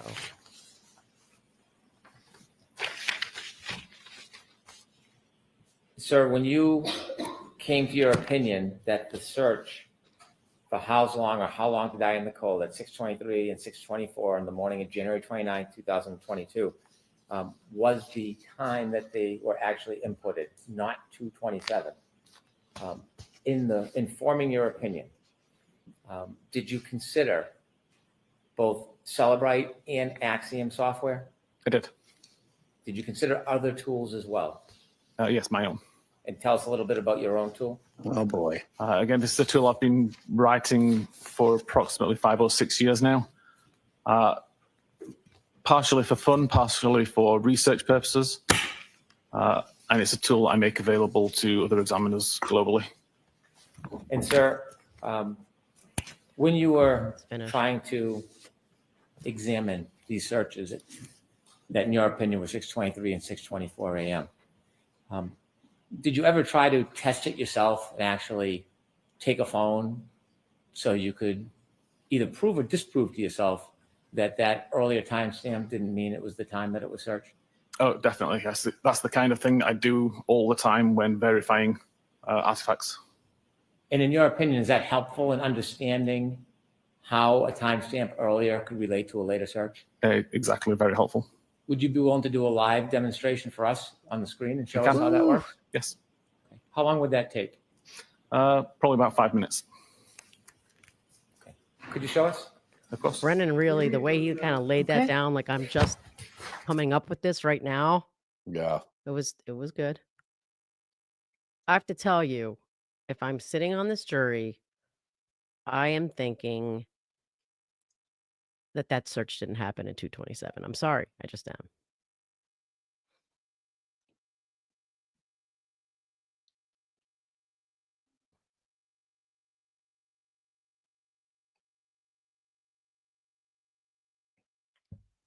Yeah, I don't know that Bob Alessi like dug into it too hard. I mean, he certainly got into it, but he didn't seem as adamant about that search as he did about Temperature. other things. Yeah. Why are they showing Chandrilla?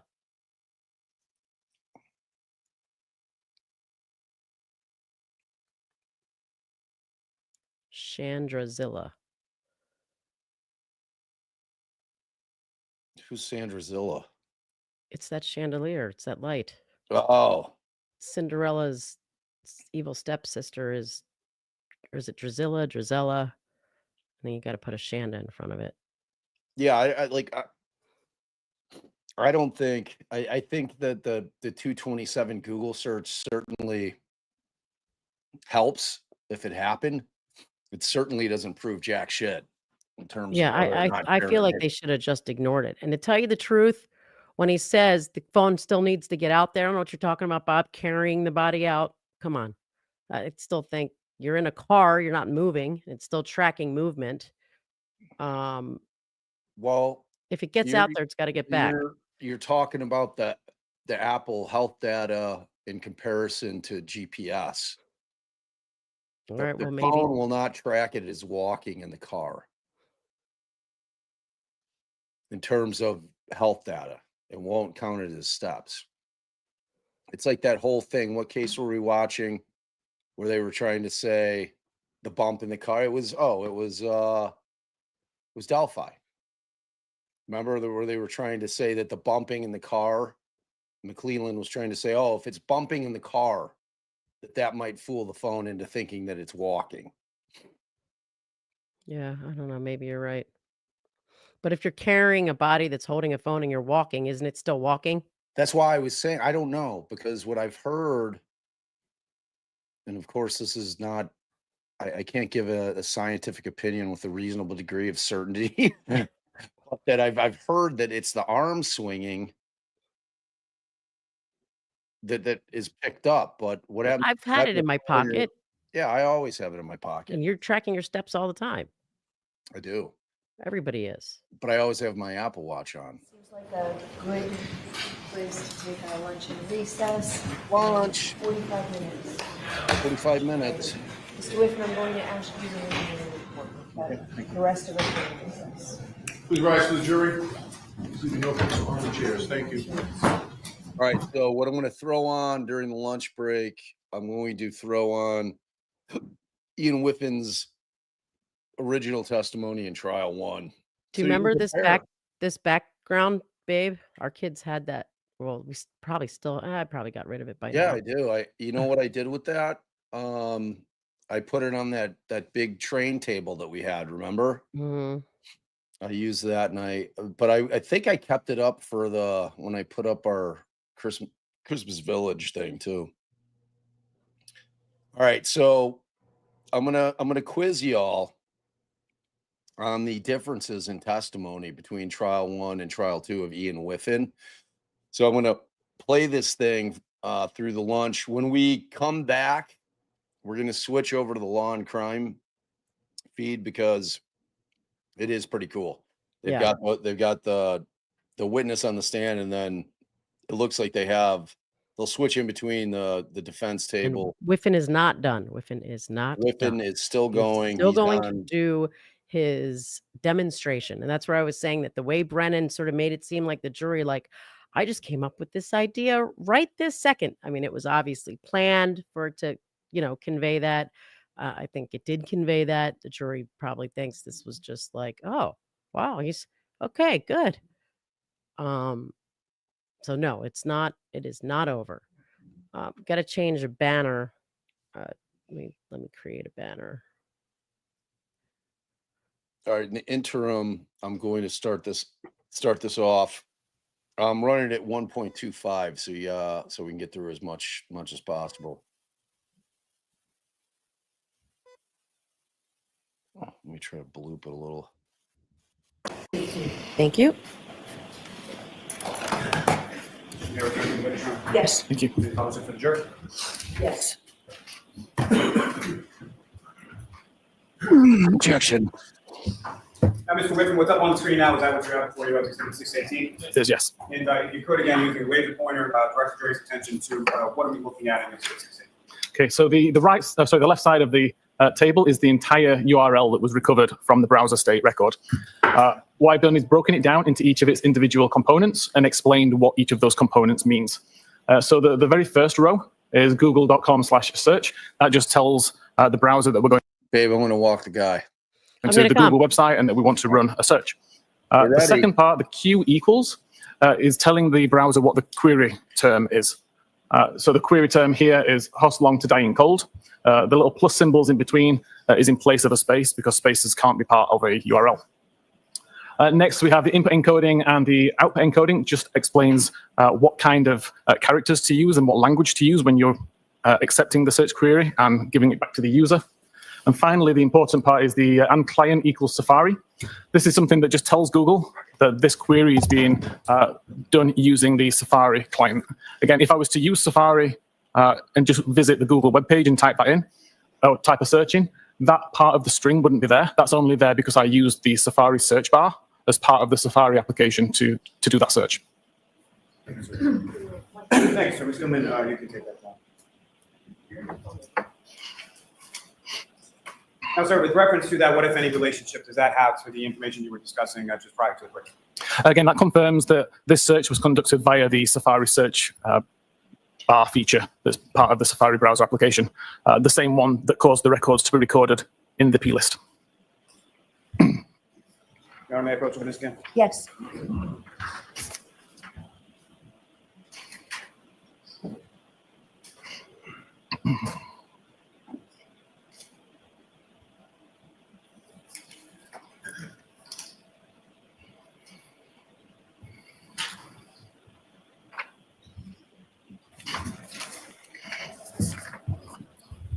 To another document. Do you recognize that, sir? I do, yes.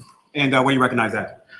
This is the live records from the browser state.db database. May I approach, Your Honor? Yes. I'm also seeking to introduce the no objection. All right, thank you. But it's my time.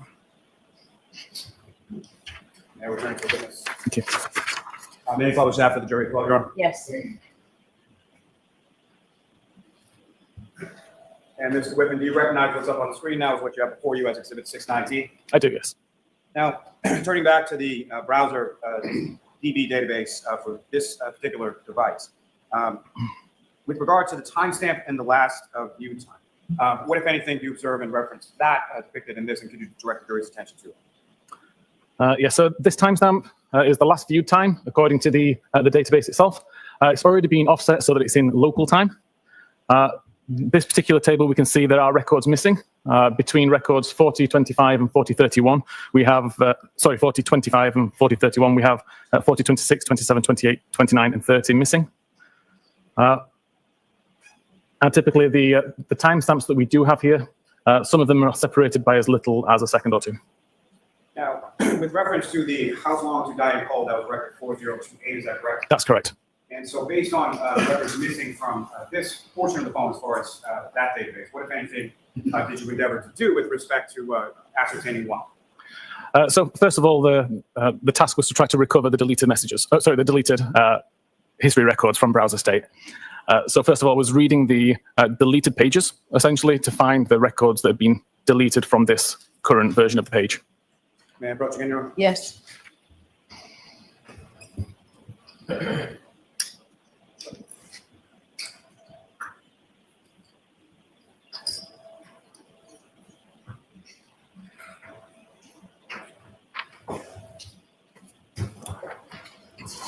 I'm showing you another document.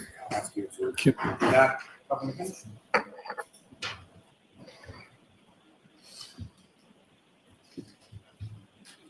Yes. And do you recognize that document, sir? I do, yes. What do you recognize that to be? This is the same data source, so it's still browser state.db, but now looking at it with the unique recovered records. And what is that last term that you use? What does that mean? I'm sorry. So typically there can be lots of different versions of a page within a WAL file. So you may have several page ones, several page twos, and so on. What I looked at is doing is recovering the data where the records that I recover are different from each other. So if I recover the same record multiple times, I can ignore it. But if I recover the same record with a slight change, then I would show it in this view. May I approach, John? Yes. I'll seek to introduce him as an objection. Okay.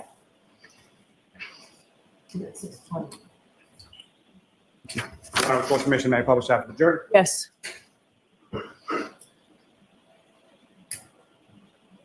Again, Mr. Whiffen, if you could, please raise a pointer to find it helpful to direct the jury's attention to what are we looking at here and what, if anything, did you uncover during this portion of your analysis? Yes. So again, the very first column on the left is the unique identifying number. You'll notice that there are some numbers here which are repeated. This is, as I say, because the records are recovered from multiple versions of the same page. There was actually 16 versions of this record across 23 different versions of this particular page. These three had some difference. Primarily, it was what's called the tab order field, but that's the only difference that showed up across these three Host Long to Die in the Cold records. All the rest show the same URL, the same ID number at the beginning, or tab ID number, and the same timestamp. Worth noting, there is no title shown in this particular record. Again, that speaks to the fact that this page didn't successfully complete loading. Otherwise, there would be a title of Google search, Host Long to Die in the Cold, as you saw on some of the other examples earlier. Now, sir, with respect to the table up here, is there any indication in regard to private browsing that you were talking about before? No, in iOS 15, as I mentioned, if you are using private browsing mode, there is no records recorded in this database at all. So the fact that that's not listed in this table, what, if anything, does that tell you? Everything that was recorded in this database was conducted not in private browsing mode. Now, with respect to your work within your field, are you familiar with the term called a session? Yes. And can you explain to the jury what you understand that term to mean and how it applies to this specific instance? Essentially, the life of the particular tab. So when I start a tab and I start to use navigation, I go to different websites. All of my navigation events would be considered part of the same browsing session, essentially.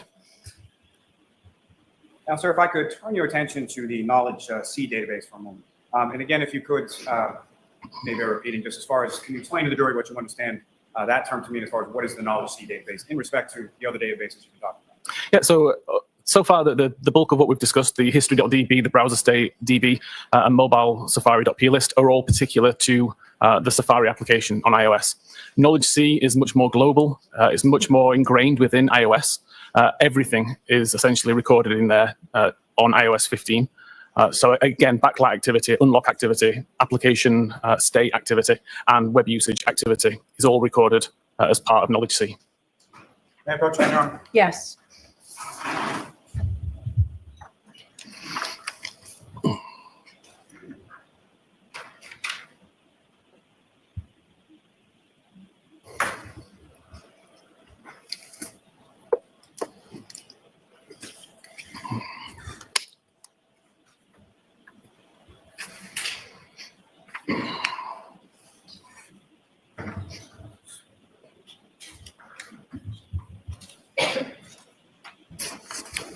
Another document, we can just review that in a couple of minutes.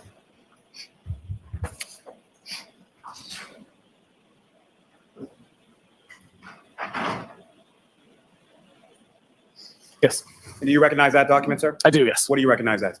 This is a document I created based on the Knowledge C web usage records. May I approach, Your Honor? Yes. I'm about to seek to introduce and no objection. Thank you.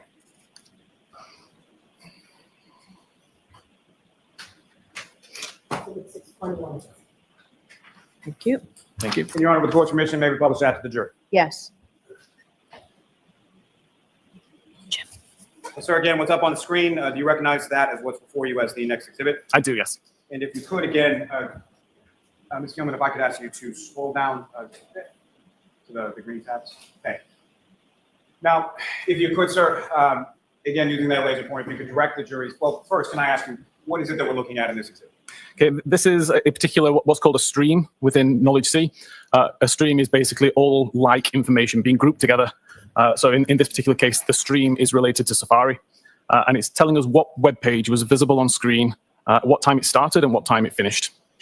Now, with respect to this particular tab, there are portions that are highlighted in green and portions that are highlighted in blue. Is that correct? Correct. Can you explain to the jury what the portions highlighted in green represent? I highlighted the sections in green due to their timestamp. So typically, these items last between 2:27:37 a.m. and 2:27:53 a.m. So around the time of the Google search, if you were to believe the browser state. And with respect to the items highlighted in blue, what are those? The ones in blue are the actual Knowledge C records that show when the Host Long to Die in the Cold and the How Long to Die in the Kikti web pages were actually visible on screen. And so from this, what, if anything, were you able to ascertain as to the searches or the time associated with the searches from your analysis here? At 2:27:40, the only websites that were visible on screen were related to Ozone Basketball and Hockomock Sports, and that the How Long Ti Dai in the Kikdi first appeared on screen at 6:23:56, and Hos Long to Dying Cold first appeared on the screen at 10:33 a.m. So those two searches from your review of this extraction of this device never appeared on the screen prior to 6:23 in the morning, correct? Correct.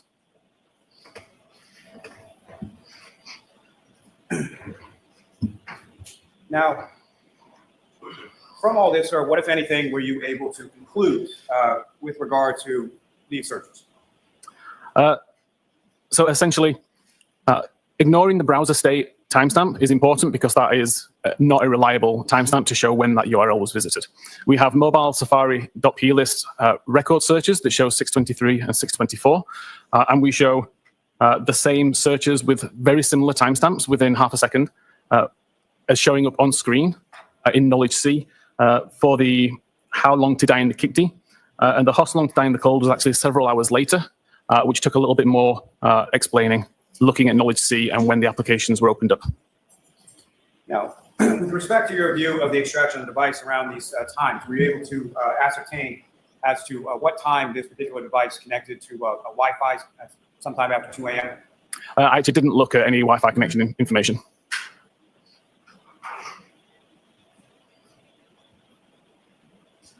And with respect to 2:27 in the morning, 2:27 a.m., what were the websites that the device had visible, and what were the websites that the device was connected to at that time? So according to the Knowledge C records, which were mostly also reflected within the history DB as well, it was the Hockomock Sports, YouTube, Ozone Basketball, and that's it for the main domains.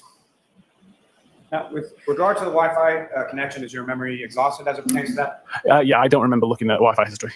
May I approach? Yes. I'm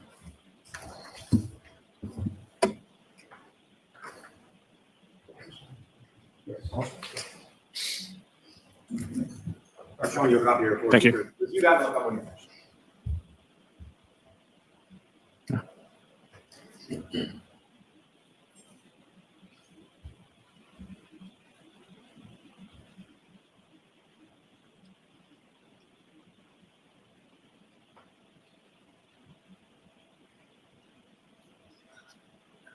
Okay. And sir, I'm sorry. In the interest of time, if I could ask you just to look at the next page as well, just briefly.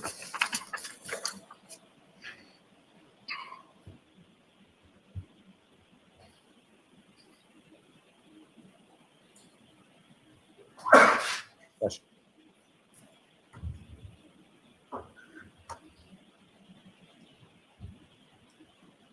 Okay. Does your memory refresh, sir? I do, yes. May I approach to retrieve? Yes. So, Mr. Whiffen, from your review of the extraction report in regard to this device of Mr. McCabe's, about what time was the connected to a Wi-Fi network called McCabe?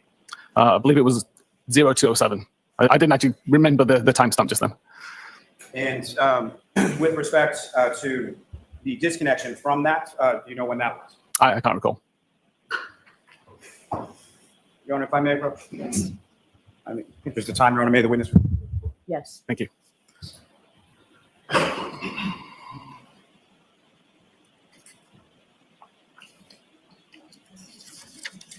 Sir, if you can, from looking at your report, if you can just indicate to the jury as far as the Wi-Fi connections with. Okay. The Wi-Fi was connected at 02:12 and disconnected at 05:39. There was no further Wi-Fi activity until 11 a.m. Thank you. May I approach this to retrieve, Your Honor? Yes.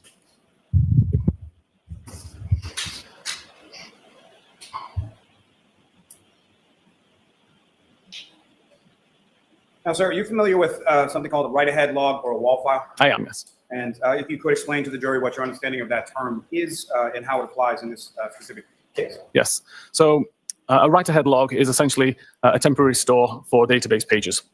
When I'm talking about database pages, it's not something that the user ever sees. It's part of the structure of SQLite databases.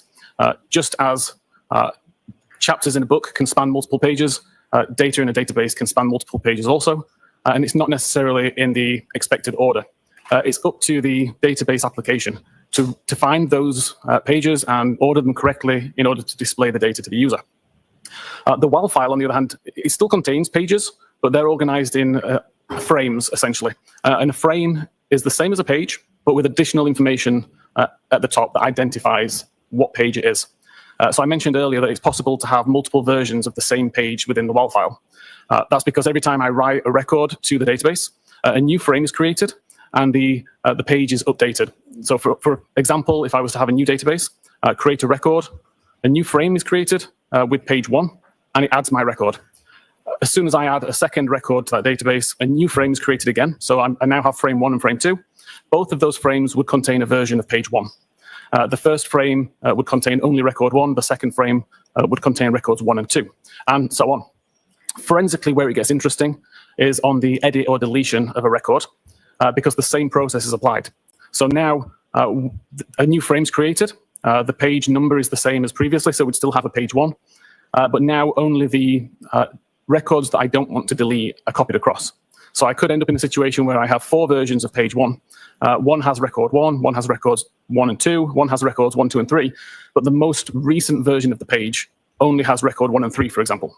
Now, a normal piece of database software will only look for the most recent version of the page, so you would only see records 1 and 3. The forensic software can look at all previous versions of the page as well, and that's how we're able to recover record 2 in that instance. And that's essentially how we were able to recover the browser state record from WAL. Now, so turning to that issue as far as deletion, what, if anything, let me ask you this first, just before we leave the WAL file. So with regard to the WAL file, what, if any, relevance is there that certain data only exists within the WAL file? So again, if I create a record that's in the WAL and delete it before it gets committed, which means when it gets merged into the main database, then it exists only in the WAL. It could be that it's a brand new record that just hasn't been written yet, or it could be one which was deleted from the database prior to the commit occurring. When you say commit, what exactly is, what does that mean? Commit's a process where essentially the database looks at all of the most recent versions of each page in the WAL file, copies them out from WAL and puts it into the main database, and then deletes the WAL file altogether. So at that point, we lose the ability to recover data from WAL because the WAL doesn't exist, but we have all the most recent versions of the page. Now, so turning to the concept or the topic of deletion of data, what, if anything, did you find with regard to deletion of data with respect to this search as it applied to the P list that you discussed before? Recovering data that's been deleted from P list is not really possible. So all we can say is if this record exists within the P list, it hasn't been deleted. Now, same question with regard to issues of deleted data with regard to the history DB. There was no records of any, so there's no evidence of any records being deleted from history.db since early January. I think it was like the 3rd of January up to February 2nd. And how were you able to tell that with regard to the history DB? Again, every record is given a unique number, and there'd be a gap in that numbering system if a file or if a record had been deleted. The fact that there was no gaps indicates that nothing had been deleted. And with regard to deletion, what, if anything, were you able to ascertain with regard to deletion versus web usage in the Knowledge C database? Knowledge C contains such a large amount of different type of data that's always being added and deleted for various reasons, none at the discretion of the user. It's a completely system-driven event to delete information from Knowledge C. So we can't say what was deleted from Knowledge C, but we can see that during the times of Safari usage, records exist within Knowledge C that indicate, or certainly appear to indicate, that nothing was deleted. What, if anything, were you able to find with regard to deletion in respect to the browser state DB data? Browser state did have numerous records that had been deleted. Some we were able to recover. 3 records from browser state all had a timestamp very similar to 22740. These were 3 records that had been deleted at some point. What are some of the options for deleting data from that particular, from the browser state DB? So the first most prominent option is to delete absolutely everything from the device, or delete all history from the device, which, as I mentioned earlier, we know that didn't happen because we still have other records. So the only other real option is to delete selectively. That could mean delete one at a time, and it could mean delete either the full day, the last 2 days, or last hour. But in all of those cases, the record must exist in history.db in order to be deleted from browser state. The fact that this record, the host long and the how long today and the key don't exist within the history database would mean that the user would never have the option to selectively delete that record. May I go, Sean? Yes.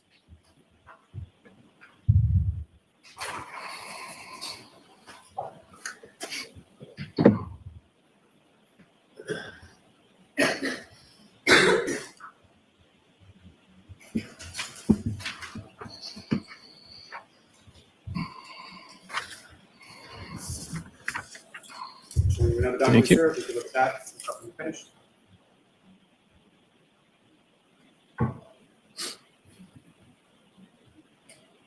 Yes. Do you recognize that, sir? I do, yes. What do you recognize that, sir? So this is a list of the browser state DB records showing a red line where a record or more have been deleted. And again, the term deleted, as far as it applies to this particular area of the database, what exactly does that mean again?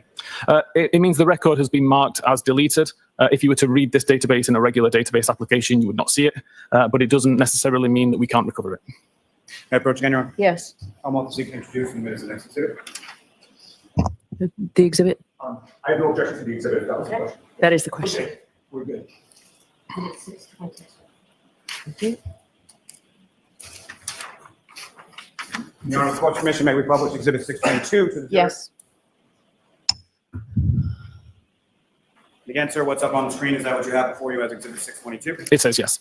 And if you could, please, using the laser pointer, direct the jury's attention to what, if anything, of significance you observe in this. So again, we can use the number down the left side, which will identify the unique identifier given to each of these records. And we can see that the red line between the first two records indicates that records between 3986 and 3993 have been deleted. We can see that record 4001 is deleted. Records between 4004 and 4019 have been deleted. Record 4020 was deleted. And then finally, records between 4025 and 4031 have been deleted also. Now, sir, as far as records 4024 and 4025, what, if anything, were you able to ascertain as far as the dates and times associated with those? Yeah, so these particular records show up at 227.31 and 227.33 respectively. And this matched records within Knowledge C that showed that at this particular time when the tab took focus, that particular website was also shown visible to the user in Safari. Now, as far as the date and time for 4024 and 4025, what, if anything, did you observe with respect to the date and time for 4026? And what can you tell about that? So 4026 was approximately a second or two after the record here, 227.33. I believe it was at 227.35. And then again, there was another record, 4027, which again was another 2 or 3 seconds after that time. So within a 9-second period between 227.31 and 227.40, there were 5 records within browser state DB that had a timestamp within that 9 seconds, all with completely different types of website, ranging from PayPal, banking, YouTube, and the Hosong Steiner code. Now, sir, with respect to, are you familiar with the term called spontaneous deletion? I believe so. And can you explain to the jury what that is?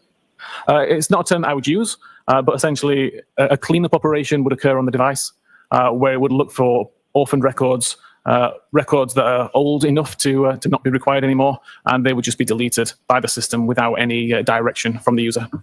Now, during the testing that occurred, your testing, which occurred with respect to this device, what, if anything, did you observe with regard to spontaneous deletion?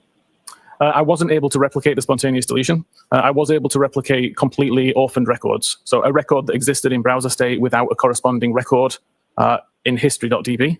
And it meant that there was no way for me to delete that record manually without deleting everything from the device regarding history. May I approach, John? Yes.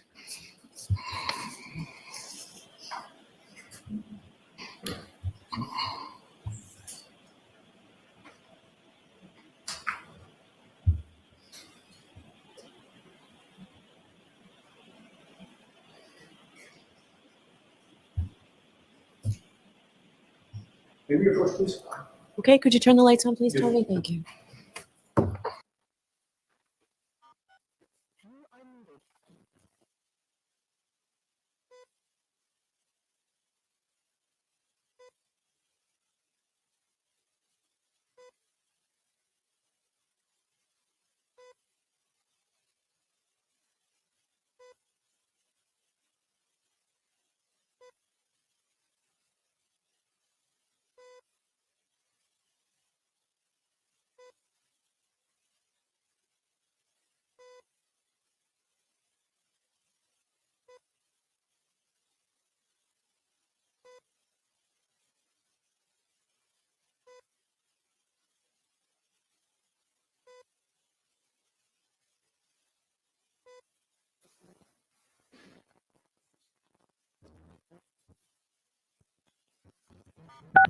You are unmuted.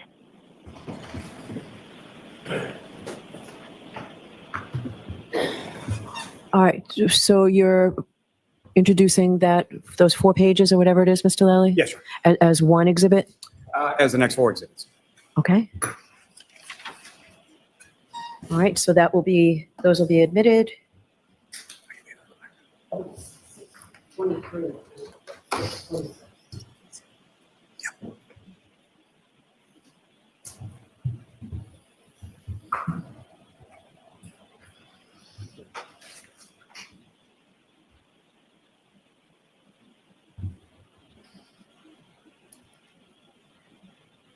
Right. Were you going to publish those? Because you can go ahead and publish them while this is. I don't think that's. Yeah. Great.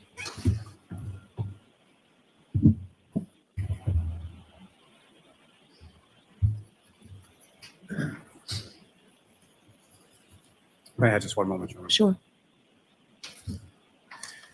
Your Honor, if I can take them just one by one, I think that might be. Okay. I'm showing your document. Do you recognize that? I do, yes. What do you recognize that to be?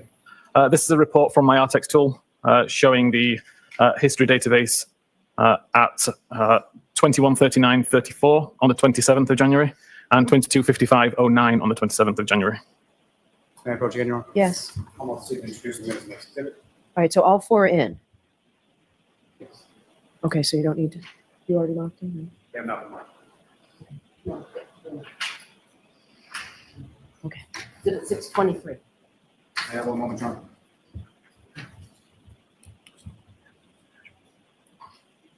And Your Honor, the court's permission if we could publish that to the jury. Yes.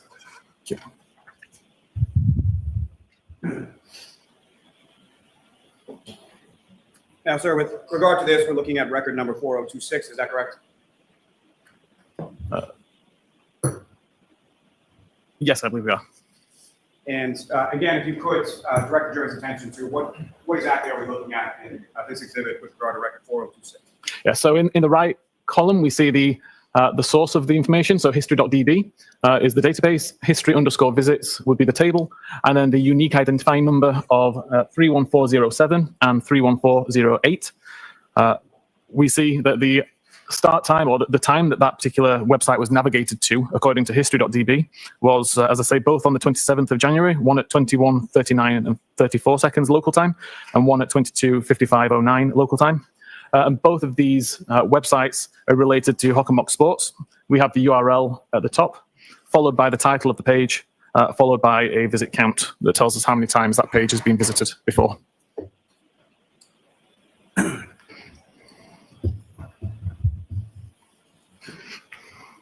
Sorry, one moment, Your Honor. Yes.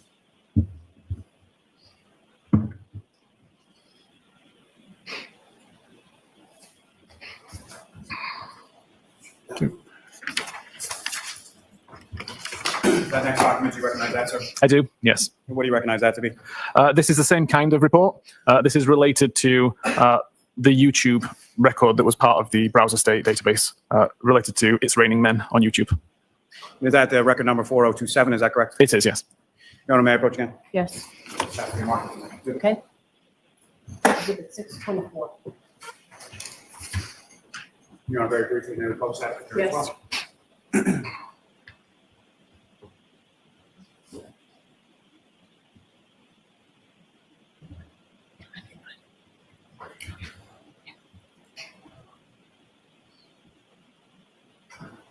And sir, what's up on the screen now, is that what you have before you as the next exhibit? It is, yes. And again, if you could, using the laser pointer, just direct the jury's attention to what, if anything, of significance you observe in this record of 4027.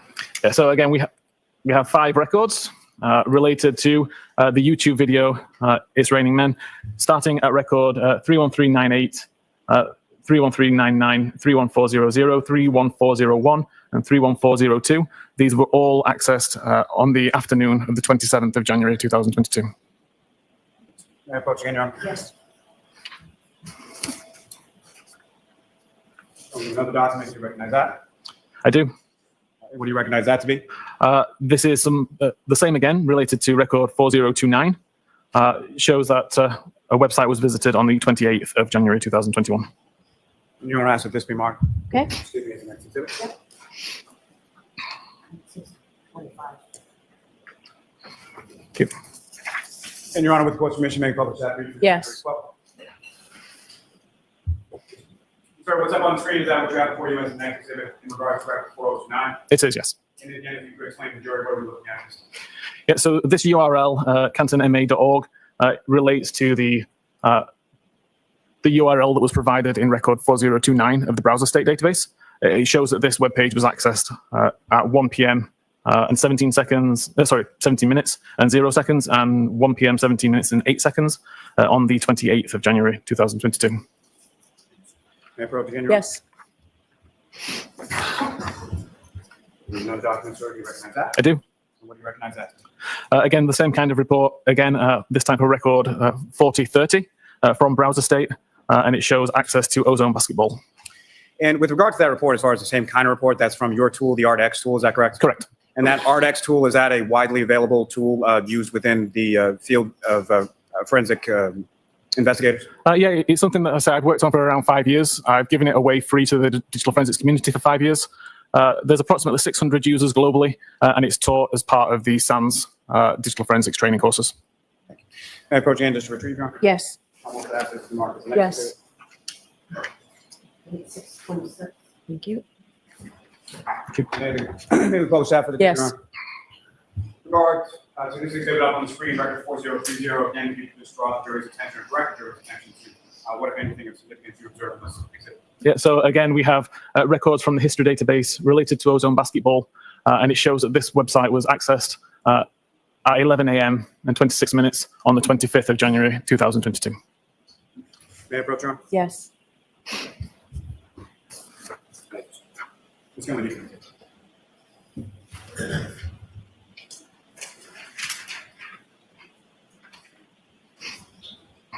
Now, with respect to sort of the totality of your analysis, Mr. Whiffen, what, if any, conclusions did you come to as to the timing of the two searches in question with relation to what you observed in your analysis and testing of this device? Yes. So, in conclusion, I determined that the tab that was used was focused at 227.40. So the tab was opened at that time, at which point it was being used to show Ozone Basketball and Hockomock Sports websites.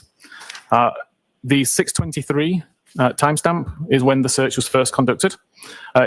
Never loaded the page, otherwise there'd be a record in the history database. And while that page was still loading, a secondary search was conducted for Hoslong to Die in the Cold.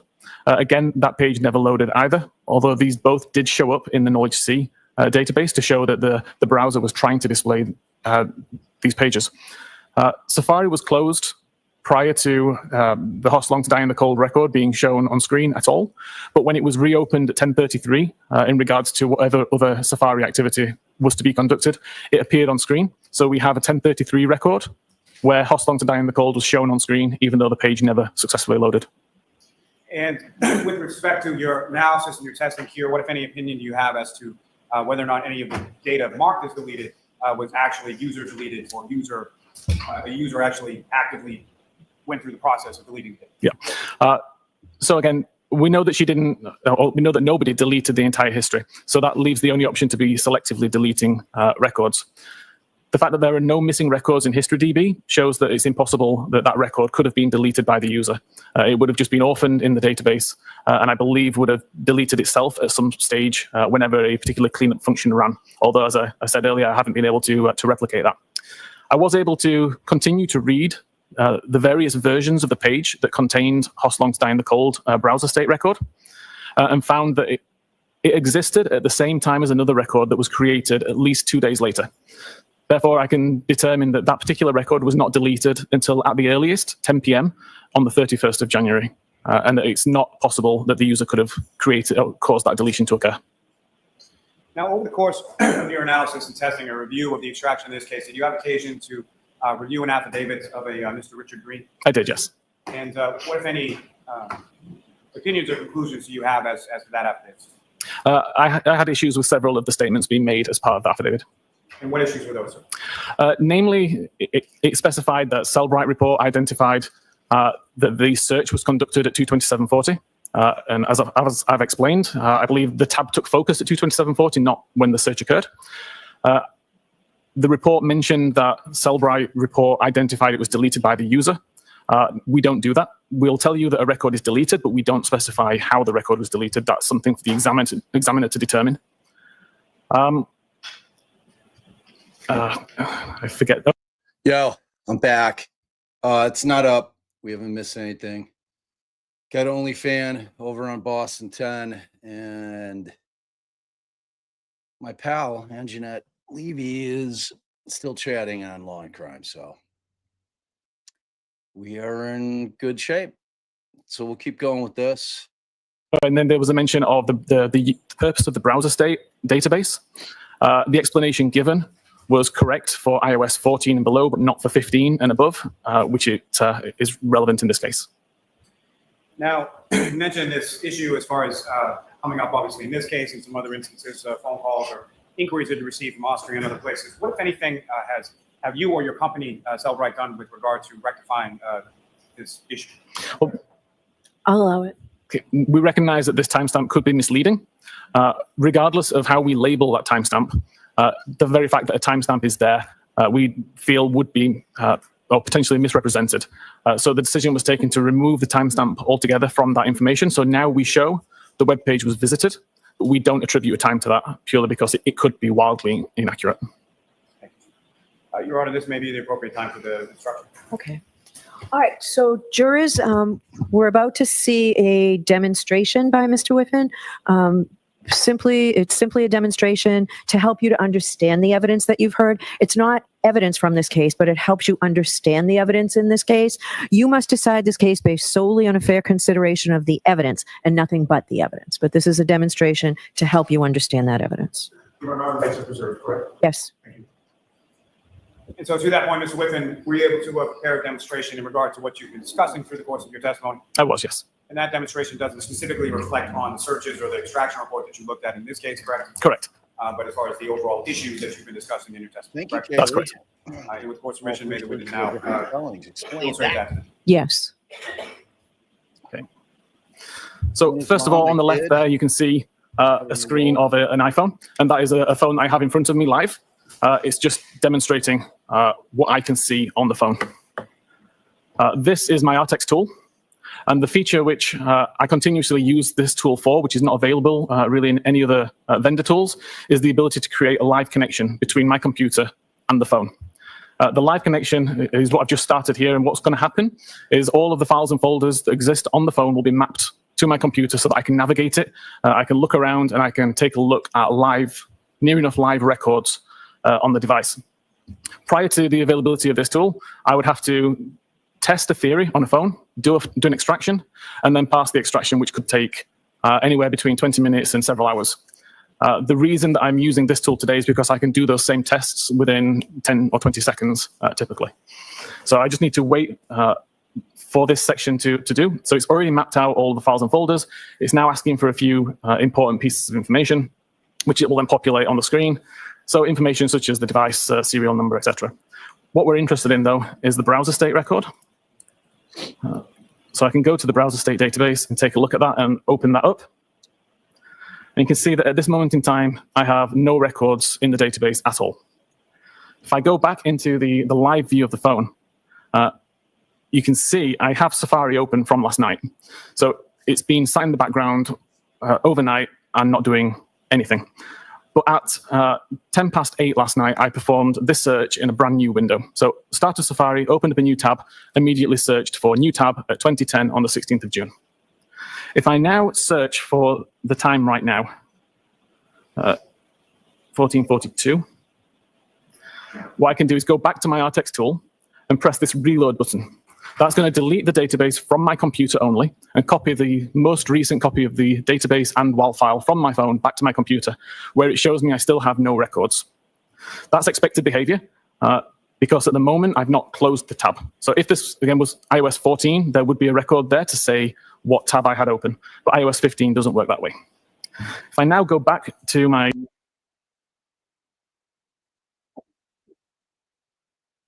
And we now see we have some records. I can just showing you all we have OnlyFans still up. Look at this particular record, and you'll see the title is 1442 Google search. Y'all, this is the last trial. during lunch, I always like to play the last trials, either cross or direct or both, of the witness that is currently on the stand. I imagine this is going to be exactly what he's about to demonstrate when we get back in this trial. So it seems to me. See the Google search record here, so I just need to change the time zone as well to Eastern time. So you see it's the most recent search which I conducted, the 1442 search. The last viewed time, though, still shows as 8:10 p.m. last night, because that's the time that the tab was focused, not the time that the search was conducted. Thanks. Let me have a moment, John. Yes. Objection. Thank you, sir. I have no further questions. Okay, Ms. Giannetti? Thank you, Your Honor.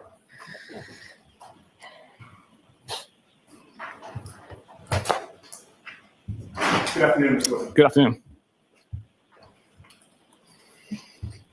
Sir, you had spoken a little bit about what was your assignment here in terms of the data that was sent to you. And I believe that you testified regarding that 2:27 a.m. or 2:27 and 42nd a.m. timestamp that it didn't make sense to the investigators, correct? Correct. Were you told that one of the investigators was Trooper Michael Proctor? I don't recall any names being mentioned. The ticket came to me, or the request came to me via another Cellbrite employee who'd been asked about this case and asked whether we could offer any help. Okay, thank you. You would agree with me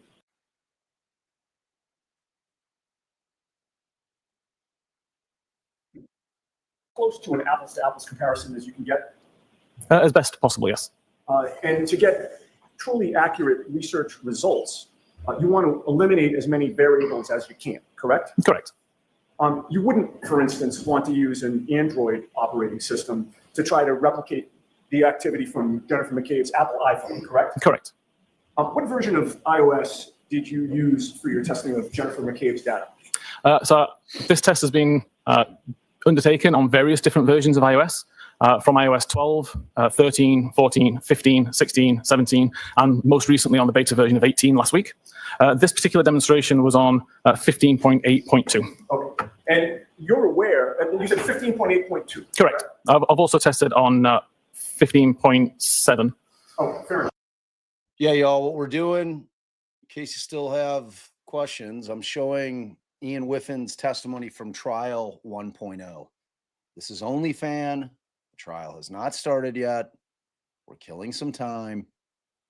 Have no fear. Brian, yeah, I text Andrea. I let her know that her mic is crapping out. Question is, will she check her text any more than she checks the chat? I mean, I don't know. But I let her know. Thank you for letting me know. And I passed on the word. I think we've lost Mandy for a bit. So I'm a little nervous because here's the deal. On crime, I don't know if they keep that giant logo up in the corner for the trial, but it's problematic. And if we've lost Mandy, I don't know how to cover that thing. So we'll see. I might have to do Boston 10 until Mandela gets back.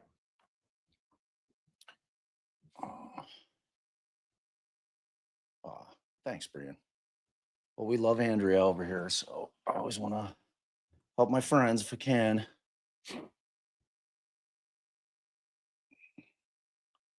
All right, let's continue with Ian.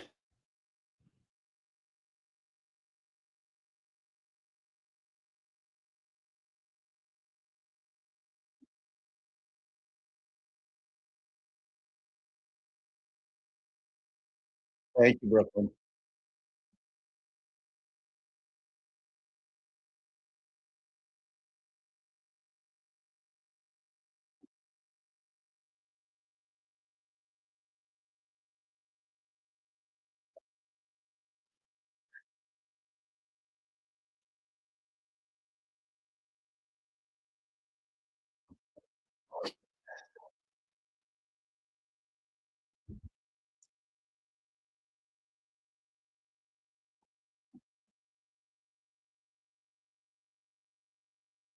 to recover the content of that particular Google search itself?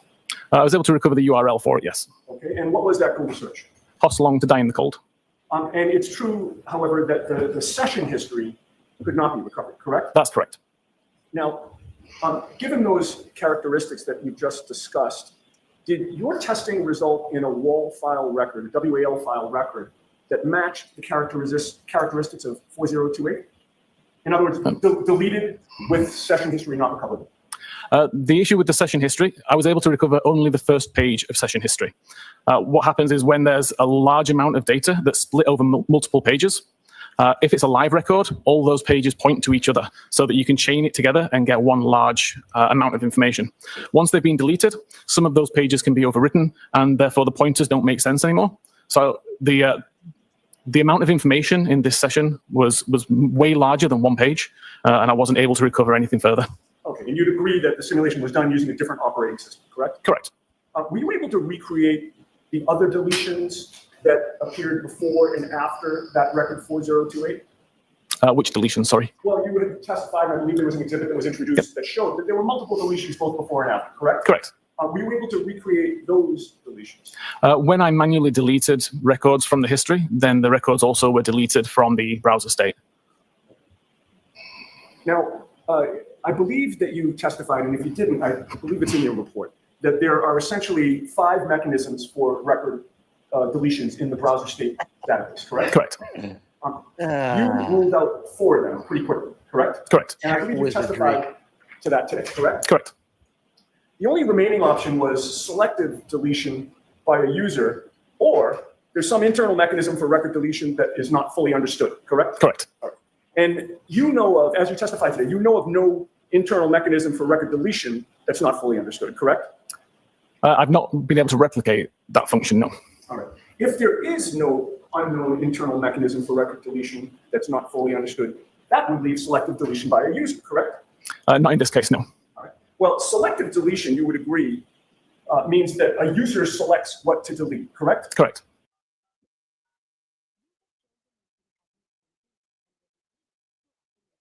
Who is that? Whoever's using the phone at the time. Okay, so it's actually... I keep just showing you guys OnlyFan just so you don't start panicking, because I love you. Somebody who is using the actual iPhone itself, correct? Correct. Not necessarily a computer expert, correct? Correct. Would you agree with me that somebody who had access to the data before it was extracted and sent to you could have made selective deletions of the data? Objection. I'll allow that. No, I don't. Are you aware of an app called MySQL? Yes. What is MySQL? MySQL is just a method for viewing SQLite databases. All right. If someone had access to the raw data, again, before it was sent to you, and used that app, they could make selective deletions of the data, couldn't they? I assume you're talking about opening the extraction, taking out the particular file and editing it? I'm sorry, I interrupted you. You're right, Your Honor. I apologize. And I apologize to you. If you could restate your question or answer or give me your full answer. Okay. So it would be possible with the extraction to take out particular databases, alter them, and put them back into the extraction. But there's something called a hash mechanism that we have in place that would it essentially hashes the original data, and then it can be hashed again at a later date.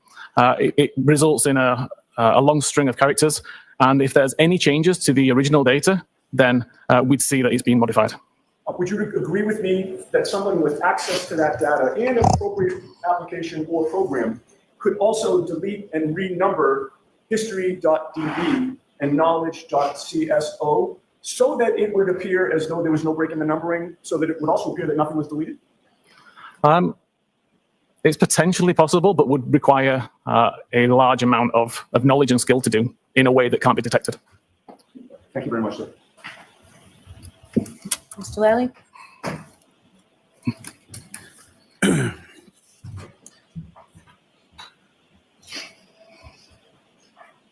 Any discrepancy between the iOS version and Ms. McCabe's phone and the iOS version in the demonstration that you did?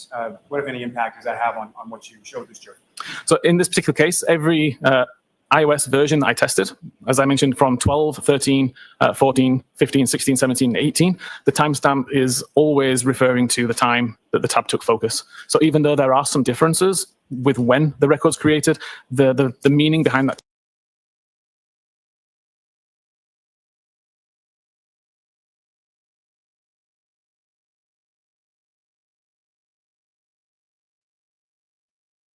existed in the history database in order to be selected to be deleted. The fact that there's no missing records indicates it was never written into that database and therefore could not have been selectively deleted. Now, the hash mechanism that you testified as far as detecting whether or not someone had surreptitiously gone in and deleted things, did you see any evidence of that in your review of the extraction of Mr. Cabe's phone? I didn't have access to the hash information to see whether any changes had been made. That's something that the original examiner would have had access to. From my point of view, there was nothing in there that would indicate that tampering had occurred. The timestamps all made sense for the files. The historical pages all made sense. So it's probably possible, but it would take a large amount of skill to do.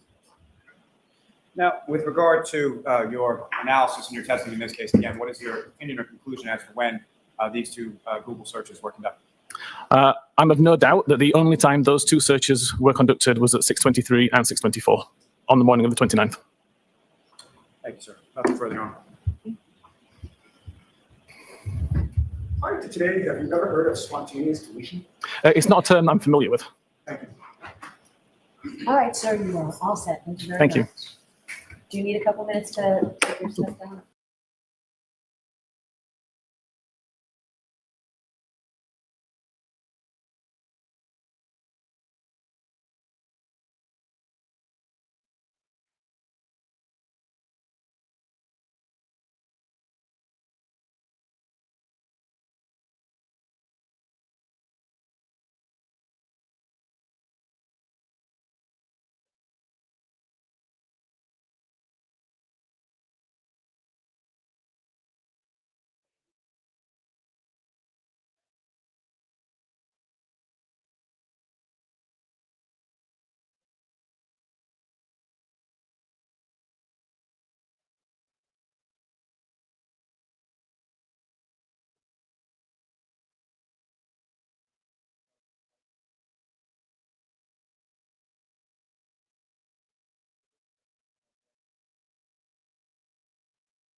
Bob, you're muted. Thanks, Melissa. Yeah, she hit me up, Brooklyn. Thank you. You rule. I wasn't saying anything worth listening to anyway.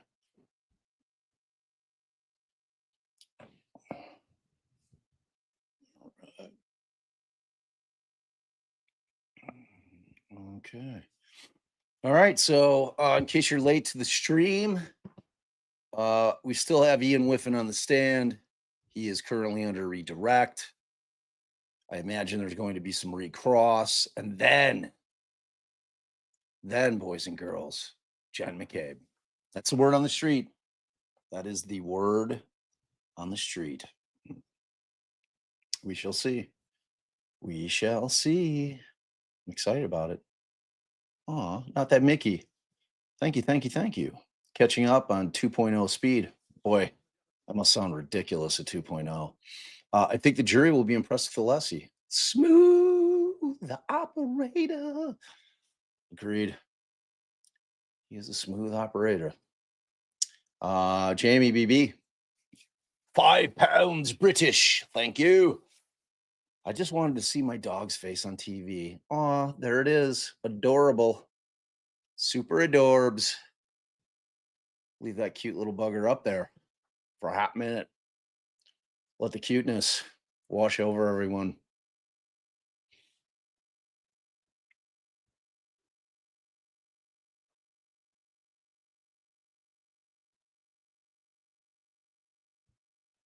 Yep.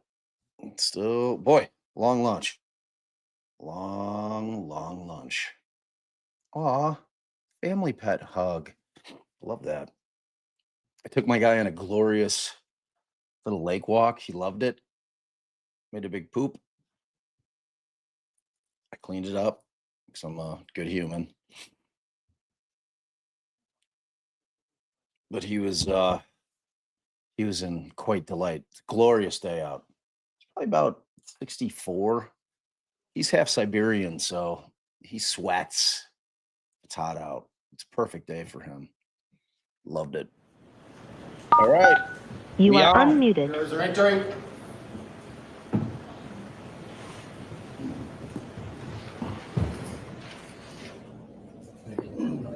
Manny, when you get that new border done, let me know, and I'll switch over to law and crime.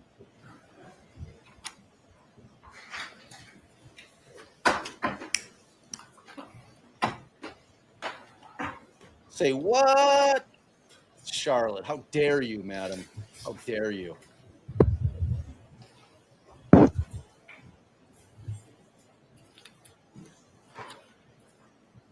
Oh, I probably screwed up the time on it, one of those. Please be seated. Court is in session. All right, Mr. Brennan, go right ahead.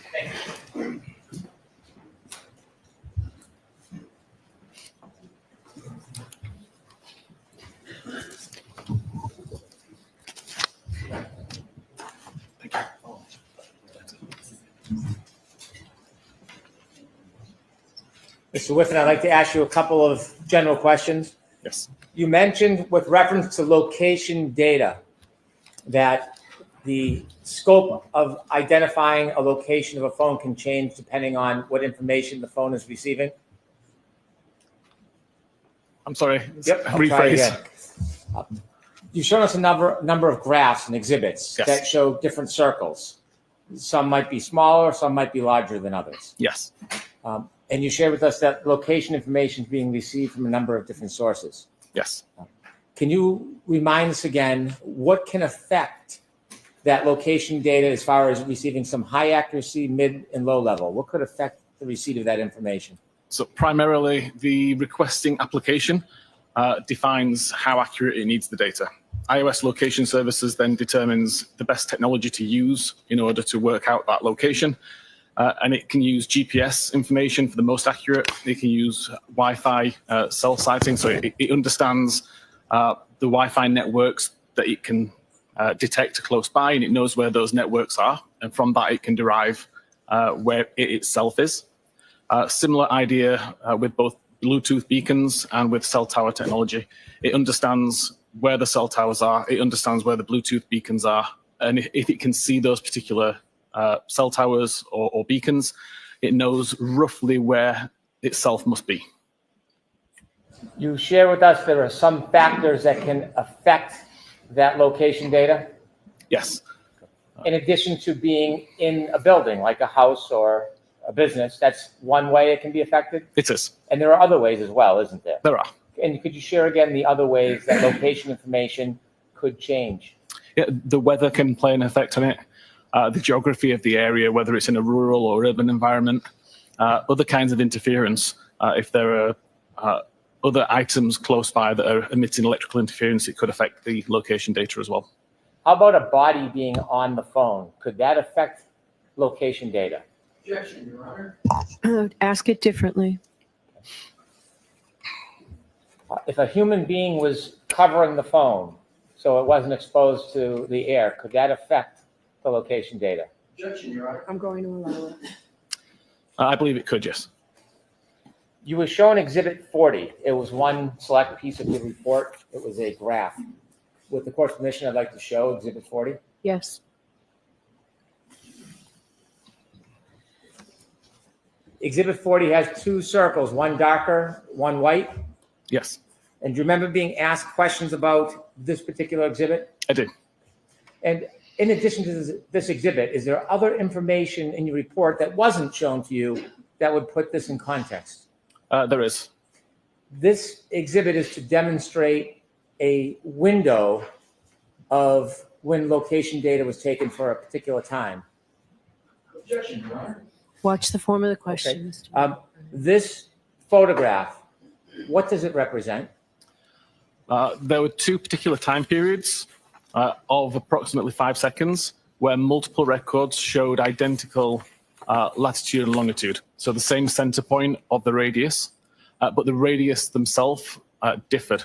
So in this case, the white circle or the white circles show the lowest accuracy and the highest accuracy for 5 records that were all within a 5-second time period, and that shared the same latitude longitude as the central point.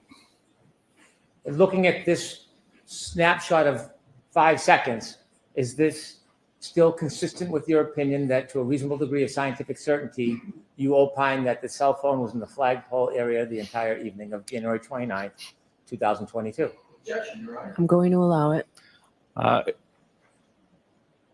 Yes, it still aligns with my opinion. When you provide a report with all the different graphs and explanations, do you expect it's going to be shared with the defense attorneys? Of course. And you understand in this case, everything is shared. Of course.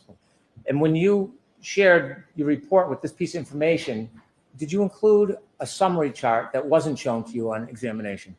I believe I did, yes. May I approach? Yes.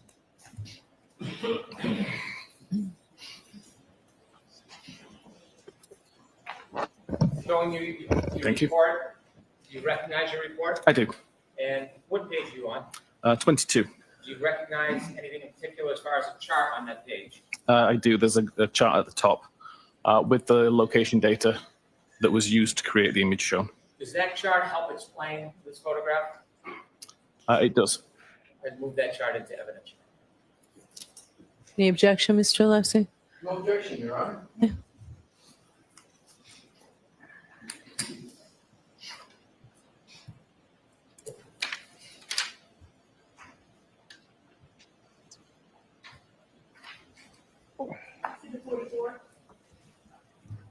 Thank you. With the court's permission, I'd like Ms. Gilman to show us the chart. Yes.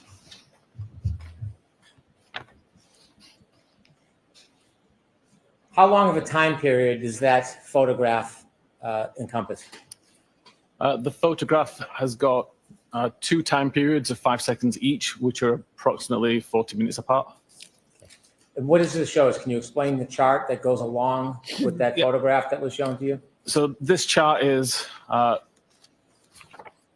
or I should say, the map shows 5 of the records from this particular chart. But we can see that all of these records have a consecutive timestamp 1 second apart. The latitude and longitude is identical for all of these records, but at the same time, the accuracy drops from 43 meters to 7 meters within that same 8-second time period. The idea was to demonstrate that if you had one of these records on its own, if you only had the 43-meter accurate record, for example, then the phone could be anywhere within that 43-meter radius. But as time goes on, the accuracy is refined. The same central point is used by iOS, but we've now got an accuracy of 7 meters. And again, if we were to say that the phone is anywhere within that 7 meters, it's a much more accurate representation, according to the data, than the 43 meters would be. And with an 8-second time period, if the device was actually moving during that time, I wouldn't expect to see the latitude and longitude remain exactly the same. There'd be some degree of movement in the coordinates. When you're producing location information in the circles that represent the location change, small, medium, large, at different times, does this chalk help represent that there can be changes in the location data, but the item can remain dormant? So ask that differently, Mr. Brennan. What is the exact point of the demonstration or this chalk? How does that help us understand the movement or the Now lack that I just told you the answer. of a cell phone? Yeah. So I want to lead you. I believe it demonstrates the fact that the phone is constantly refining the location data or the accuracy of the location data, even though it's using the same central point, the latitude and longitude, as the reference point. It doesn't necessarily mean the device had to move. If I could go back to Exhibit 40, please. necessarily mean. the So device looking has- at your photograph that you were asked about, there are two different circles, one dark and one light. Yes. And those circles are in different spots. Yes. Based on the chalk, or the chart you just showed us, are both of those different color circles consistent with a phone being in the same spot and not moving? The previous chart that was shown only accounts for the white circles on this map. And it only shows the highest and the lowest accuracy. 20 minutes later, there was another similar scenario where there were multiple records with the same central GPS coordinates, but with different accuracy levels, and that's what was used for the black circles. Importantly, in my opinion, they all overlap, so it's possible that the device is somewhere in between those two circles for the duration of the time. Now, finally, I want to turn back to the phone that was attributed to Jennifer McCabe. And you had shared with us your opinions about the time in which the searches at 6:23 and 6:24 were made. Correct. And I asked if you could just show us live right now how it works that a person can open a tab and there's a timestamp, a time when it's open, and then make a later search but still retain the original timestamp. Yes. Is that something you can do for us? It is, yeah. Okay. With the court's permission, I'd ask Mr. Whiffen to. And now, can you make it delete? demonstration of this. Do you want the light off, Mr. Whiffen? The light off would be better, thank you. Okay, thank you, Dave. Okay. First of all, I will highlight on the left side of the screen here, this is actually a live representation of what I have on a phone that's in front of me. So as I move this around, you can actually see on the screen that the screen refreshes. I'll also point out the iOS version here is 15.2.1, which matches that from Jennifer McCabe's phone. On the right side of the screen is the tool which I spoke about earlier, the one that I've been writing for several years. I make it available for free for any examiner who wants to download it and research primarily iOS devices. Here, you can see I've got a live connection to the device. So every file and folder that is on the device, I can see within this directory view as you would normally see on a regular computer. And we can see the browserstate.db database. If I open that database up, you can see there are 4 tables, one of which is called tabs.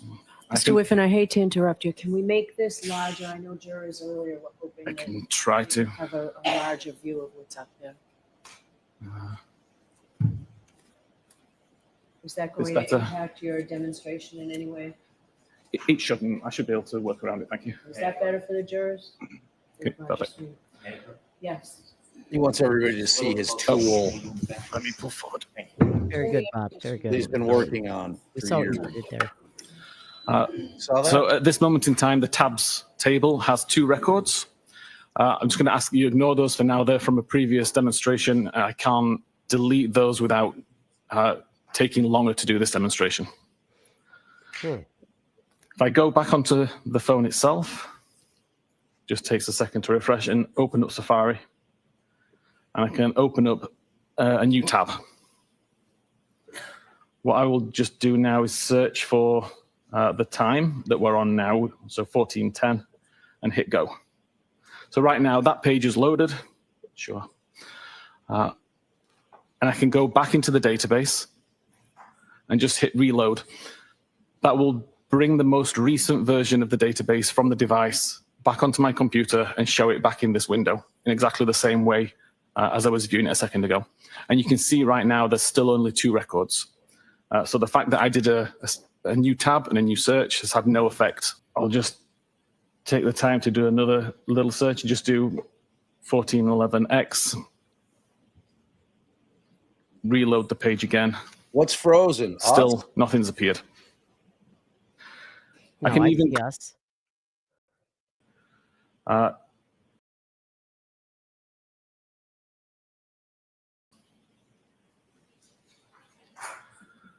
can hit reload again. We still don't have a new record. And I can do a further search for now 1412. 1412 is loaded and I can reload the page. Still no records present. I need you to go 6 We hours now from go now, into asshole. Safari and just close the tab. Not right away. 6 hours from now. So now that tab is 4 hours. closed, and I can just prove that.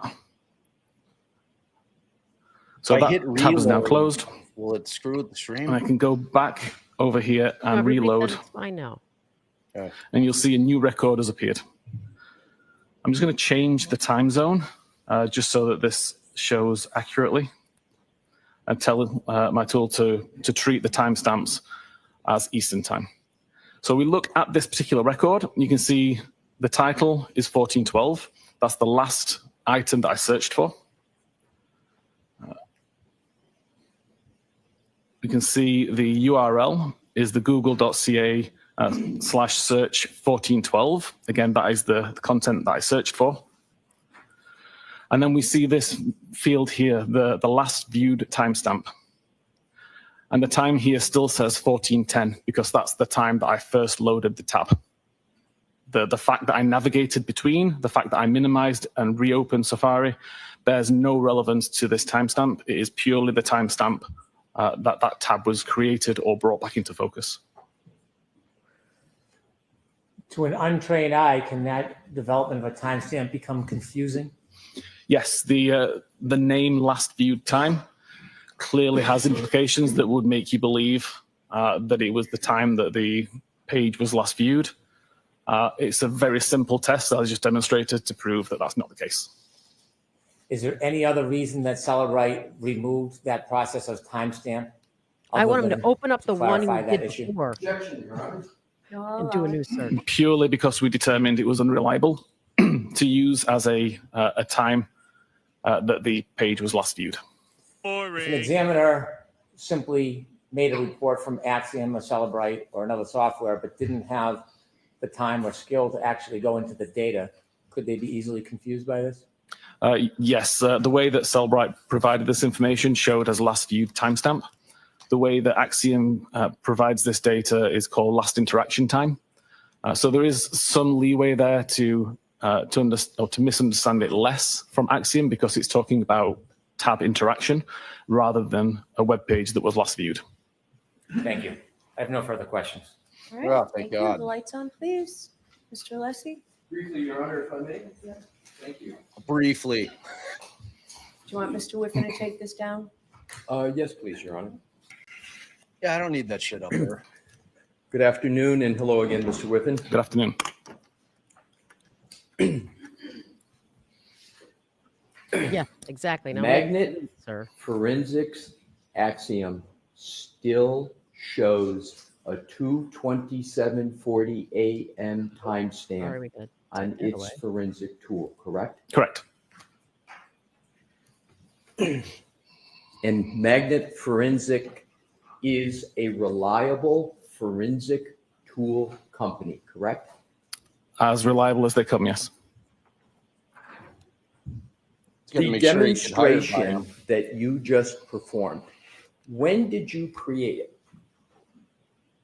The demonstration? What you just... Like literally just now as I was doing it live.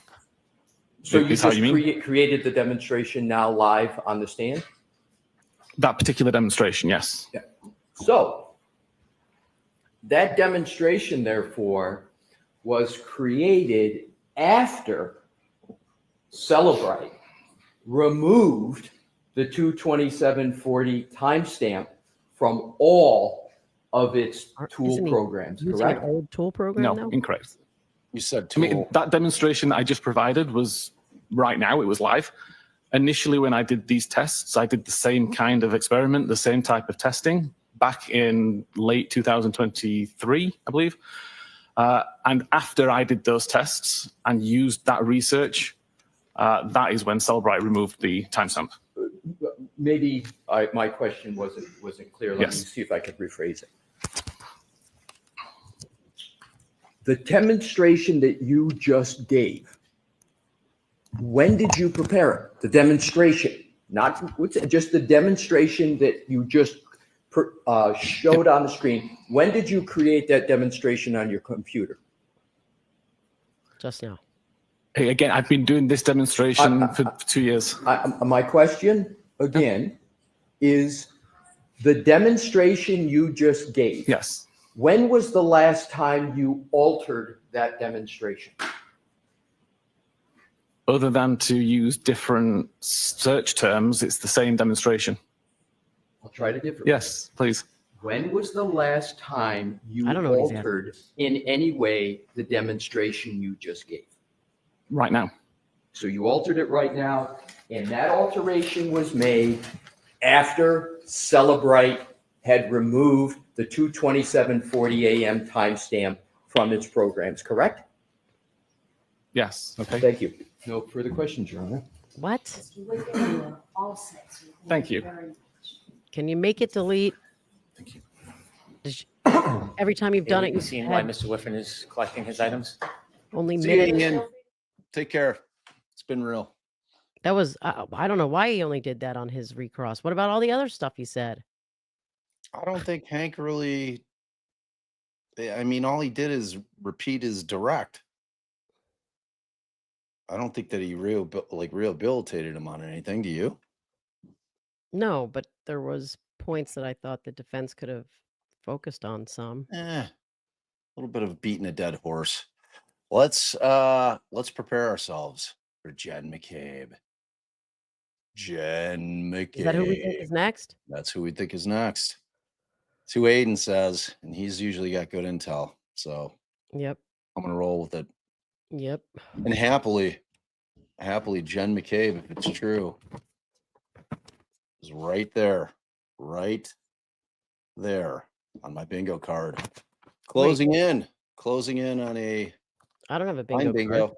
Well, it sounds like an alley problem. Maybe if you went on your Twitter a little bit more. Our boy Toyo always does trial bingo. We're giving away a t-shirt for the winner. Oh yeah, Pammy's in. Pammy knows. I think what Alessi was trying to establish is that this test is bullshit because you're using the version of the Celebrate software, which I'm not even sure if the Celebrate software was involved in that demonstration, that already removed the ability to tell if that timestamp was there. So it's the new version of the software that operates differently now because you've changed it. I still would have asked him to make it delete. And if he's tested it 6 hours later, 4 hours later, whatever the case may be.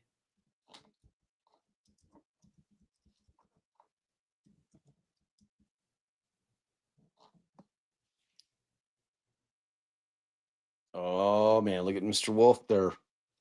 Mr. Wolk. Mr. Wolk. Wait, he's couldn't tell Wolf, what he- not Wolf? I couldn't tell what he was saying. Sometimes it sounded like Wolf, sometimes it sounded like Wolk.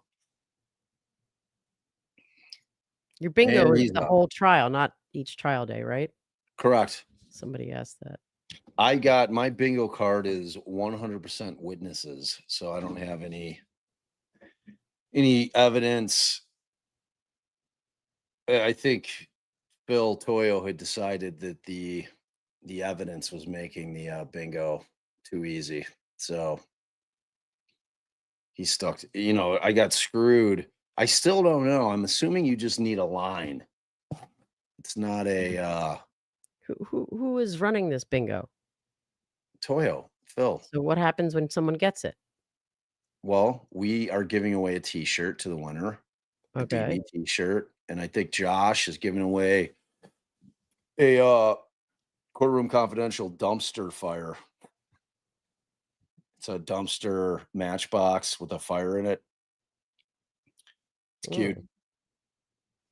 I kept trying to give away our car, my amazing lowrider, but no. Well, I had a very, very lofty goal, which was not met. So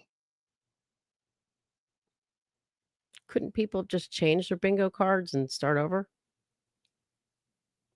wait, Akasha, do you mean mistrial or somebody that missed the trial, like a witness that dipped? I mean, I don't think the word mistrial is too far-fetched for this. That could happen. I mean, that could definitely happen. Should have happened last trial. It did. Did happen. It was a mistrial because it was a hung jury. That counts under the mistrialing. Luna's mom, you did not miss much. Ian Whiffen has left the stand. He is done. And now there's a little sidebar going on. I imagine if it's Jen McCabe, there is a discussion regarding how much from Hank to Bev about how much she's going to allow him to get into the harassment. Why didn't the word spontaneous deletion ever get said? Did I miss something? Because I know I took a phone call and I had to do something. Did the defense ever focus on his previous testimony? He said that there was a spontaneous deletion. I didn't hear it. How did they not ask him to recreate the deletion? All right, can you now make it delete? Right. Oh, did Phil close the bingo cards? Y'all should have been here in the beginning. I was throwing the link up on day one of trial. Oh, yeah. So someone's like, Turtle Boy's going to have to leave. So Aiden's going to have to leave. So he probably knows for sure that she's the next witness so that he has to leave. Was he in the end spot? He's usually in that end spot. We have no blooping, I take it? No, no blooping.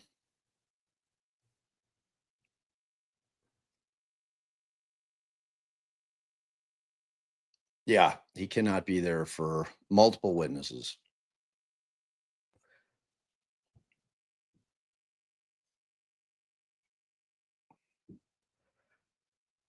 Yeah, that makes sense. If he knew it was McCabe, why waste the time going over there? Yeah, this whole process is assuredly emotionally draining. All right, all the suspense about to end right now. Thank you very much. Your Honor, may I call my next witness? Please. Call calls Jennifer McCabe. Oh! X that right off. Look at that. That'll be a beauty. Woo! Closing in. Babe, I might win a t-shirt of ours. It'd be cool. You're going to win your own t-shirt? No, I would defer. Because I'd say go funk yourself. Wow. Wow.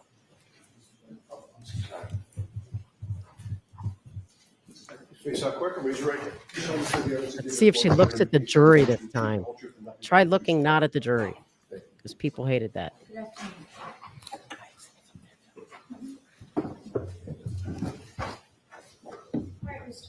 Whenever you're ready, Mr. McCabe, I'd ask that you pull the microphone close, please. She's got a nice tan, nice hair job. Thank you, Your Honor. Go right ahead. Good afternoon. Good afternoon. Could you please introduce yourself to the jury? Hi, I'm Jennifer McCabe, MCCABE. Ms. McCabe, how old are you? I'm 49 years old. Are you married? Yes, I am married with 4 daughters. Without detailing your children's names, can you tell us a little bit about your family? Sure. I have 4 daughters that are 16, 17, 19, and 21.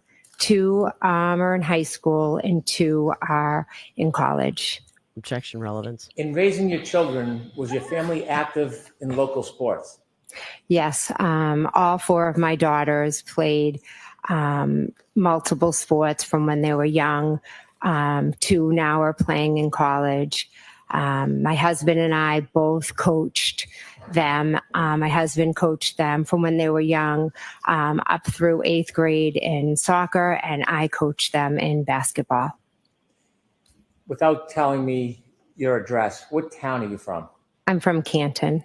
How long have you lived in Canton with your family for? I was born and raised in Canton, and now I'm raising my family there. So your family, their whole life, you've raised them in Canton? 1 year we lived in Stoughton with my daughter. Who do you live with now? I live with my husband and my 4 daughters. Can you briefly give me a little bit more background on your children's school and your participation in that in interaction with your children, raising them? Yeah, so I was a teacher, and then once I had children, I stayed at home with them and basically was just kind of like your typical, I don't know, small town mom. I was the room parent. I coached them. No,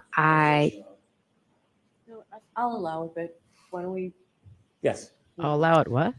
When I coached, I drove the kids back and forth on my team, would take I'll them allow it, babe. places, etc. In the growth of your family and raising your children, at some point did you meet a gentleman by the name of John O'Keefe? Yes. Share with us meeting John O'Keefe. Sure. When my third daughter was in kindergarten, she became friends with John's niece. And during that kindergarten school year, unfortunately, Kaylee's mother and father both passed away, and John moved in the house and became Mr. Mom. When John took over guardianship of the children, did you assist in an active role in helping him? Yes. Kaylee and my daughter were very close. So she would come over and play. My daughter would go over there. Kaylee would come and have sleepovers. A lot of times it would be on Friday nights. I would have Kaylee, and then another individual would have Patrick. Had you known John O'Keefe well before he took over guardianship of the children? No.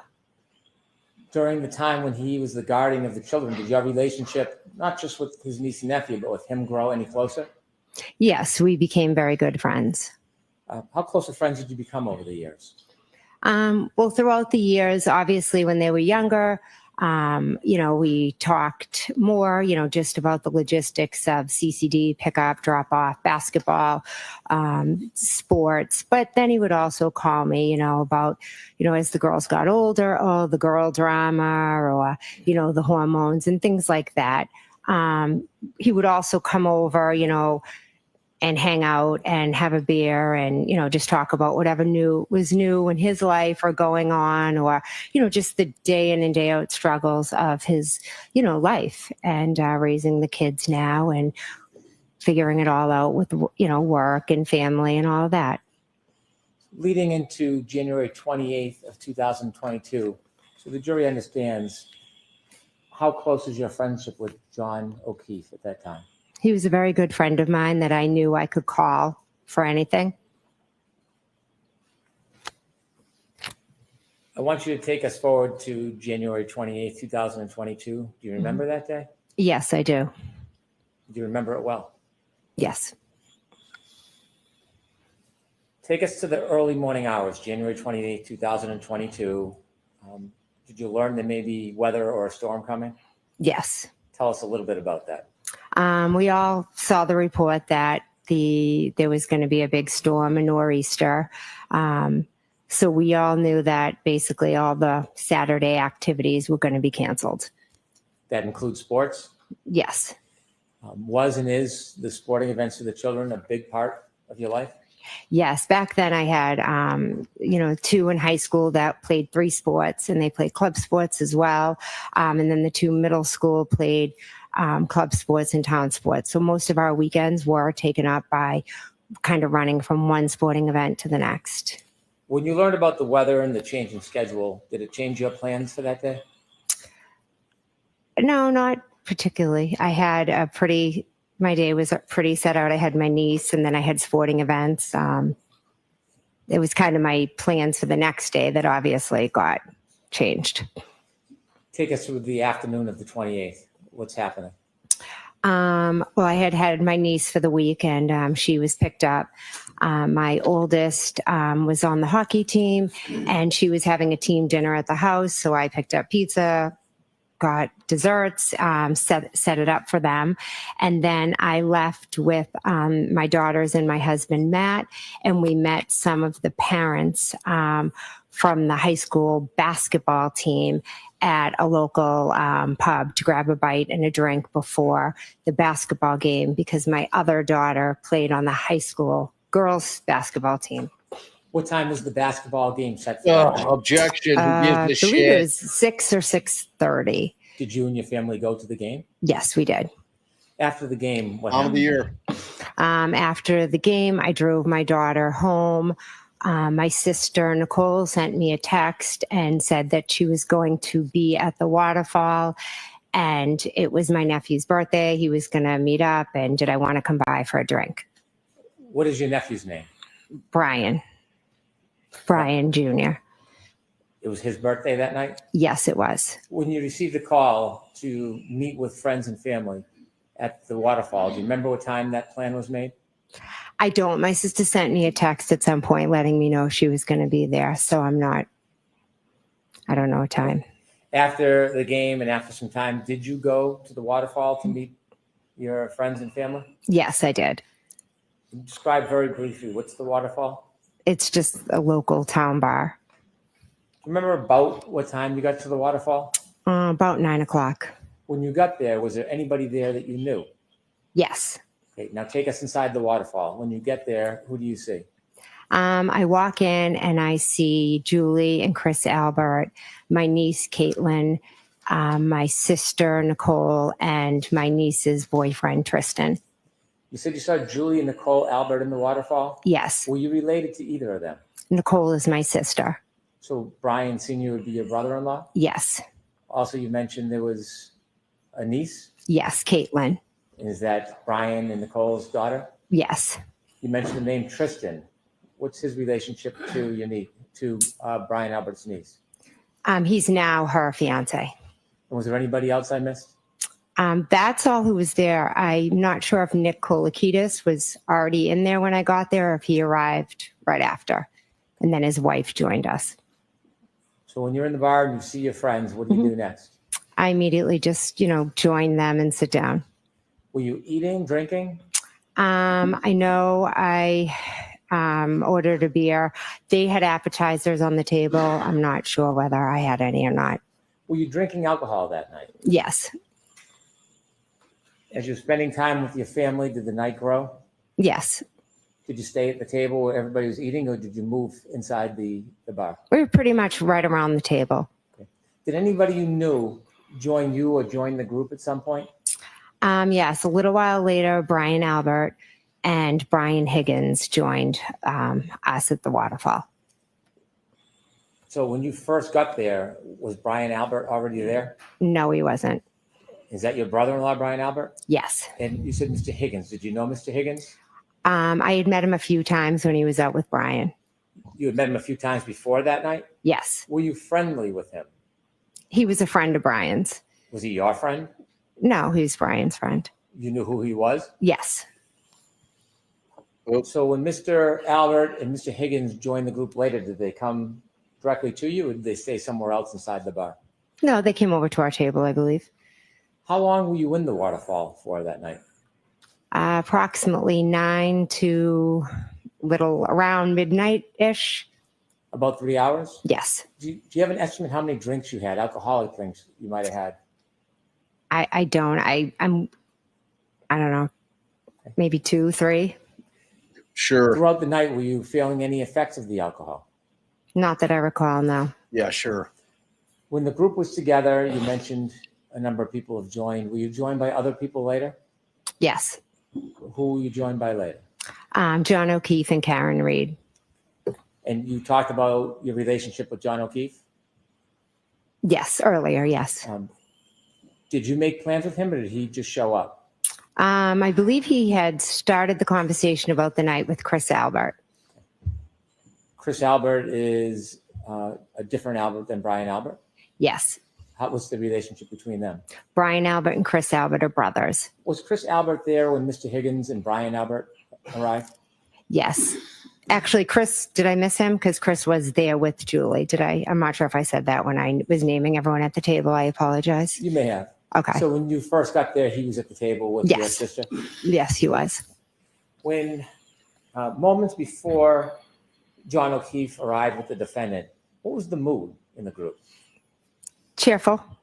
Good mood. Everybody was just out having a drink. We all knew the storm was coming tomorrow, and, just a typical average night. Celebratory? Yeah. You said you were going to see Brian Albert Jr.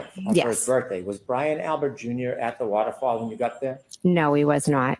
Was Brian Albert Jr. there any time when you were at the waterfall? No, he was not. Without relating a conversation with some other person, did you have an understanding where Brian Albert Jr. was? He was at home. Did you historically or typically see Brian Albert Jr., your nephew, on his birthday? Yeah, typically we always, get together. We try to and do a cake for whoever's birthday it is. And then whatever, aunts or cousins are around, come over. When John O'Keefe arrived at the waterfall with the defendant, do you have a general estimate or guess, not guess, but a general estimate of what time they arrived? Approximately 11. When they first arrived, did you see them? Yes. Where did you see them coming from? I saw them walk in. When they walked in, did you react in any way? Yes, I was happy to see them Why were you happy to see them? because I loved John and I liked Karen. So you were happy to see John? Yes, very. And you were happy to see the defendant? Yes. Do you remember your first interaction with either John or the defendant that night inside the waterfall? I believe John walked over to where I was, kind of to my end of the table, and then maybe Karen had walked to the other end of the table.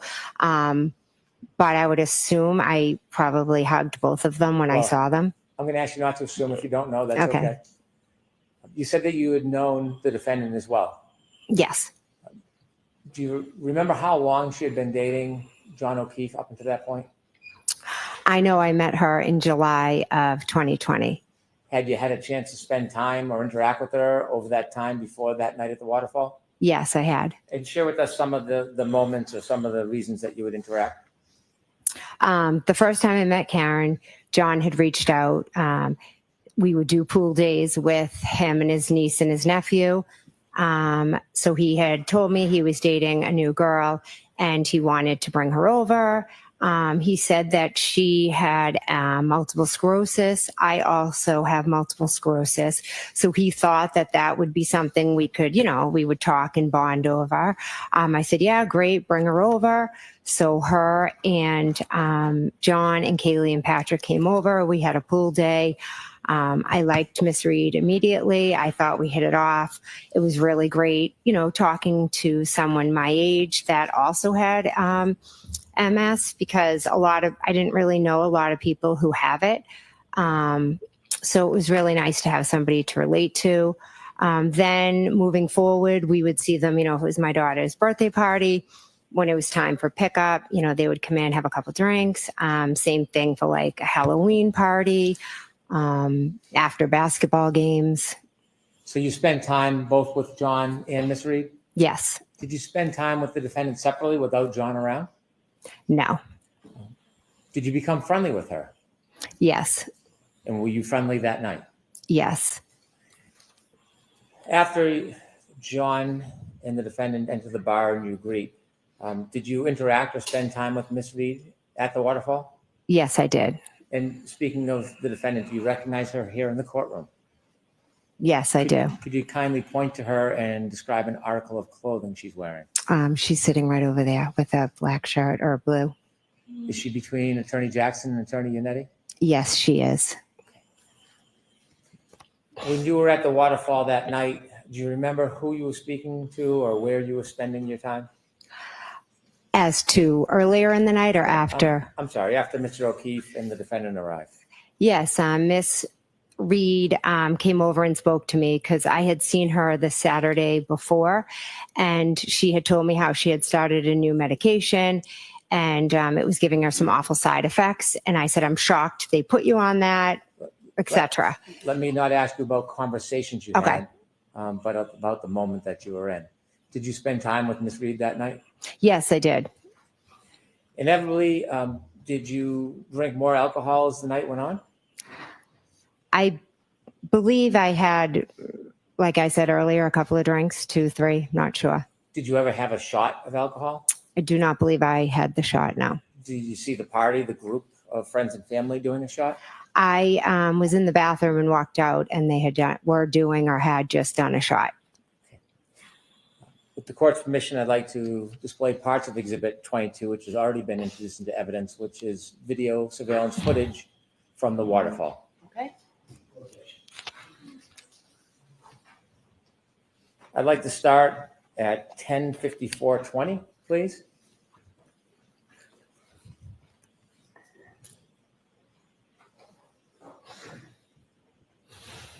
If you could just stop for 1 second. Do you recognize what's in that video?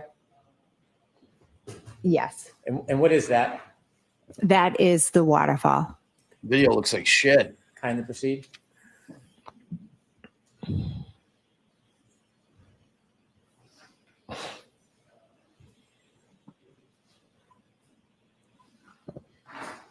If you could stop. Do you see the two people entering from the left? I do. Do you know who they are? I believe that is Miss Reed and John O'Keefe. Ms. Gilman, is there any way to enlarge the top of the video where the other people are closer to the table or bar? No. Okay.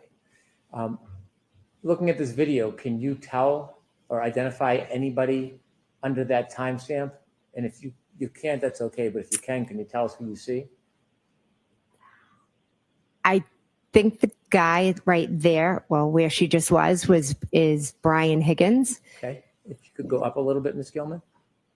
So washed out. I believe that's my husband, Matt. And On the then right? on the right, and I think that's me on the left. Okay. Can't And see you can shit, go down the lady. table What to are you the left, talking Ms. Gilman. about?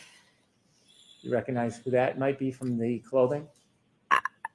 I'd have to take a guess that Okay, it but could. don't guess. It's Okay. okay if you don't. Anybody else at the table more to the left do you recognize? Not from this picture. Ms. Gilman, could you highlight where Ms. McCabe thinks that she is on that video with that circle you just had and play the video?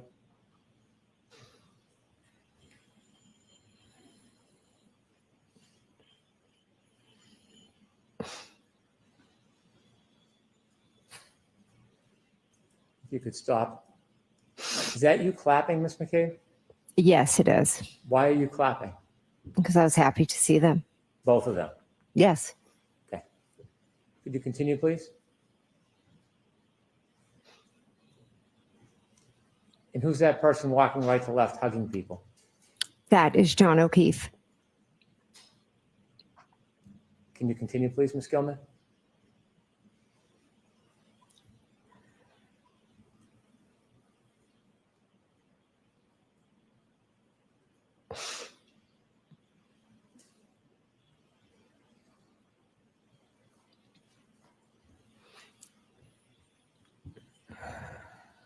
Are you interacting with anybody? I can't see where I am. Okay. If you could stop the video, please. Well, I mean, her and Karen are Could best you friends. People, let me Move tell ahead you about to my best friend. 11:26:50, please. 11:26:50. Is that your group still at the waterfall? Yes, it is.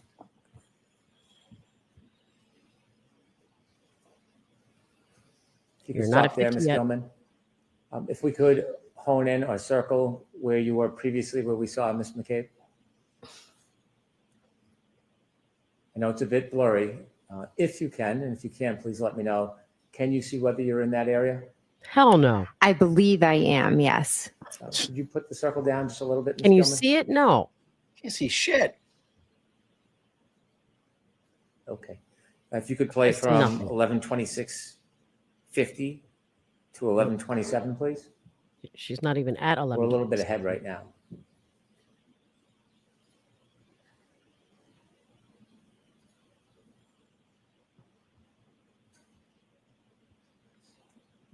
Who are you hugging there? I believe that's Miss Reed. Thank you.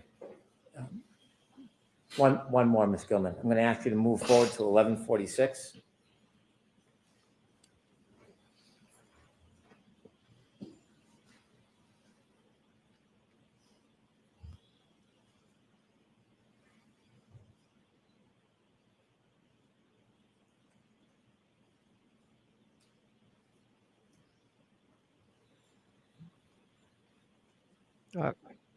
Pause it or something, or what are we trying to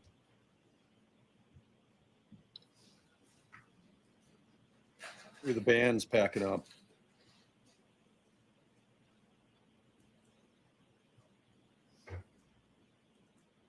Could you pause, Ms. Gilman? Could you circle in that same area where Ms. McCabe was last describing? Can you make anything out in this video? Yes, it looks like they're all, toasting or doing a cheer before they do a shot. Can you see whether or not the defendant's in that part of the video? Yes, it looks like she is in front of the man in the plaid coat. Were you participating with the drinking at this moment? I don't see myself in the video. I don't believe I was. But you were drinking separately that night, weren't you? Yes, I was drinking beer. If you can continue, please.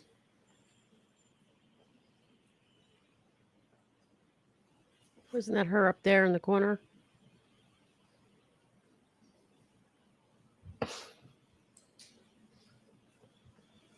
Thank you.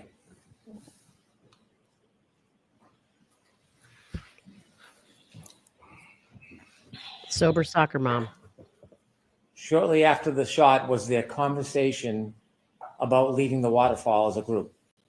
Yes, there was. Was there any discussion about where the group should go? At first, Miss Reed was asking if we could go up the street to D&E. What's D&E? D&E is a sub shop that's owned by Chris Albert. Was it open that late at night? No, it wasn't. Had you in the past gone to that pizza shop after hours to eat? Yes, we had. And tell us what the defendant was saying. She just kept asking, can we go up to D&E? Can we go up to D&E? She wanted just to go up and, Chris makes food and then we were going to go all, she wanted us all just to go up there and eat and hang out. That wasn't an uncommon occurrence for the group to sometimes go to that pizza shop after hours, was it? No. Did the group decide to go to the pizza shop? They decided they weren't going to go. Okay. Was there a different plan made?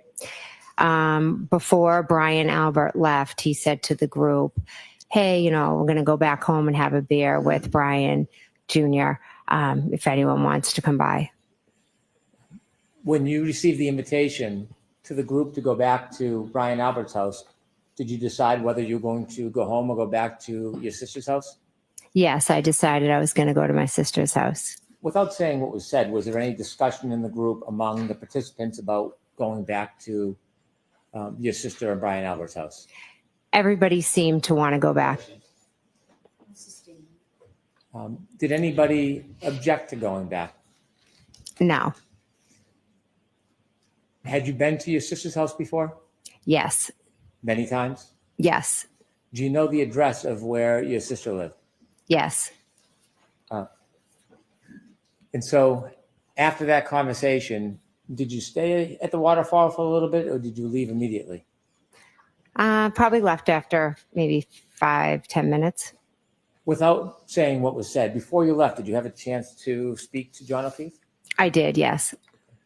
You spoke to him inside the waterfall? Yes.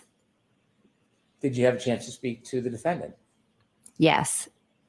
And was your plan to go back to your sister's house? Yes. Before you left, did you have any understanding whether or not Mr. O'Keefe and the defendant were going to join you? Objection. Did you have another understanding regarding that? Yes. And what was your understanding? They were coming. Who else was going to go back to your nephew and your sister's house? Brian Higgins and my niece, Caitlin. A little after 12, did you leave the waterfall? Yes. Do you remember that night leaving? Yes. Before you left, did you talk to anybody in particular? Yes. Miss Reed and then Mr. O'Keefe. Did you speak to them inside the waterfall? I walked out with Miss Reed and we spoke at the doorway and then John joined us. Did you invite Miss Reed to come with you? I did, yes. Did she decline? Yes. And who did you go to your sister's house with? Who drove? I drove and I went with my husband, Matt. Anybody else? No. Do you remember about what time it was that you were speaking to Miss Reed about going to your sister's house? After midnight. If I could have Exhibit 22 again. Ms. Gilman, if you could take us to 12:10:36.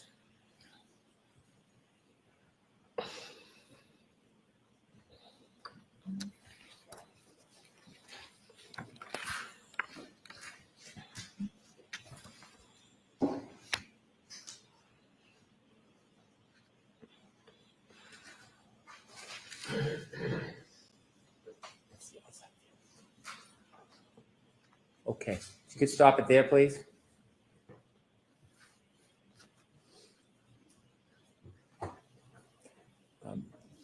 Did you have a chance to talk to Mr. O'Keefe and the defendant outside of the waterfall? Yes, And do you know specifically what time you left the waterfall? it was after midnight.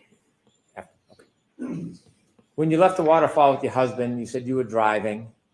Did you stop anywhere along the way before you got to your sister's house? No.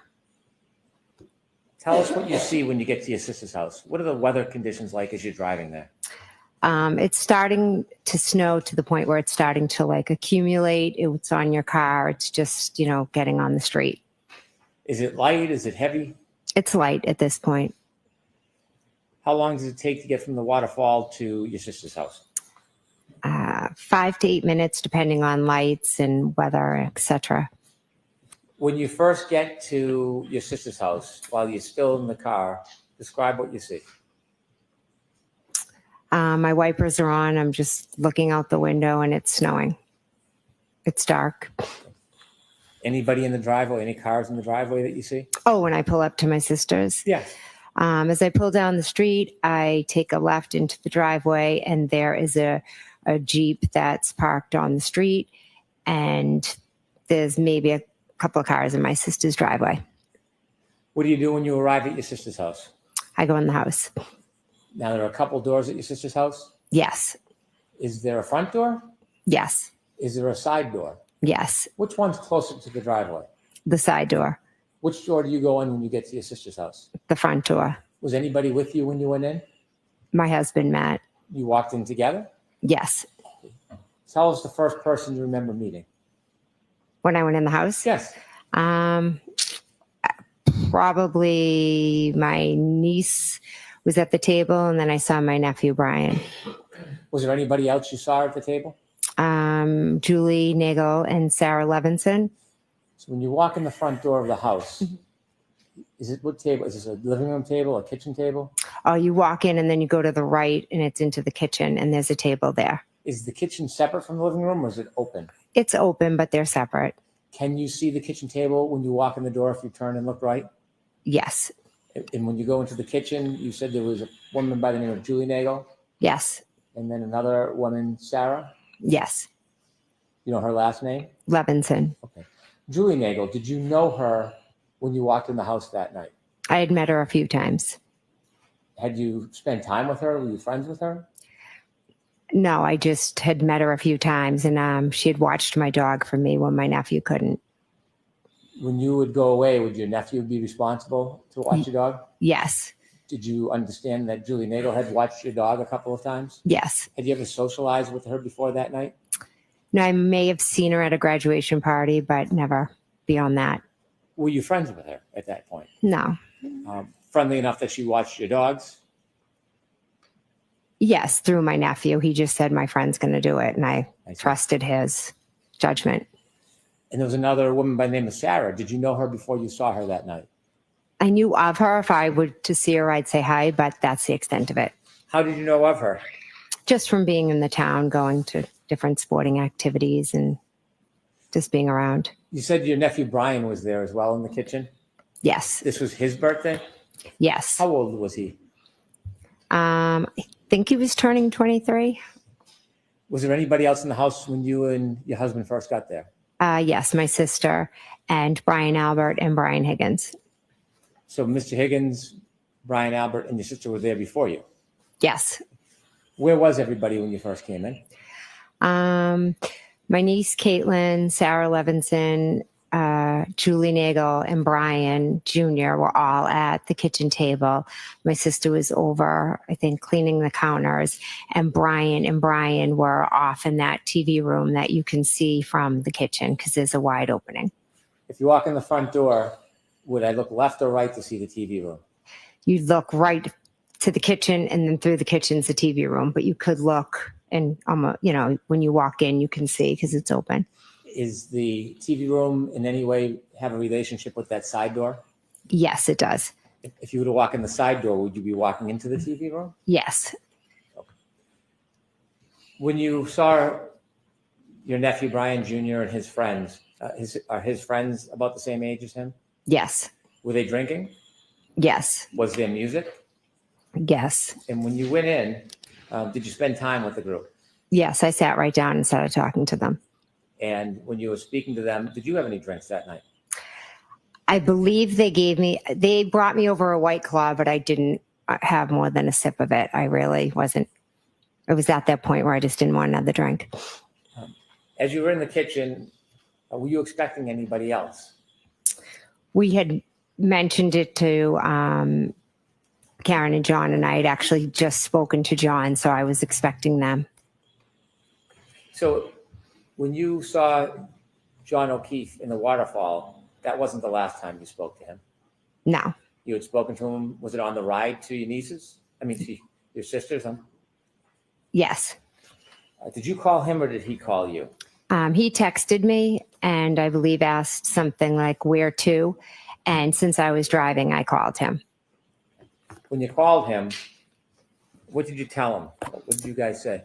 I just said they live 34 Fairview Road off of Chapman. Do you know if John O'Keefe had ever been to the Albert home before? I don't believe he had. In that conversation, how long did that conversation take? It was quick. Was there any other conversation that you had with him other than that one conversation? Yes, he called me back and he was trying to find it. Trying to find the address? Try to find the house on Fairview. Did he ask you for help trying to find the address? I'm not sure his exact words, but yes, he needed help. And so I just said, I told him, just go down the street, go by Bella's house.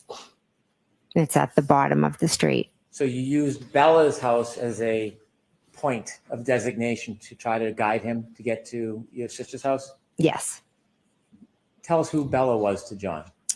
Bella is my daughter and John's niece friend. So Bella is friends with my daughter and John's niece. Okay. And was there any relationship between Bella's mother and John that you knew of? Okay.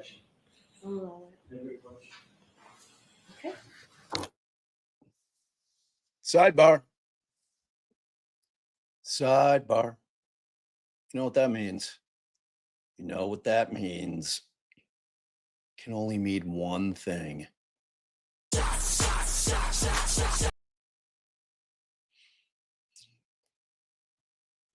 What do you think so far? She's well prepped.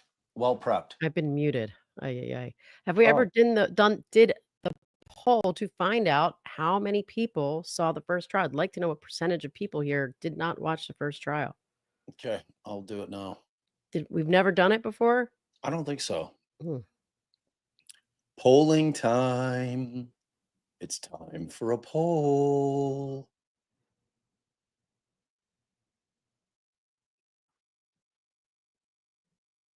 Oh, I have to end the cat thing. It sounds like it's Alan Jackson who is objecting. The cat poll ended up a little closer. 56 on the nays, 44 on the yays. The nays have it. Yeah, we're just done with the darn pet cat thing. I'm tired of it. Bobby? Oh.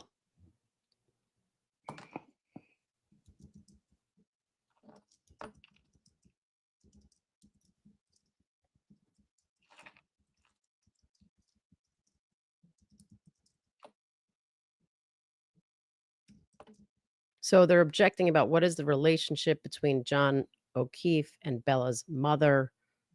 And then I guess that's why I'm kind of interested to see how many people don't know the case. I don't know if I should say what that relationship is, let it just come out and Polls up. Okay. Poll is up. History and Homicide didn't see trial one.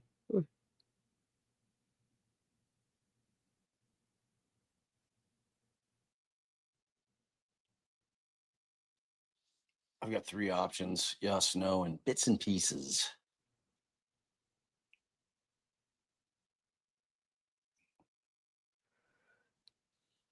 Yeah, Jay and I were covering Chad DeBall. And we pivoted, much to Megan's chagrin.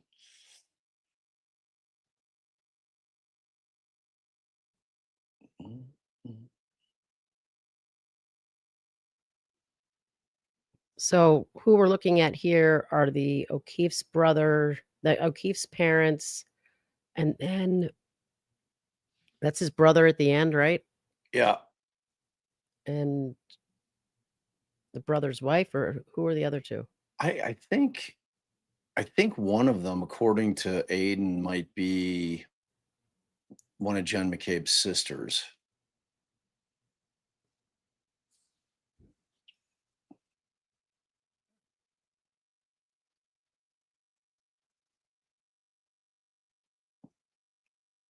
So the state wants to lay the foundation for this mentioning of Bella's mom triggered an argument between John O'Keefe and Karen because of Karen's jealousy. But I feel like she would have known who Bella was, and that indicating by Bella's house, because I'm assuming the kids are still friends, and she's an active part of the kids' lives, but I don't What kind of job does Paul O'Keefe have that he can take off all this time? Like, I mean, he's there every. Doesn't he single work day. at the pizza place? Am I making that up? I don't think so. Oh, that's a totally different family. Yeah. Okay. I mean, he's not the one whipping up the mediocre parm. Well, I'm sure that you can get off from whatever job you have to attend the trial For of 10 weeks? the murder trial of your brother. Yeah. I Mm. mean, could you imagine an employer who doesn't let him off? And people are like, hey, why is poor John O'Keefe's brother not here? Oh, well, his big mean boss said, go F yourself. I'm not letting you off. I don't know, dude. That's Mhm. not like a medical leave act or anything like that. I don't know. That's a lot. I mean, I could see sometime 10 weeks. That's a lot.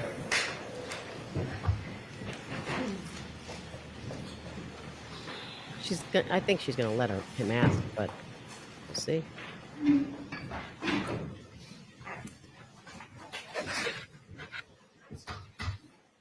Thank you. May I? Yes. That second phone conversation you had with John, do you know about what time that was? I don't, it would be after 12:15, but before 12:30 approximately, between that. Were you still driving when you had that conversation? Yes. And at some point you told us you arrived at your sister's home and went in. Yes. I'd like to move forward now to when you were inside the house. Oh, Tell so us they didn't let him generally when you ask. first got there and saw everybody, what were you doing? I just sat down at the table. I started talking to them. We were listening to music.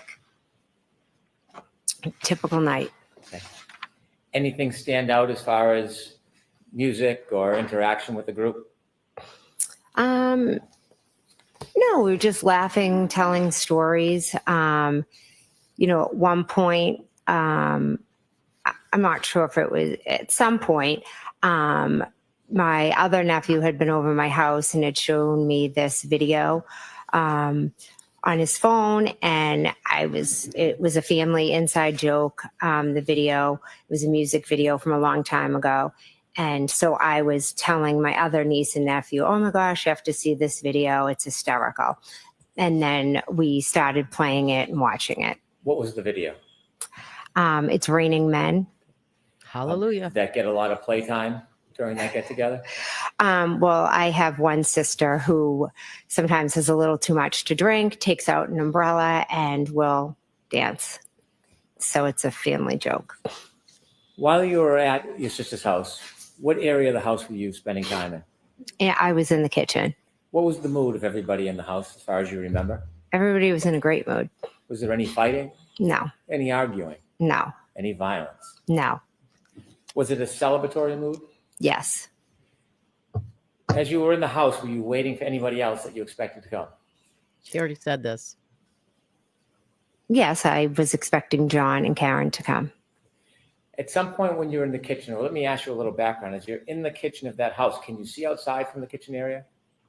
They had blinds or something down, but if the blinds were up, you could see out. Were the blinds up? No. At any point were you able to see outside from inside the house? From the front door, yes. Is the front door, is it glass? Yes. At some point when you were with everybody in the celebration, did you have a chance to look outside? Yes. And when you looked outside, what did you see? I saw a dark SUV out front. Did you know whose SUV that was? I believed it was Karen's. Could you see who was in it? No. At that point of night, what does the weather look like from the front door? It's dark and it's snowing, and I could see, brake lights. Did you see if that SUV moved at all? I didn't see the SUV actually move, but I saw it in a few different locations. How many times did you look out? Can't give you an exact number of how many times I looked out. I can tell you I saw the vehicle first straight out from the front door. Then I saw it up at the flagpole, and then I saw it further up from the flagpole. Were you studying the car at all? No, it was quick glances. Did you have any reason to study it? No. What were you expecting was going to happen? I was expecting John and Karen to come into the house. Did they ever make it in the house? No, they did not. As you were waiting, were you doing anything else in addition to waiting for them to come in? Yes, so I was sitting at the table. Someone made mention of a car out front, so I got up, went to the door, looked out, and then I would go back and go back to the table, and where we were just all laughing, talking, playing music, just hanging out, not really thinking much about anything. Did you ever reach out to John when you thought the car out front was the defendant's car with John in it? Did you ever reach out to him? Yes, I did. How did you reach out to him? I texted him. Do you know if there was a phone call that was made to you before 12:30? A 7-second phone call? From John? Yes. I don't. You mentioned you had spoken to him about directions. Is that the last time you heard his voice? Yes. When the car was out front, did you exchange text messages, or were you simply texting him? I was texting him. Do you remember what you were texting him? The first time I said here. What do you mean by here? Was that Like hair question mark, because that's when I saw the car. You were wondering whether that was him? Yes. Did you send any other text messages that you can remember? After I saw the car move locations, when I saw it go up to the flagpole, I said, pull behind me. And do you remember any other communications you had with him? Was he texting you anything? No. Did he ever text you again that night? He never texted me again. Never called again? No. Did you continue to text him over the next 15, 20 minutes? I did, yes. And so at some point, did you realize that John O'Keefe and the defendant weren't coming in the house? Yes, when the car was gone. Did you ever go outside through the storm down to the flagpole to speak to them? No. Why not? Why would I? I was just asking. All right. I had no reason to. So when you were in the house, at some point, did you notice that that car was gone? Yes. Were you marking the time or keeping track of it? No. After you didn't see the defendant's car anymore, did you stay? Yes. How long do you think you stayed for at the house? I stayed till about around 1:30, 1:45-ish. Did anybody else come in the house up until 1:45? No. Did people leave at certain times? Yes, people did leave. Who was the first to leave? Brian Higgins. Do you remember about what time he left? I don't. And after Mr. Higgins left, do you know who left? I'm not sure. I believe it was us, and then my niece Caitlin was also at the door. It was kind of in a row. Brian left, and then a little bit later, I think it was, myself, Matt, Julie, and Sarah left. But Caitlin was at the door. I believe she was waiting for her ride. How much longer after Mr. Higgins left did you leave? Maybe a half. I honestly can't say. I think he was there for a while I was there. So maybe he left anywhere from 15 minutes, approximately 15, 20 minutes before I did, or maybe a little more. You mentioned that you had left the waterfall after midnight, Yes. and you had phone calls with Mr. O'Keefe along the way. Yes. Do you know that there are phone records with your text messages and phone calls in them? Yes. And do you know whether your phone records reflect the time of your calls with Mr. O'Keefe Yes. and your text messages? Yes. When you were texting Mr. O'Keefe, when the Lexus or the car was in front of the house, rather, was Mr. Higgins still there? Yes. What are some of the things that everybody did along that night before you left? What happened in there? What happened inside the house? Yeah. Nothing. We basically just sat around the table, talked, laughed, listened to music, chit-chatted. Celebratory? Yes. Was there ever any fighting? No, none at all. Any arguing? None at all. Any physical interaction? No, none. When you decided to leave that night, did you say around 1:45-ish? Yes. When you left around 1:45, was there any events that happened that night that would cause you unrest or excitement or your heartbeat to raise? No. When you decided to leave, you and your husband, where were you going to go? We were dropping off Julie Nagel and Sarah Levinson, and then we were going home. Had you planned on dropping them off earlier in the night? No, when we got there, Julie's brother had pulled up to pick them up, and I won't ask you what was said because you weren't there. Oh, okay. At some point, did you come to an understanding that you would give them a ride home? Yes. Did you offer? Yes. Who was going to drive home between you and your husband? Matt drove home. When you left, I want you to describe as you step out into the driveway or the walkway. Was it the front door or side door, if you remember? I walked out the front door. Is the weather like it was when you first got there? No, it's picked up. Tell us what you mean by it's picked up. So as I walk out, you kind of go, the walkway is to the left. So I walk down the steps, I go to the left. The snow was coming, it was cold, the wind was picking up. So I kind of just like curled up and ran to my car quick to get in. What part of the car did you get into? Front passenger. Who was driving? Matt. And where were the other two people? Sarah and Julie were in the back seat. Who was in which spot? I'm not exactly sure. So both of the young women were in the back seat? Yes. Was there any conversation when you got into the car? We got in the car and they were teasing me. Why were they teasing you? Because I had like bread and maybe peanut butter in my car. Why did you have bread and peanut butter in your car? I had my niece for the week, and I was dragging her like to all my kids' sporting events. So we'd go from like one game to another game to a practice.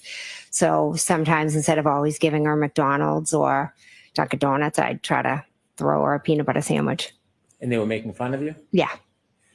As the car backs out of the driveway, tell us what you're doing. I'm talking to the girls. You just moved your head. Yes. Does that mean anything?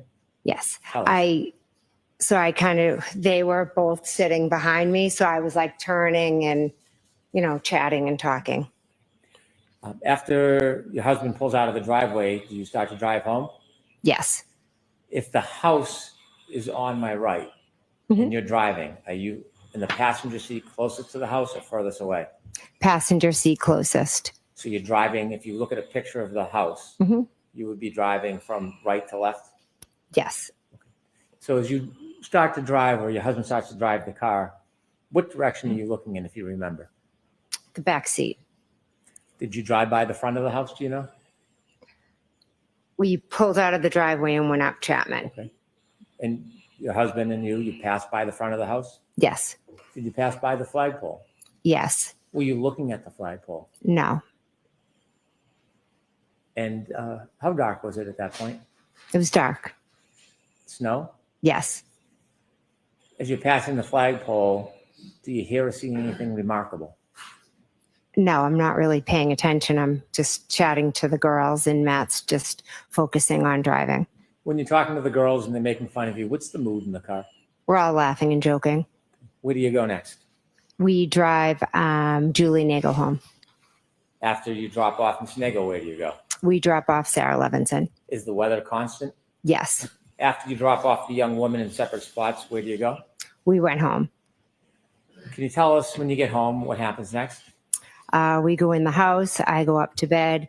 Matt makes himself a snack and then joins me upstairs. Do you have a telephone? Yes. An iPhone? Yes. When you go to bed, do you stay up at all? Yes. Do you use your iPhone? Yes, I do. What were you doing? I texted a few people and then I did a couple of Google searches. And what were the searches for? One, my daughter had played in a basketball game earlier in the night and it was a very good game. So I went and I read the report on it. And then my other daughter had an offer to play on a basketball team. So we had to make a decision about whether or not we were going to accept the spot. So I was just looking up that basketball club. Other than those regular searches that one would do, was there anything remarkable about what you were searching at 2:27 that time frame? No. After you were looking at websites for your child's sports, what did you do? I put my phone down and went to sleep. And up to that point, had there been any discord or fighting or arguments in your world? No. Peaceful night? Yes. Did you go to sleep, Miss McCabe? Yes. Did you sleep through the night? I typically get up to go to the bathroom, so that I could have gotten up possibly to go to the bathroom. Did anything remarkable happen in the early morning hours of January 29, 2022 that changed that peaceful mood into something else? Yes. Okay. I want you to share with the jury the first thing that happens that changes everything. At 4:53, my phone rings and I look at my caller ID. I look at the phone and it's Kaylee, John's niece. John's niece. And I say hello, and she said, yeah, well, basically she relayed to me that. Next question. When you pick up the phone, could you hear a voice on the other end? I heard a voice and a lot of screaming. And the voice you heard, is that Kaylee, John's niece? Yes. And the screaming, was it a man or a woman screaming? It was a woman. How loud was that person screaming? Very loud. Could you make out anything that person was saying as they were screaming? My name was screamed a lot. And then the other individual ended up getting on the phone with me. Okay. And who was that person that was screaming in the background? Miss Reed. How long was she screaming for while you were speaking to your niece before you spoke to her? The entire time I was speaking to Kaylee, she was screaming. Describe her demeanor. Miss Reed's? Yes. Jen! Jen! And then she's screaming that John didn't come home. She left him at the waterfall. She was hysterical. It was very hard to follow what she was saying. How long did that first call last for? I'm not sure how long, maybe possibly a few minutes, but it was loud enough and long enough that my husband shot up in bed thinking one of my kids had come in the room screaming. Without saying what your niece said, could you describe your niece's demeanor when you first spoke to her? I mean, John's niece's demeanor. I would say Kaylee sounded concerned, uneasy. During that phone call, other than the screaming and the screaming of your name, did the defendant give you any information other than she had dropped John off at the waterfall? They'd gotten into a fight. She had left him there and he didn't come home. And when you were woken up, were you in a sleep when you were woken up? Yes, I was sound asleep. What was your mental state like when you first woke up and got that call? Well, I had been up late. I had taken my medication that I take for my MS, so I was definitely a bit groggy when I first woke up. So immediately I just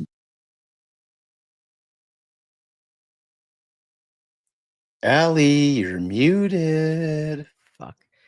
Did she say her niece told her that or Karen told her that? That they got into an argument when she dropped him off. I didn't catch it. What? Go back 10 seconds. It was- No. Somebody in the chat will know.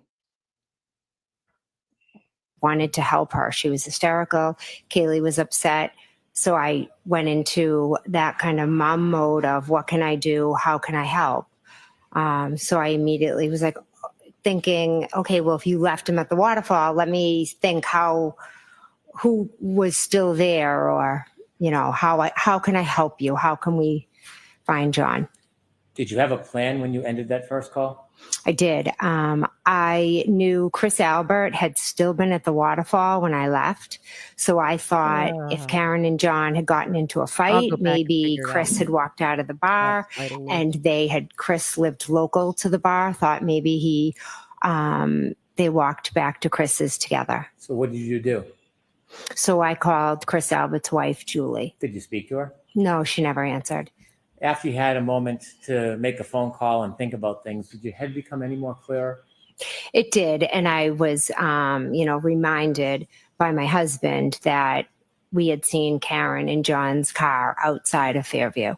When he reminded you, did you independently remember the text messages that you sent to John earlier that evening? Immediately, I was like, oh my God, you're right.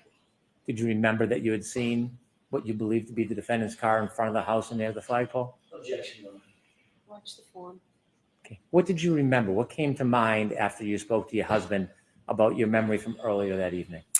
The minute he said it, I remember seeing the SUV and then all the text messages that I had and the phone conversation with John. All right. So after the She said defendant Karen spoke said to it, you and said everybody. she had left the defendant at the waterfall and you had time to think about your memories, did you react or do anything with that? Yes, I believe I called Kaylee back. Why did you call Kaylee? I didn't have Miss Reed's phone number. When you called Kaylee back, did you speak to anybody? Yes, I believe Kaylee and then Miss Reed. When you first spoke to Kaylee, could you hear anything other than Kaylee? The screaming. Was it any different or was it similar to the first time you spoke by phone? Similar to the first time. Regarding the demeanor or intensity, had it changed at all? Not at all. You mentioned the first time that you had that phone call, the defendant was screaming your name. Jen, Yes. Jen. Was she saying your name in the second call or was it just general screaming? My name. And then when she got on the phone, I had told her, Karen, I saw you guys outside of my sister's house. And then she told me she didn't remember being there. And then she went on to say, she started saying, could I have hit him? Did I hit him? And then she just was just all over the place, like screaming my name, screaming so many different things. She was hard to follow or understand. When she was saying to you, did I hit him? Could have I hit him? Was that before or after you informed her that you had seen her out front of your sister's house? It was after I told her that. She also informed me that she had cracked her taillight. In that conversation, she told you that? In one of the conversations I had with her in my bedroom, yes. When you told her that you had seen her out front, and she had said that she didn't remember that night, was that before or after she was saying, did I hit him? Could have I hit him? Can you repeat the question? Sorry. So she was telling you about that she didn't remember that night. Mm-hmm. Was that before or after you had told her about seeing her car? When I said I saw her at Fairview, then her response was she didn't even remember going there. Did she ever deny that she came to Mr. O'Keefe's house? I mean, to your sister's house? No. When she told you or said to you, did I hit him or could have I hit him or something like that, did you have any idea what she was talking about? No, I didn't pay attention to it. When she told you that she had cracked her taillight? taillight the night before, did that have any significance at that time to you? No. That's, of course, before So the in taillight would telling have you these cracked. different things, did you ever piece them together at that time? No. If you What was believe. your primary motivation at that point? I just wanted to help her because she was hysterical. Kaylee was very upset, so I wanted to help her, and I wanted to find John. Pause it So a after sec, she babe. told you these things about whether she could or did hit her and the light and not Yes. remembering, did the conversation end or did it progress? At some point, I think that because the chat's going crazy about the tail light. So I think that she did testify to this the first time because if I recall correctly, oh no, maybe her husband said he saw the cracked tail light from the window, but I also Oh, think please. that the husband said he was like didn't want her to get in that car because Karen had said the taillight was broken. And yes, this would have been before Karen's backing out of John O'Keefe's driveway where the defense claims the taillight was broken. So either Jen McCabe is making this up after the fact or taillight was already broken. Did the conversation end or did it progress? at some point, I was then going into like, okay, well, if she brought him there and left him there, where was he? Because he never came in the house and she doesn't know where he is. So now where could he be? So I started thinking there was another gentleman that was supposed to meet us out at the bar who John was friends with. So I thought, okay, well, in my head, I'm thinking maybe they got into a fight. John got out of the car and he connected with this guy because he was at a party on the street. What was that over. person's name? His name is Tom Beatty. Did you call him? Yes. Did you get a chance to speak to him that night? That morning? Yes. No. Did you call around anywhere else? I believe I called my sister. I called John. I called Tom Beatty. I called his daughter. You called John O'Keefe's phone? Yes. Did he answer? No. Did it go right to voicemail?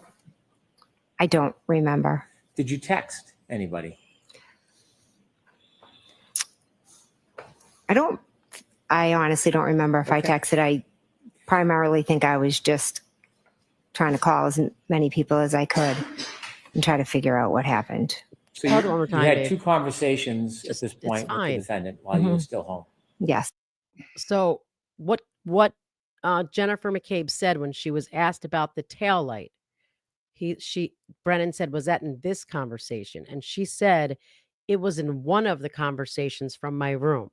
So what we don't know, and we'll have to see when the defense gets up, or if there was a second call to Jennifer McCabe after Karen backed out of the driveway while Karen was driving to pick up Jennifer McCabe. Again, there was definitely testimony from, what's her husband's, Matt? Yeah. Oh, no. Was it Matt? Yeah, Matt McCabe, yeah. Right. I guess it was Matt saying that he didn't want Jen to get into Karen's vehicle and drive around in Karen's vehicle because there was a cracked taillight. So I do believe she said this in the first trial, but I could be wrong. There's a lot of things said and I could be misremembering, but I definitely remember that about the husband. I just can't remember if he said he saw it from the window, which is kind of what I remember, but I also remember him saying he could hear the conversation or she stuck it on speakerphone. But again, there may have been multiple conversations in that bedroom. There will be a cross. Anything she said before, you can be guaranteed will be brought out again. So, we'll get there. Just hold your breath. Was there any further phone calls that you had before you did something? I'm not sure if I know I went downstairs to make coffee because my plan was to go with my husband. I said, come on, let's just go over to Tom Beatty's. Let's see.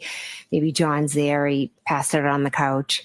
I'm not sure if Karen called me again or not. It's a little foggy because there was so many calls and everything. And so that morning when you're receiving calls, did something happen? Karen showed up at my house. How did you know Karen showed up at your house? I could hear her screaming out front. And about what time is this? Approximately 5:20, 5:30. I can't be Were sure. you worried for John at this point? Not particularly, no. Were you screaming? No. Now, at this point, this moment when you hear her outside of your house Bad yelling question. early morning hours, Mhm. did you know a person by the name of Kerry Roberts?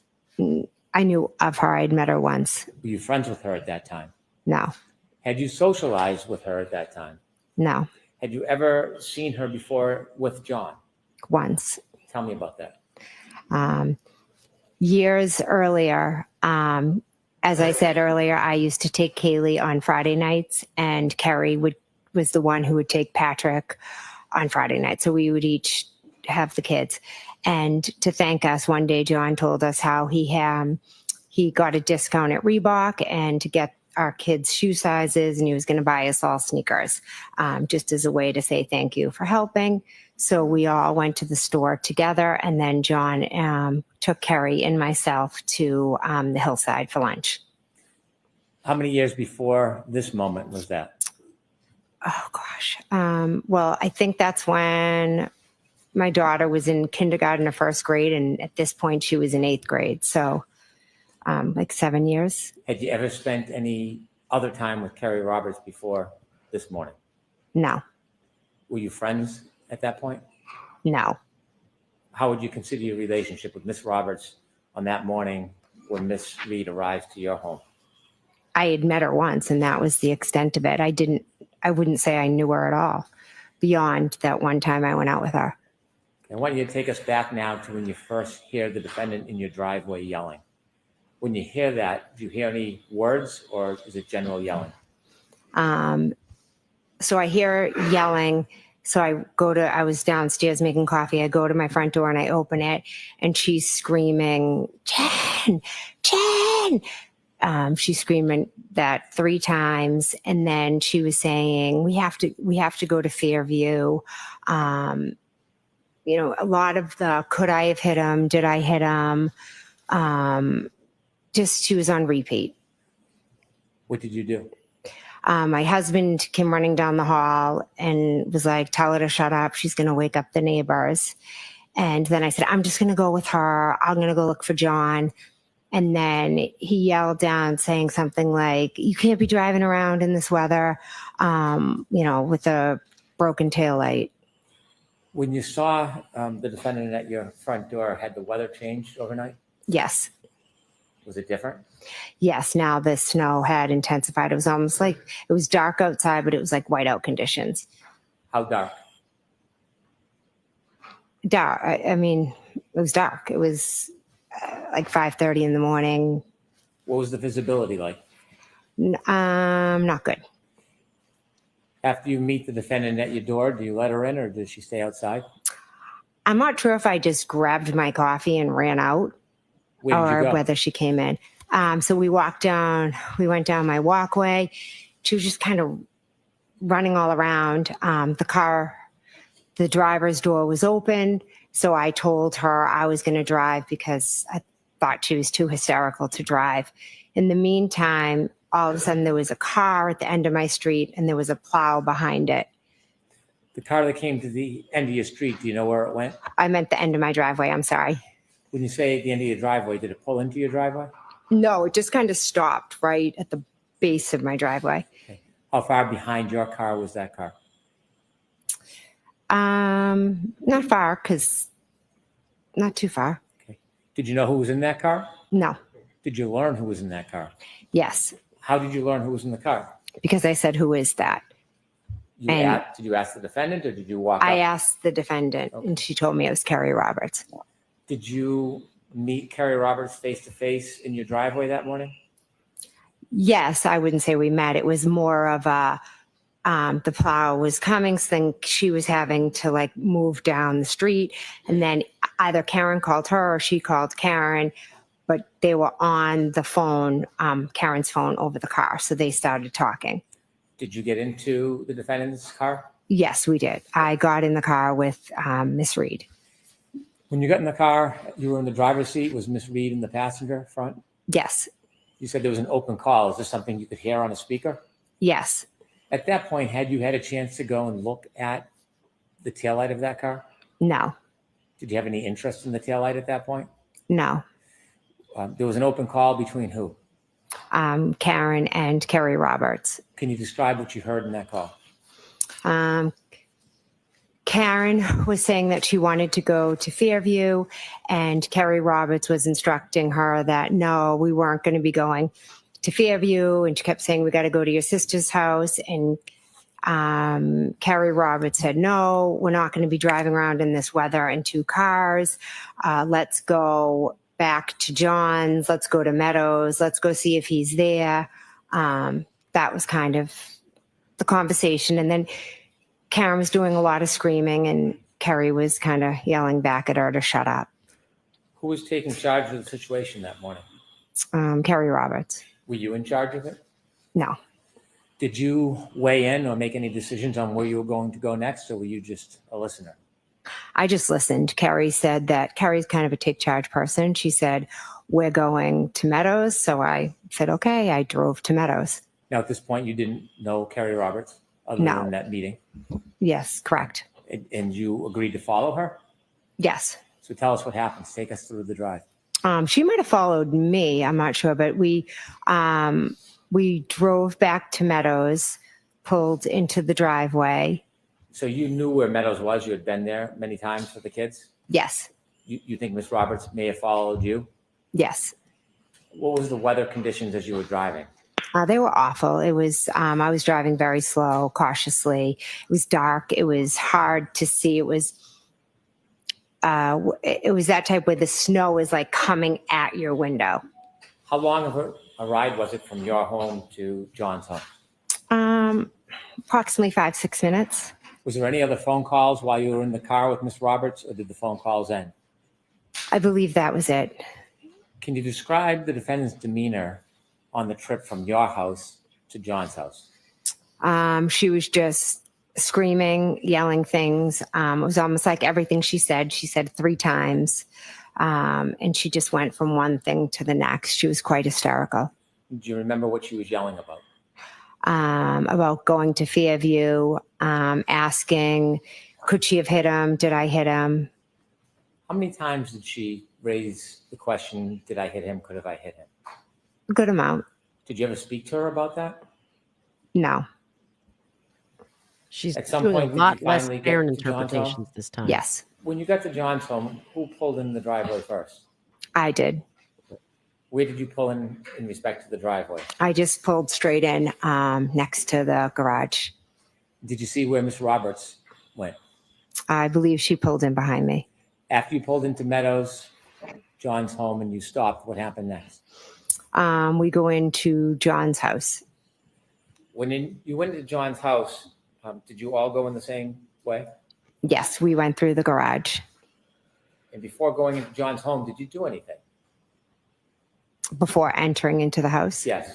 I took off my shoes. You took off your shoes? Yes, Why did you do that? because you always had to take your shoes off at John's. He didn't want you to track. He would have yelled at me for tracking snow in his house. Did you see if Kerry took her shoes off or not?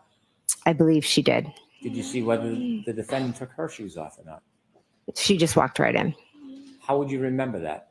because I thought it was strange. What was your purpose when you went into the house? What was the number one thing that you were worried about? We were looking for John. Anything else on your mind when you went into his house? Also, I knew Kaylee was there. Now, at this point, did you have a close relationship with Kaylee? Yes, Do you still? yes. What did you do when you went in the house? Where did you go? I walked through the kitchen and then I kind of peeked into the TV room. I walked through the dining room, and then before I went up the stairs, I kind of peeked into a living room. I went up to the top of the stairs. I peeked into John's room, and then I went into Kaylee's room. Did you ever see John? No, Why did you go to Kaylee's room? because I wanted to go check on Kaylee. Did you have a chance to speak to her? I did, yes. What was her demeanor at that point? She was very, she was in the bed. She was holding on to her phone. She was terrified. Was she screaming? No. Did you provide her any comfort? Yes. I told her that I was going to go out. Right. Why? What's I your told say? Kaylee that I was going to And it's go irrelevant. out with them and I was going to find John. And I promised her that everything would be okay.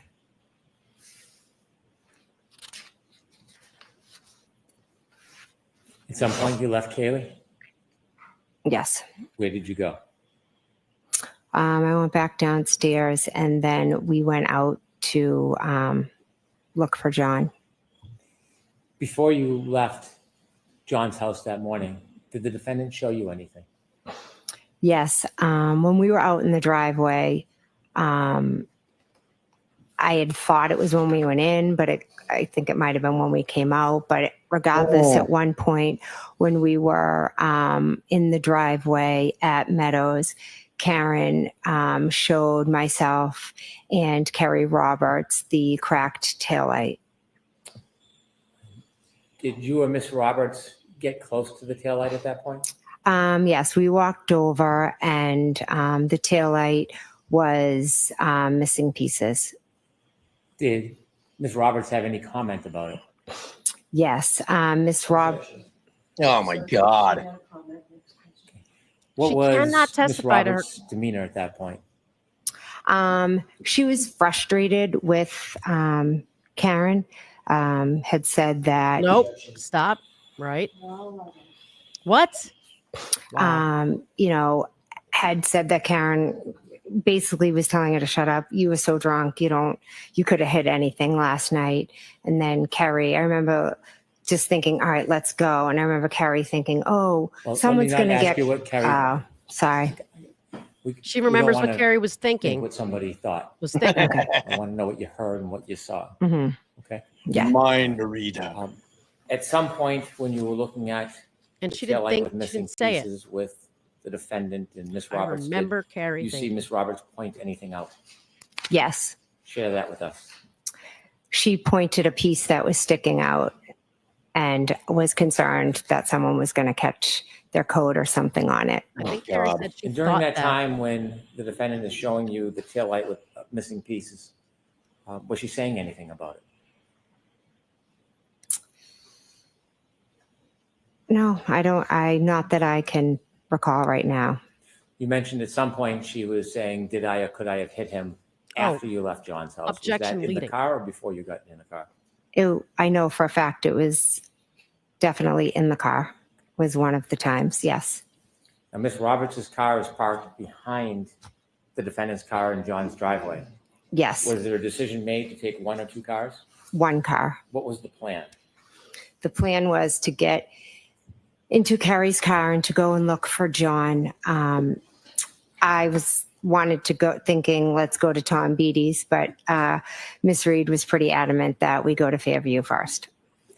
You said that at times there was some arguing or bickering, or Miss Roberts was raising her voice to the defendant? Yes. Who made the decision to go to Fairview? Ultimately, Carrie said, all right, we'll go there, almost like to shut her up. When you got in the car, where was everybody? When you got into Kerry Roberts' car, where Yes. was everybody sitting? Carrie was driving. I was in the front and passenger. Karen was in the back, in the middle, kind of peeking her head through between us. I want you to take us through the ride from John's house at Meadows until you first get to Fairview. So as you pull out of, or Kerry Roberts pulls out of John's driveway, what is the mood inside that car? I'd say it was starting to get tense because Karen was just continuously screaming. Kerry was trying to focus on driving, and Karen's behavior in the back of the car was a bit erratic. When you say erratic, can you just give some detail what you mean by that? Yes, she would go from sitting back to leaning up in between us, and she would yell Kerry's name 3 times. Then she would yell my name's three times. And then she would yell, could I hit him? Did I hit him? 3 times. over and over again. The magic When she was number. repeating these questions or phrases that she was yelling, did you respond in any way? I don't believe I did, no. How about Kerry? Carrie was telling her to shut up and to buckle up. Was she buckled? I don't believe so. You began your drive from Mr. O'Keefe's home at Meadows to Fairview. Is the weather getting better? No, it's getting worse. Is the visibility still difficult? It was terrible. As you began that drive to Fairview, was there anything that you were doing on the way? Yes, I was just kind of looking out the window intently to see if I saw Babe. anything. What were you looking for? I guess John, which I know it sounds crazy, but I didn't know where the hell he was. Did you have any difficulty seeing from the car the side of the road? Yes. Did you see what direction Ms. Roberts was looking when she was driving? Well, she, was. So if you watch the first trial, and by the way, where's our poll on that? I don't know. Just keep going. All right. Well, people are asking a lot of questions. They want to hear from us. So don't act like I'm being an idiot by asking you to pause it. Like you're being an idiot. honey. You're acting like it's really putting you out. It's not putting me out. We lose viewers. I told you that. All right. Well, then they're assholes. Okay. So last really trial, welcome. last trial, when Jen would imitate Karen, it was really like rude. It was like, like she would really get animated and like reenact Karen. And you could tell how much detest there was there. And it just came off very poorly. She is not doing that this time, or at least she's trying to control it. And at least thus far, I think that she has. If I am the jury, giving my honest opinion here, I did not watch the first trial. I'm a new juror and I'm just watching this.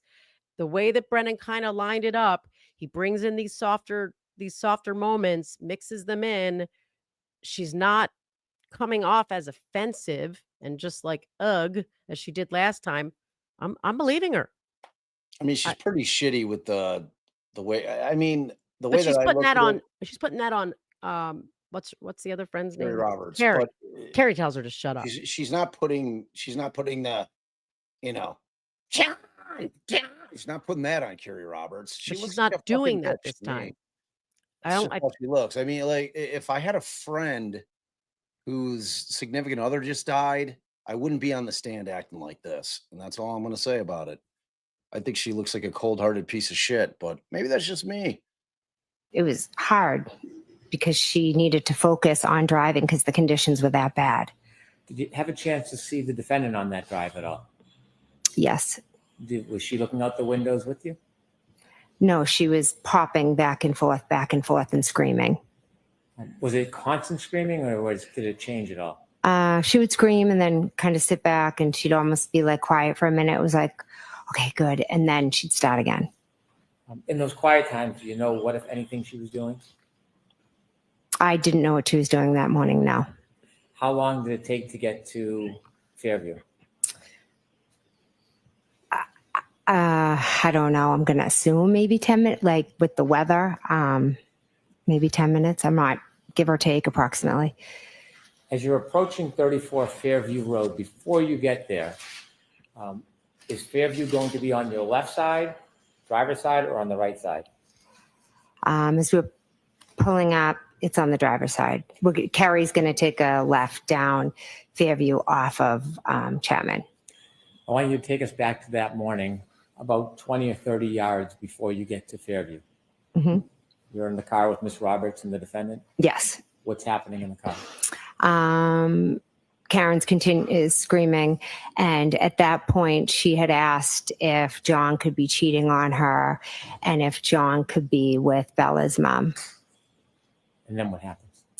I didn't know what the hell she was talking about. I was like, what are you talking about? Why would he be with Bella's mom? Why would she be throwing that out? And then Carrie said, well, do you think he could have walked to, there was another woman years before that John had dated who lived on the next street over to her house. Okay. And as you approach that area before you get to the flagpole, does anything remarkable happen? No. Okay. What happens next? As we're driving down the street, I just say to Carrie, because she doesn't know where my sister lives, oh, her house is just at the bottom of the street. Visibility still difficult? Yes, awful. What happens next? We continue, driving, and we're driving slowly past, the line of, I guess, bushes and the flagpole area. And all of a sudden, Karen's screaming from the back, "There he is," or something to the effect of, "There he is, let me out." Did you know what she was talking about? I had no idea. When she was yelling that, did you look out the window? Yeah, we had our eyes peeled out the window. Did you see anything? Nothing but snow. How long was she yelling about whatever it is she was saying? Carrie, she screamed, "Stop." So Carrie stopped pretty quickly. There he is, there he is. She could have kicked the door, like, "Let me out of here." When she was kicking the door, what were you doing? Could have kicked the door. I was just like, what the heck? What is going on? What happens next? She gets out. Carrie looks at me and said something. I said, like, she's batshit crazy. Then what happens? Then Carrie got out. Then I got out of the car, walked around the back of the car, and was walking like over to where I could see the girls were. Now, at that point, you were in Kerry Roberts' car. Yes. It had its headlights on. Yes. Was it facing up the street of Fairview? Well, we had come down the hill, so yes, up the street. There was no other lighting in that area? I do not believe so. No fire engines or ambulances at that point? No. No police cars? No. Any street lights? It was dark. When you got out of the car, did you look towards the area of the flagpole? Yes. Could you see anything at that point? No. How close did you get to the area of the flagpole before you could first actually see something? Well, I saw the shadowy figures of Carrie and Karen, and it wasn't until I got very close over to them that I saw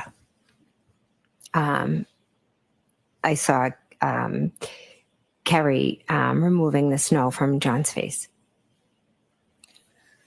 Is that the first moment you realized that was John O'Keefe on the ground? Yes, it was. When you see Carrie removing the snow from John's face, what do you do? I was frozen. I was shocked. I couldn't believe that was him just lying there.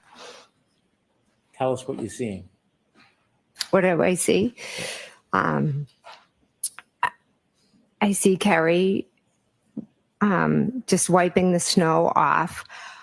Karen had straddled him and had lifted her shirt and his shirt and was laying on him, and Carrie was screaming at her to get off of him. And I was literally just stunned. I mean, there he was. What did John look like when you saw him? I couldn't see much but his face, because the rest was snow and Karen was moving over him, but he just looked like just him, but just like frozen. What did you do? At first, I just stood there for a minute because I couldn't believe it was him. And then Carrie Roberts and I made eye contact. And I knew, I was like, all right, I'm going to call 911. But I think I knew in that moment that John, was dead. Did you call 911? Yeah, I started to call 911, and Carrie and Karen were just screaming.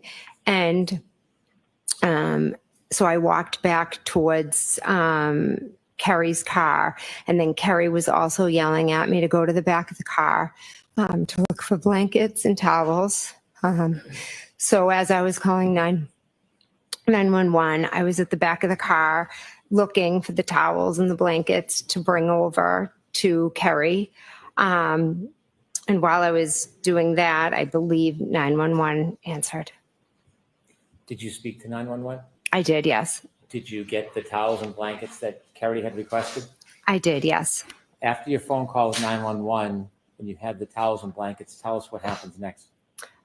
So after I called 911, I went back over to Kerry, Karen, and John. And at that point, Kerry asked if I would take over compressions. So she got up and I started doing compressions, and Karen was doing mouth to mouth. When you started doing compressions, were you touching John over his clothes or touching his skin? I don't remember. Did you at that Don't point ask if get he a was cold chance then. to touch John's body and see how Wow. it felt temperature-wise? I just remember when I was doing the compressions, I don't really know how to explain it. It just felt very funny. I'm sorry, very It what? just wasn't like normal. Why? I don't.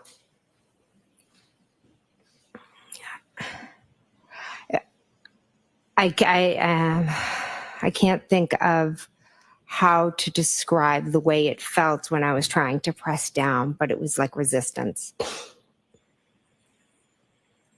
How long did you try to give compressions and give aid to John for? Until the police came. Mr. Brennan, why don't we end here? Thank you. All right, Ms. McCabe, we're going to need you back tomorrow. You can stay. Jurors, that's it for today. I have to give you those same cautions. Please do not discuss this case with anyone. Don't do any independent research or investigation into this case. If you happen to see, hear, or read anything about this case, please disregard it and let us know. And again, please be very careful with your social media. All right, we'll see you tomorrow morning. Jurors, right this way, please leave your notebooks on the chair. What the hell? Maybe she's gonna rule on some stuff. Well, it's 4 o'clock there. That's when they end. Oh, it is? Yeah. I thought she ended at 4:30 for some reason. See if we've got any blooping. Okay. I'll see if 'Cause there's I'd any like to, she's got to say something. Let's see if there's any blooping. And before, I also wanted to say that when we were talked about the motion that Aiden's Could we lawyer close the doors, filed- please? Oh yeah, she's going to say some stuff. She's I gonna would say have things.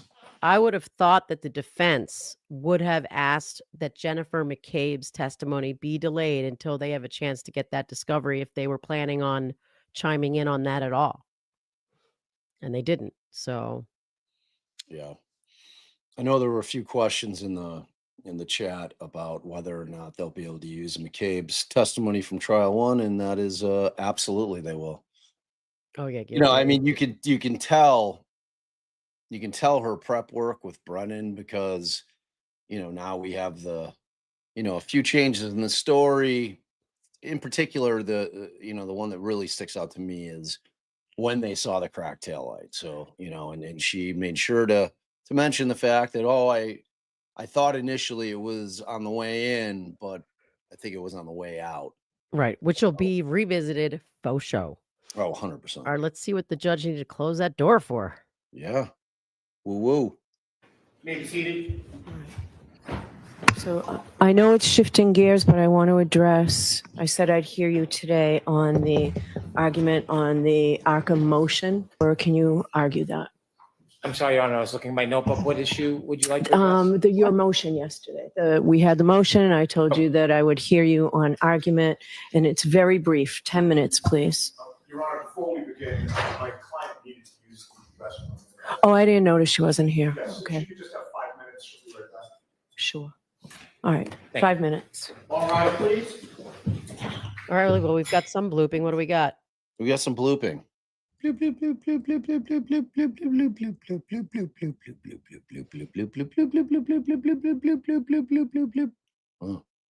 right, can Get you so tell much me? blooping, I might slide. I might do some sliding. All right, we're live. All right, make the fan move. All right. So before we answer some questions, what's our poll at? Let's see. The poll with 558 votes tallied. Did you see the first Karen Reed trial? 76% yes, 14% no, 10% bits and pieces. Okay, and I wanted to highlight one of these comments, if I can find it now, from someone who did not watch the first trial. I put it up earlier. Lisa. And thanks for your generosity. She says, I never watched the first trial, confused why this woman is so fixated on Karen and driving in a blizzard. Her disdain makes her testimony not credible, which is what it did the first time. I just thought there's a hell of a lot less disdain this time. She seemed like a bitch to me, just shitty. All right, Mr. Brennan, I'll hear you. Me. But I mean, she comes off as credible. Your Honor, in light of yesterday's hearing with the ARCA witnesses, the Commonwealth is going to ask the court to preclude the ARCA witnesses from testifying both about any new testing and any new opinions, and secondly, from testifying about their original opinions turned over in a report prior to last year's trial.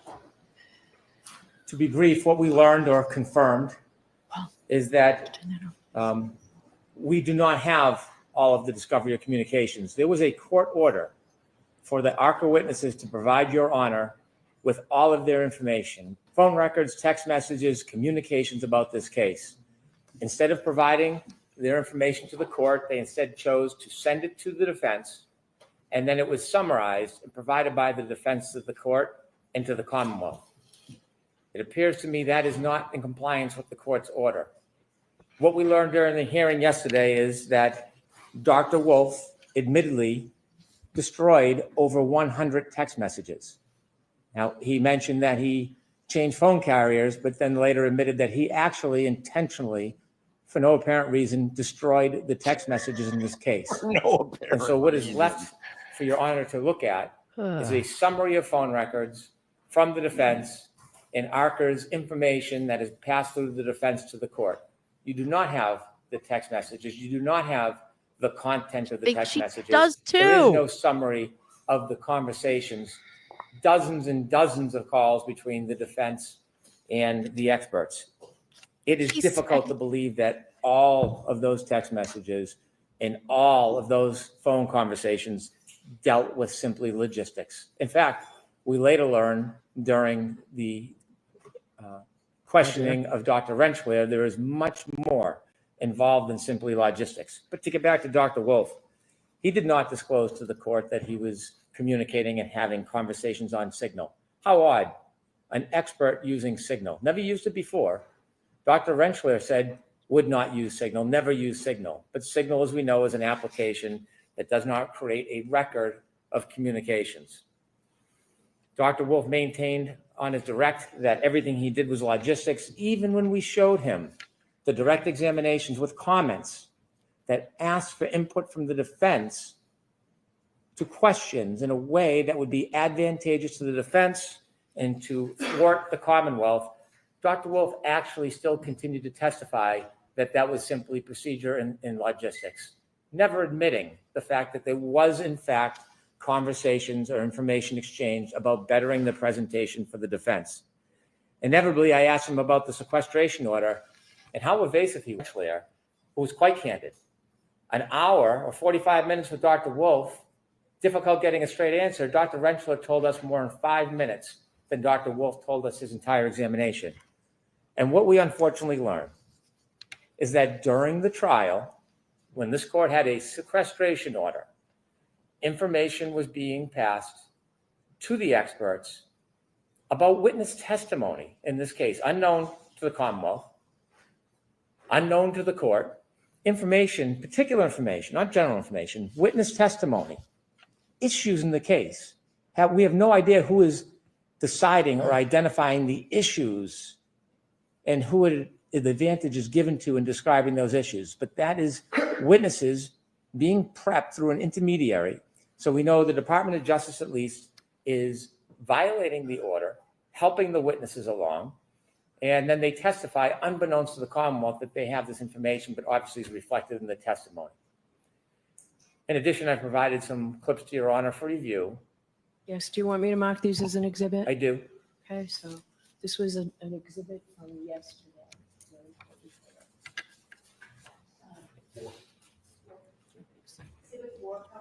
I did have the opportunity to look at them.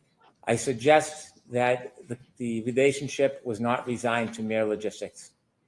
And so from that subterfuge, what we stand with today is that we know that the witnesses were well prepared. We know that there was not true independence. And what we know is that they are refusing to provide the necessary information to support their original opinions that they gave at the first trial. They cited that it was a protective order. Perhaps it is. That has nothing to do with the issue. By calling the ARCA witnesses as their witnesses, they then have the obligation to comply with Rule 14. Unlike the first trial, where the Commonwealth had no ability to do any testing, review, vet the reliability of the information, properly prepare for cross-examination, this trial, that should not occur. Just because it happened last trial and the Commonwealth was disadvantaged does not mean it should happen this trial. And that But is now you have precisely all the why information. I began moving for discovery in this case early on. Ugh. Inevitably, if these witnesses cannot provide information because it's under a protective order, it may not be the didn't defendant's ask it. fault in inception, but it is their problem and difficulty because they chose to hire the ARCA witnesses. They could have chosen any You witnesses chose they to just want. not ask them the questions Rule just 14 now. is not obviated because they made a strategic decision to call the ARCA witnesses. So now You going gotta into voir this dire, trial, even asshole. Dr. Rentschler admitted that an expert should have time, in their opinion, a month or more, to review the raw materials. It's not enough simply to have a report, as Attorney Alisi preached during his argument. We should have the opportunity to go through the raw data, the history, the videos, determine whether there's any failed testing. We don't have that benefit. And so my position has changed, that those early opinions should not come in because we have no ability to fairly cross-examine. As for the new opinions, the report They may not should be get done those until May videos. 7th. We are in the middle of trial. That's true. Concedingly by the defense, or at least their witnesses, it takes a month to go through the discovery. When I filed my motion on the eve of trial that we would be unable to prepare or we would want a continuance in this case, I appreciate why this case wasn't continued. But I knew, given our scheduling, our experts will not be able to look at this material. Our expert is away until after the first week of May. He is going to be testifying shortly after. He will have no ability to digest this enormous amount of materials, vet whether it's accurate or not, conduct tests to combat it. It's called rebuttal, asshole. Or unfair. You'll have plenty of And time. so the discovery violations, regardless of the state of mind, are upon the defendant. There is no exception that you used ARCA witnesses. There is no exception that you hired somebody that used to be under a federal protective order. They chose them, and I would suggest it seems strategically. When we noticed we'd have new experts in October, the defense from past experience, and probably other experience, but we know from this case, knows the process. They would have to file a TUI letter and wait for a response. And yet they waited until February to seek permission, which then extended their permission past February into March. And then they didn't even start the review until late March. And so it's fundamentally unfair. We should not be placed in the position of cross-examining experts without the fair ability, as any participant, defendant, Commonwealth, any participant would have in a case, to consider and then to rebut. And so for that reason, I ask you to exclude both the new opinions and new testing, and also to exclude the earlier opinions that we will never at this point receive the proper discovery with to I wish prepare. we had a count of how many times he said, I'm not asking to exclude them. I have to Mr. say, Lassie, I only have one question for you. There we go. Would you stand, please? You're arguing this, right? This was your motion. So my question is, how do I reconcile the fact that there were videos and stuff. 100 text messages were What? That's all deleted she's worried about. by counsel? And we heard yesterday counsel's preferred method of dealing with Dr. Wolf was via Signal. How do we reconcile that with the Massachusetts Rules of Professional Conduct 1.15?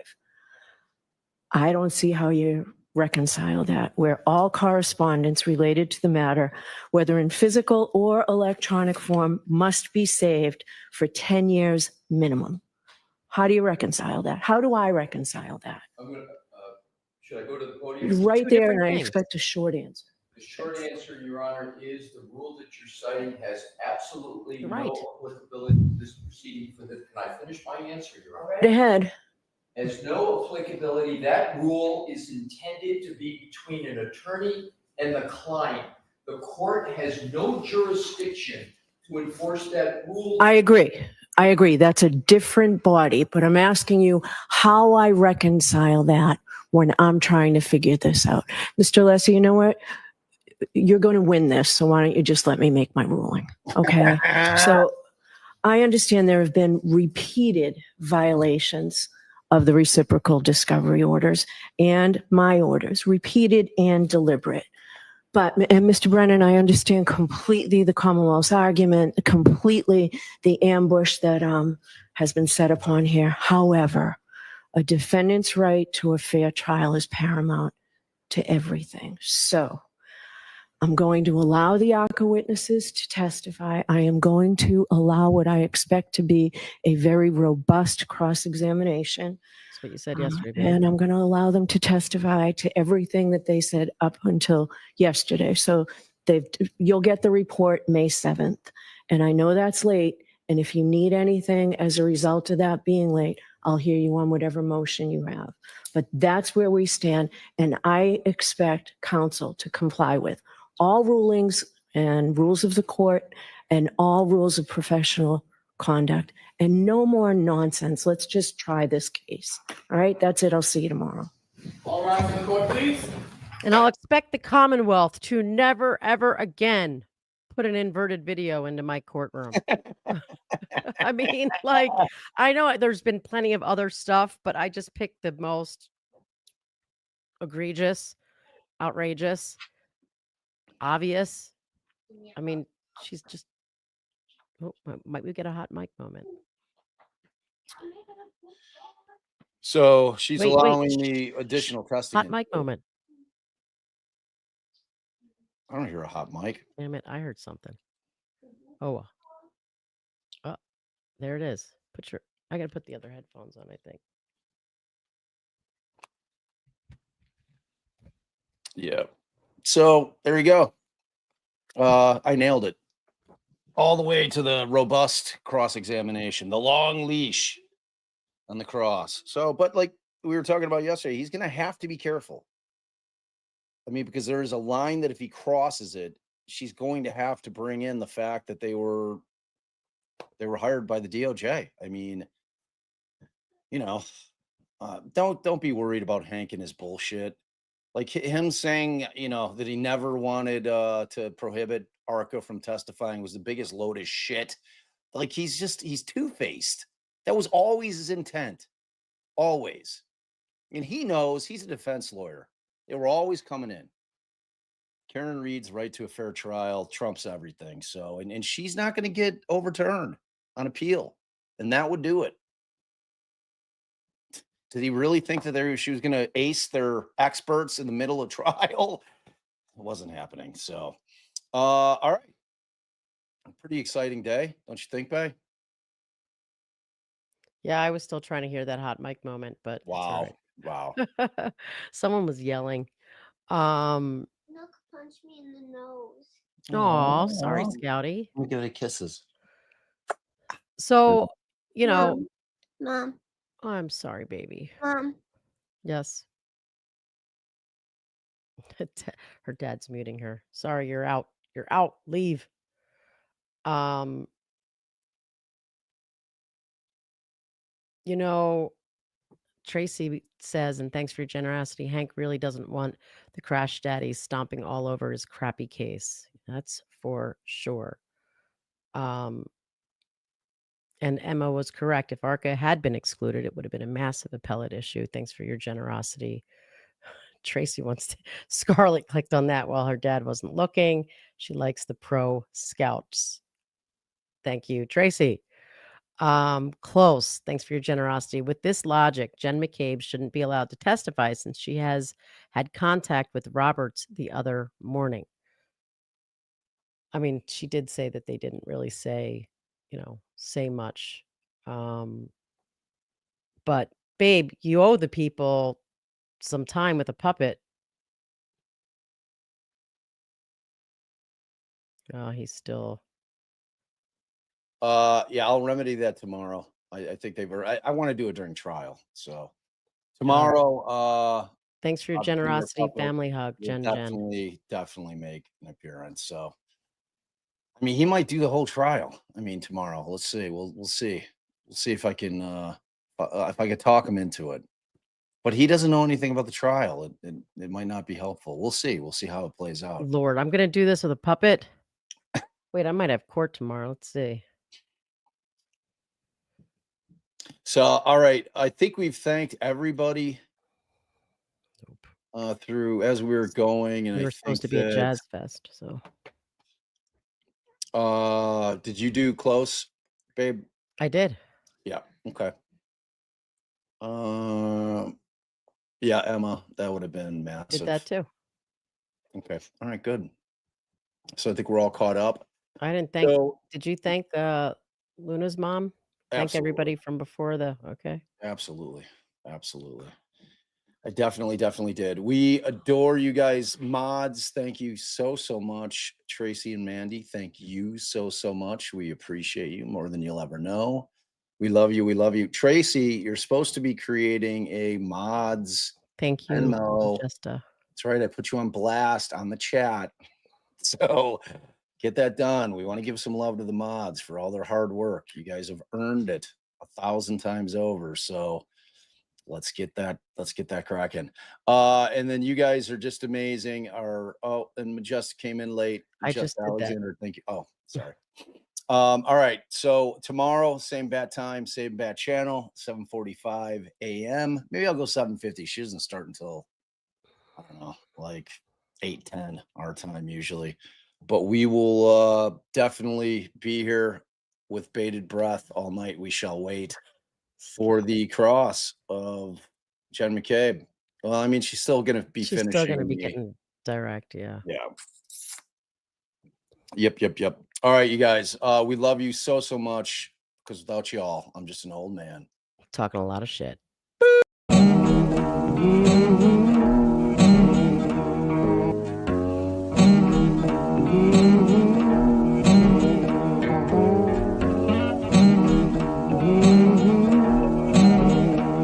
Hot